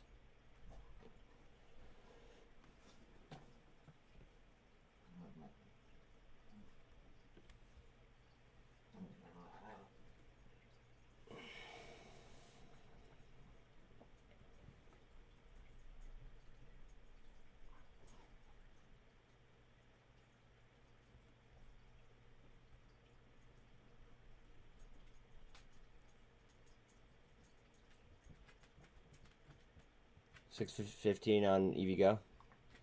Back above 6 for EVGO.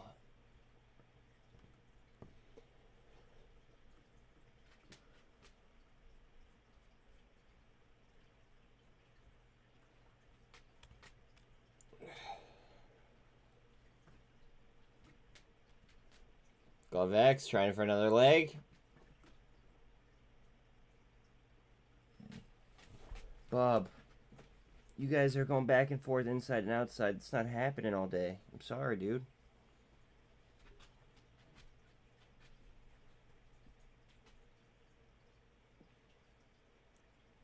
Mark out here calling bangers. ENSC at 103. 134 wall for goev.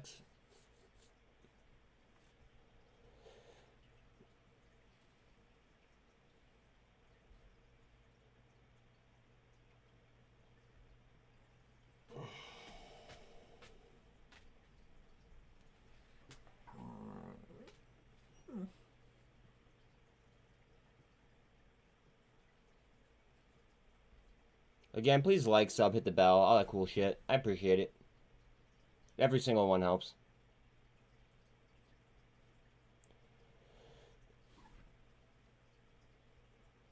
Every single one.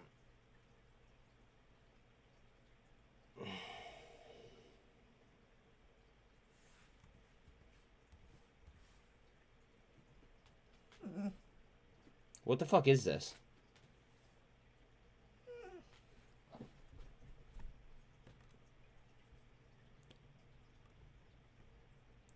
Alright. We have a yup. Let's see if we get a handle. 1 second. What, dude? You wanna go out? Man. It's annoying as shit. In, out, in, out.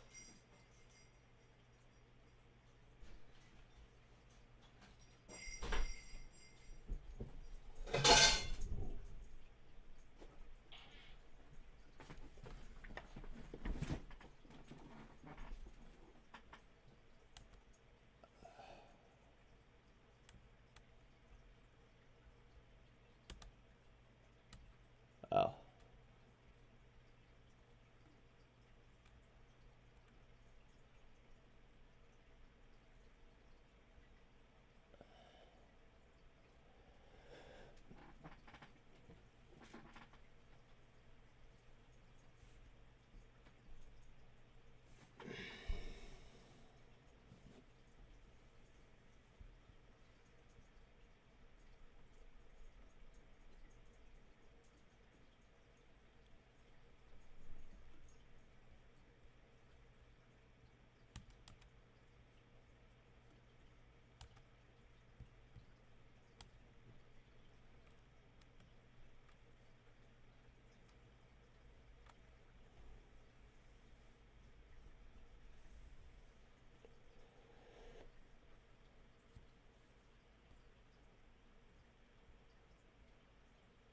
$8.88 on Boyle. Holy fucking god.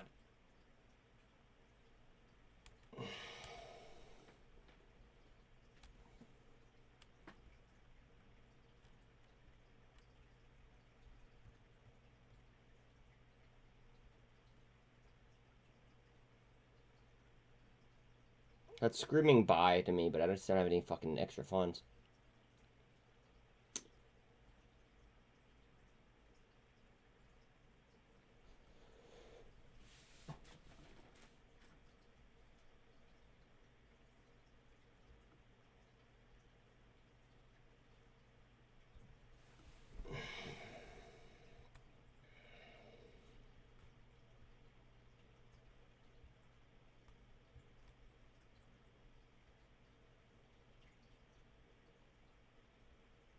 Come on, Cosm.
Cosm.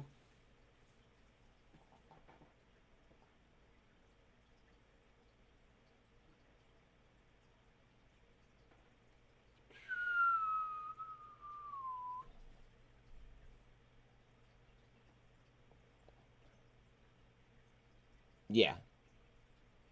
Yeah. I like Boyle a lot. I just wish that I had more money to fucking throw at it right this second. But I don't.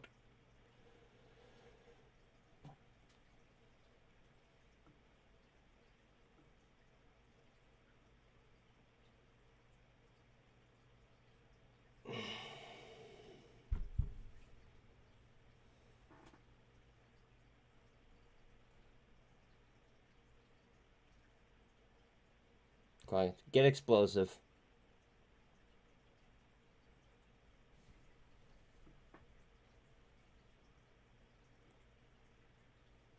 ESC at 99 cents. Word.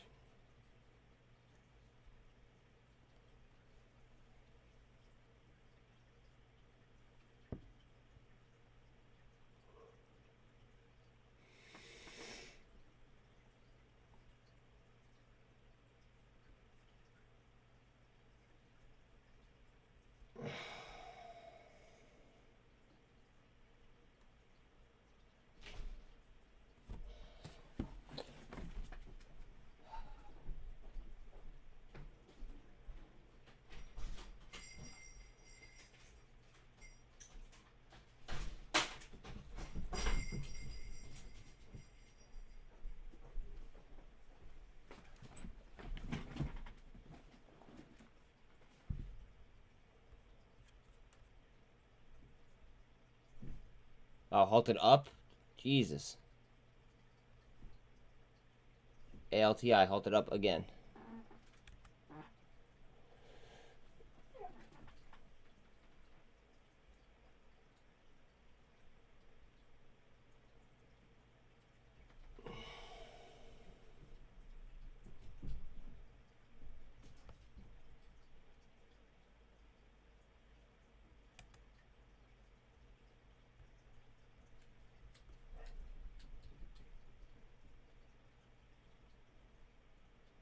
MMat's almost at $1. 102.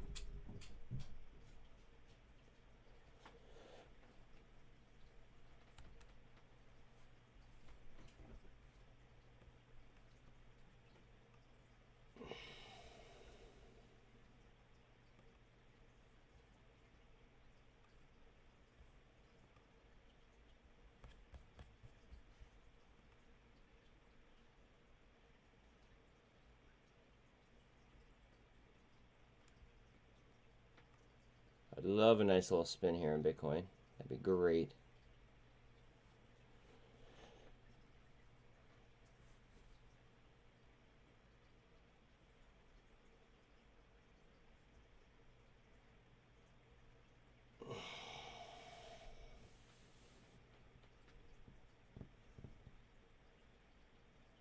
Come on, babe.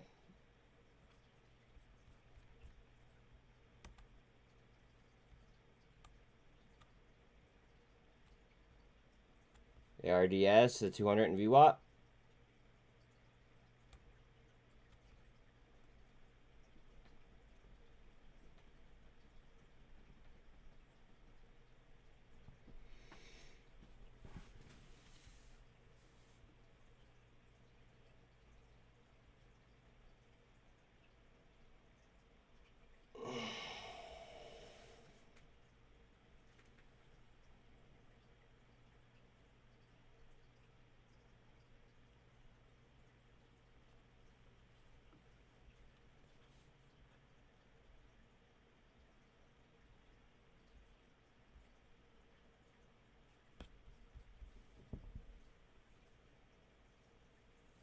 Boyle with the super trend. Okay.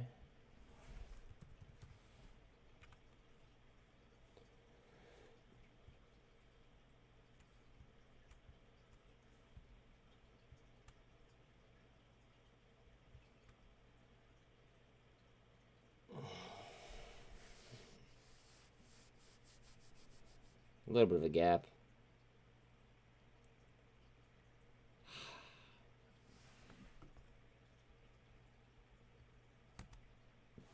Cause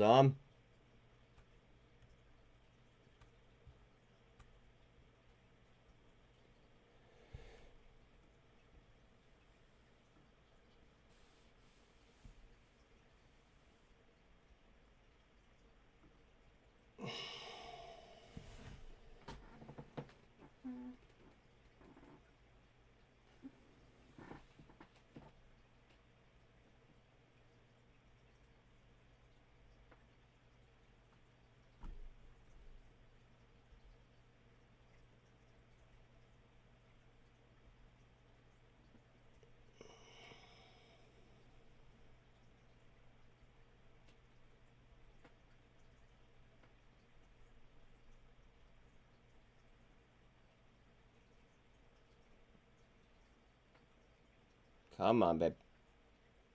Crank your way higher.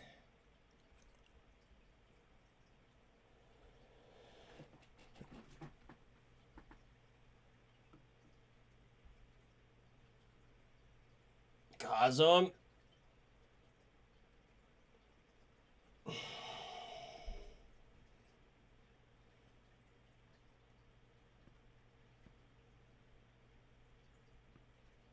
Intraday high.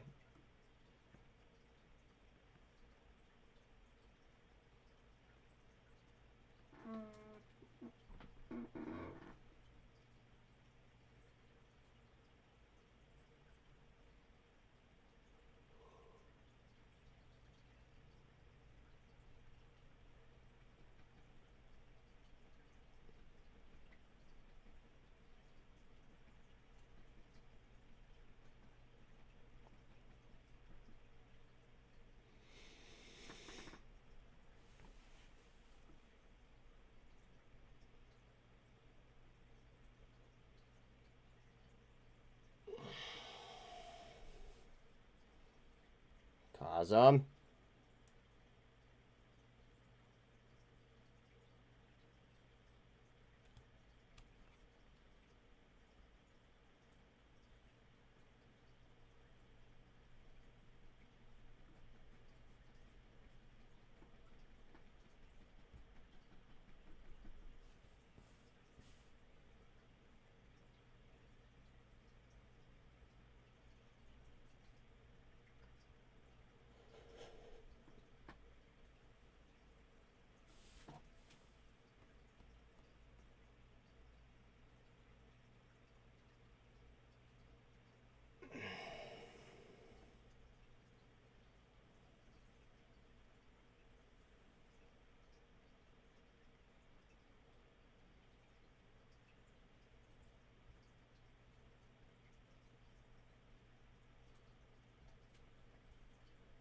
Yeah, please like, sub, hit the bell. I appreciate you guys.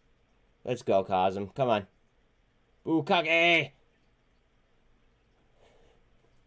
Make it rain, baby. Make it rain.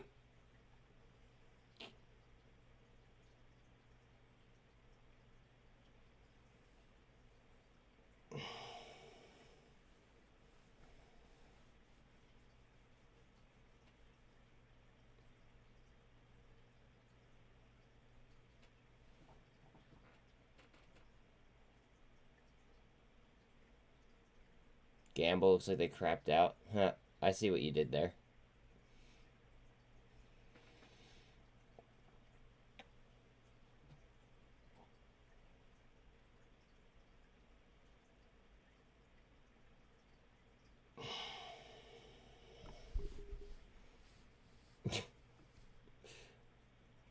Funny guy. Funny guy.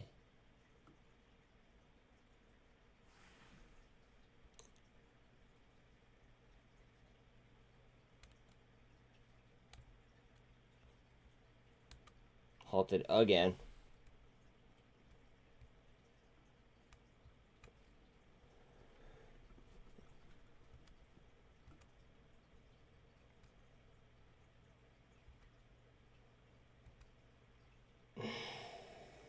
Like, share, subscribe.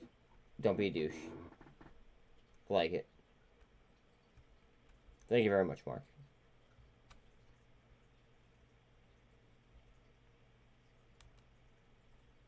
Ah.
boiled down to 885.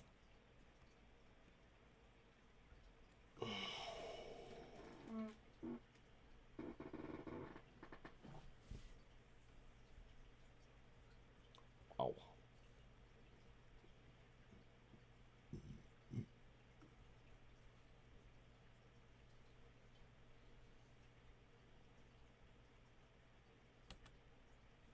And ATNF ended up doing it.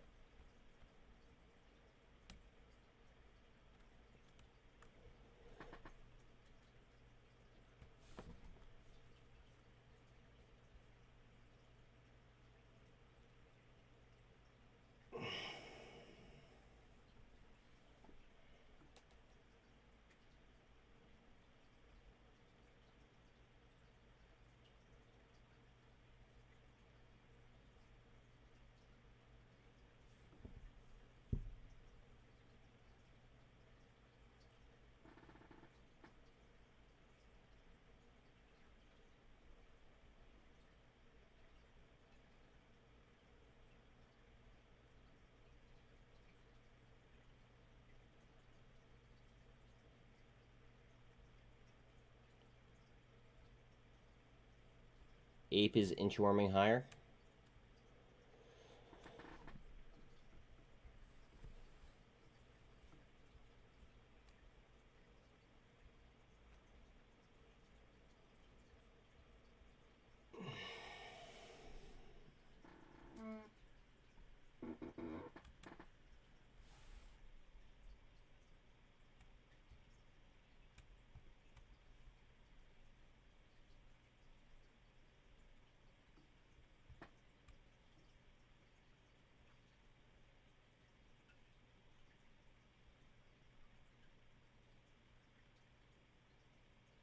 Come on, Kazan.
ARDS stalling at $1.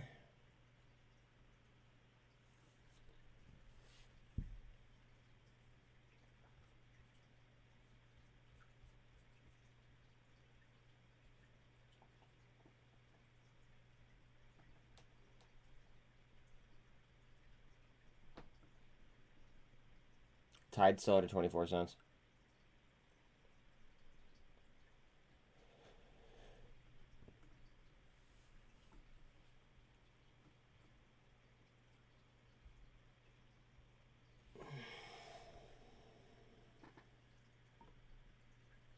You gambled on what?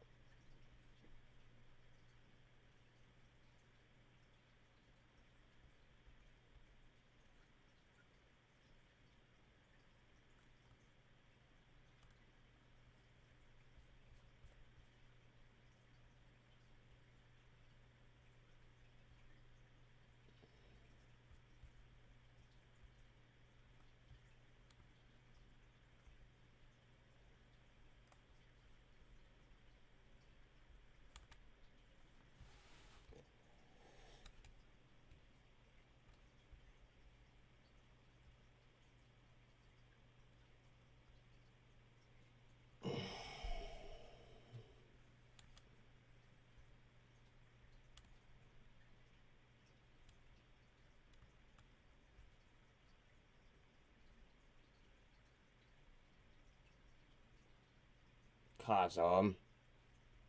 Kazam.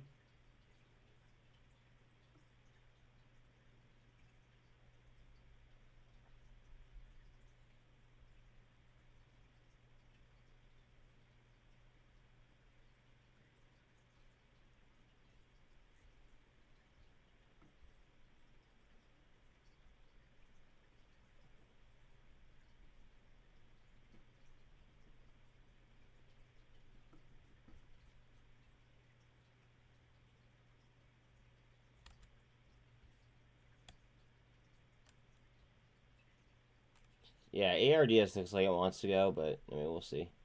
I mean, realistically, we're just waiting for the results on those two things.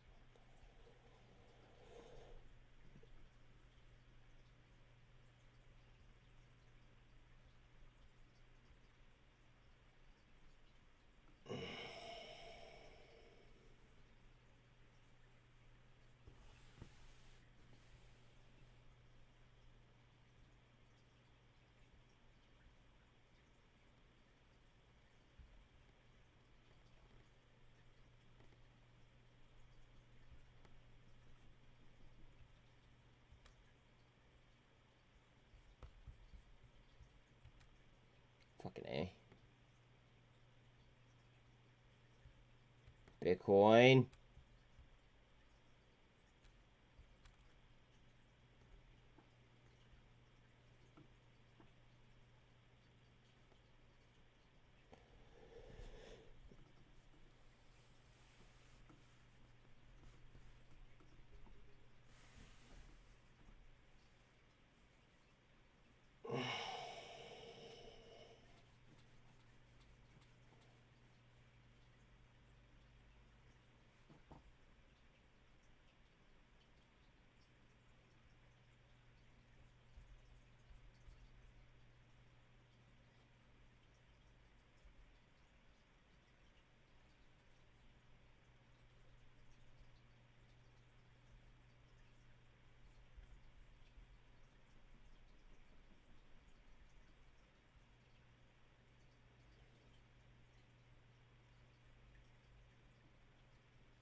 GME back over 20.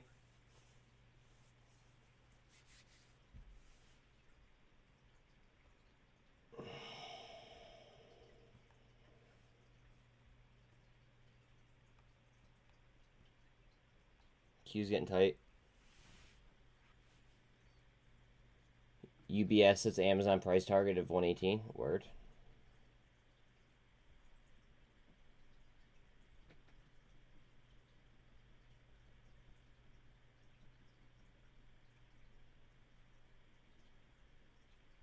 They're currently trading just under 95 bucks.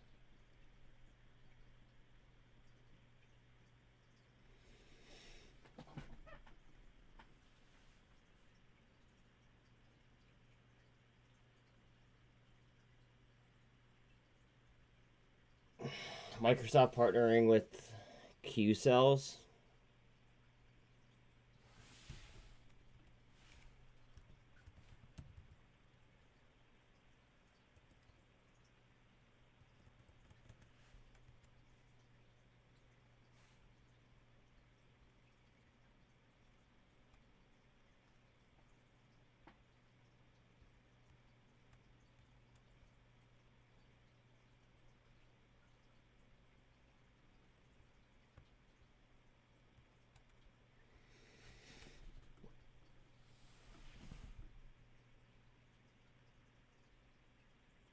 Come on, Q's.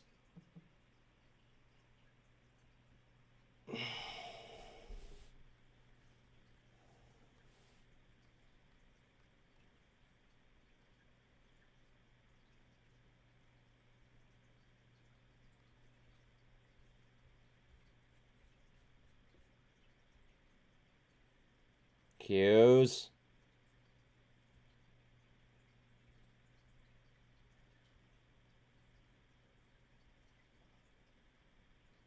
Robinhood's Hood. Twitter was hacked. Users tricked into buying fraudulent crypto project. What project?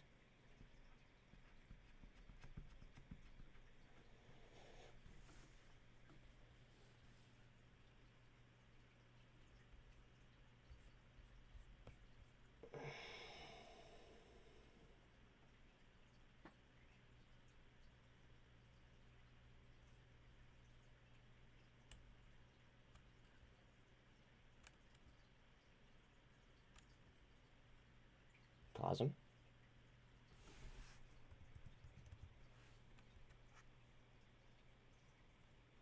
Cosm.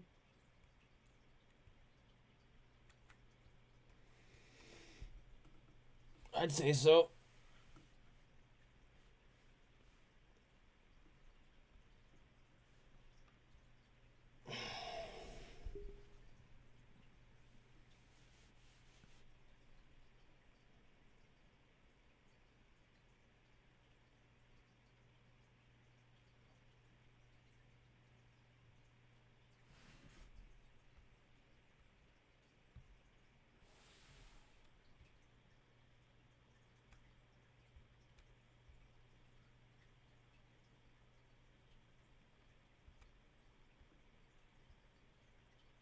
ARDS back down to 97.9. Just saying.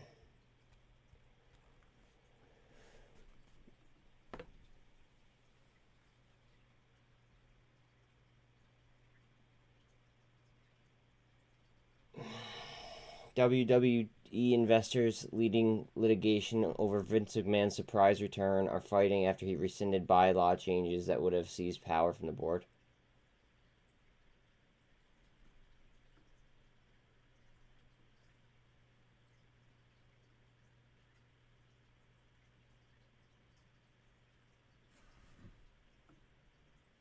Cosm.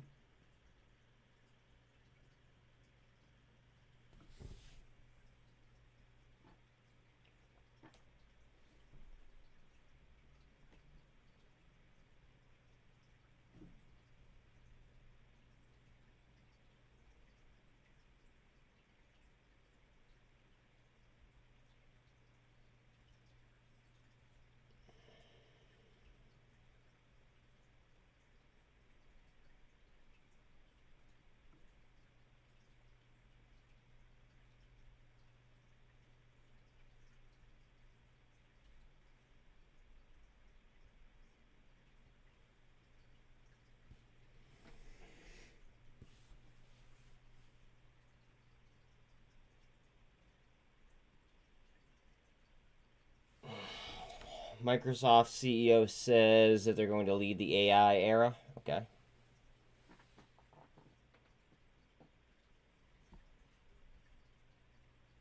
I don't doubt them.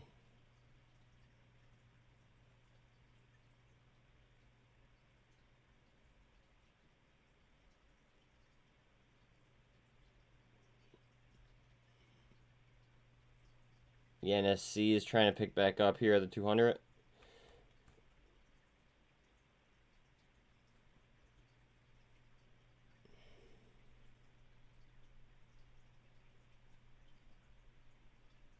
Hellbiz 21% down. Ouch. Ouch, ouch, ouch, ouch.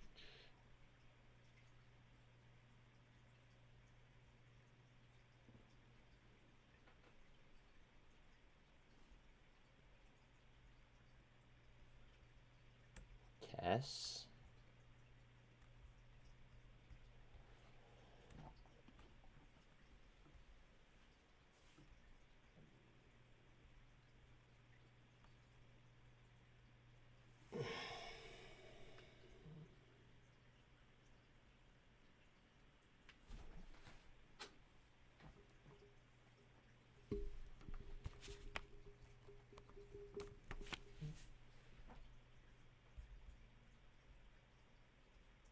Jesus. How long till it halts again? I bet you it's already halted. Let's see.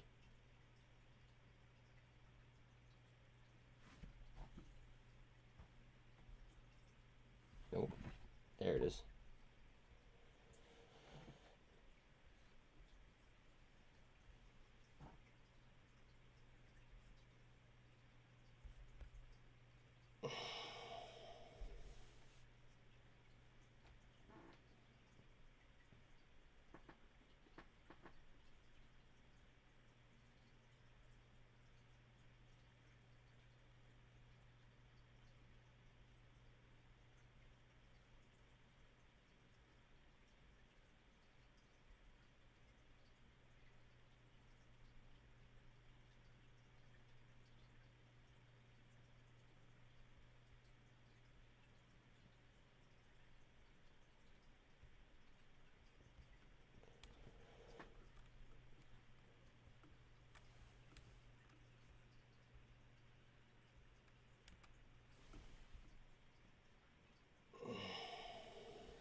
The U.S. will send Ukraine 31 of its M1 Abrams battle tanks. Fucking A.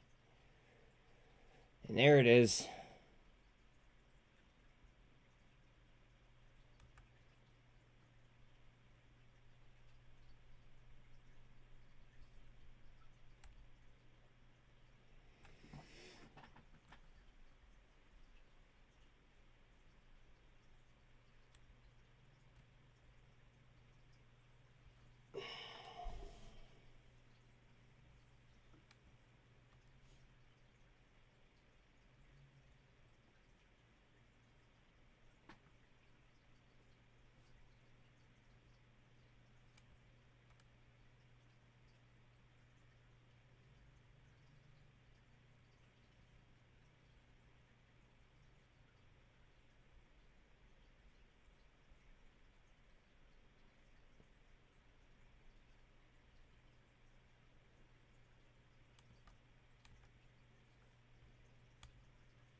Broadcom $61 billion purchase of VMware draws investigation from UK regulators. Okay.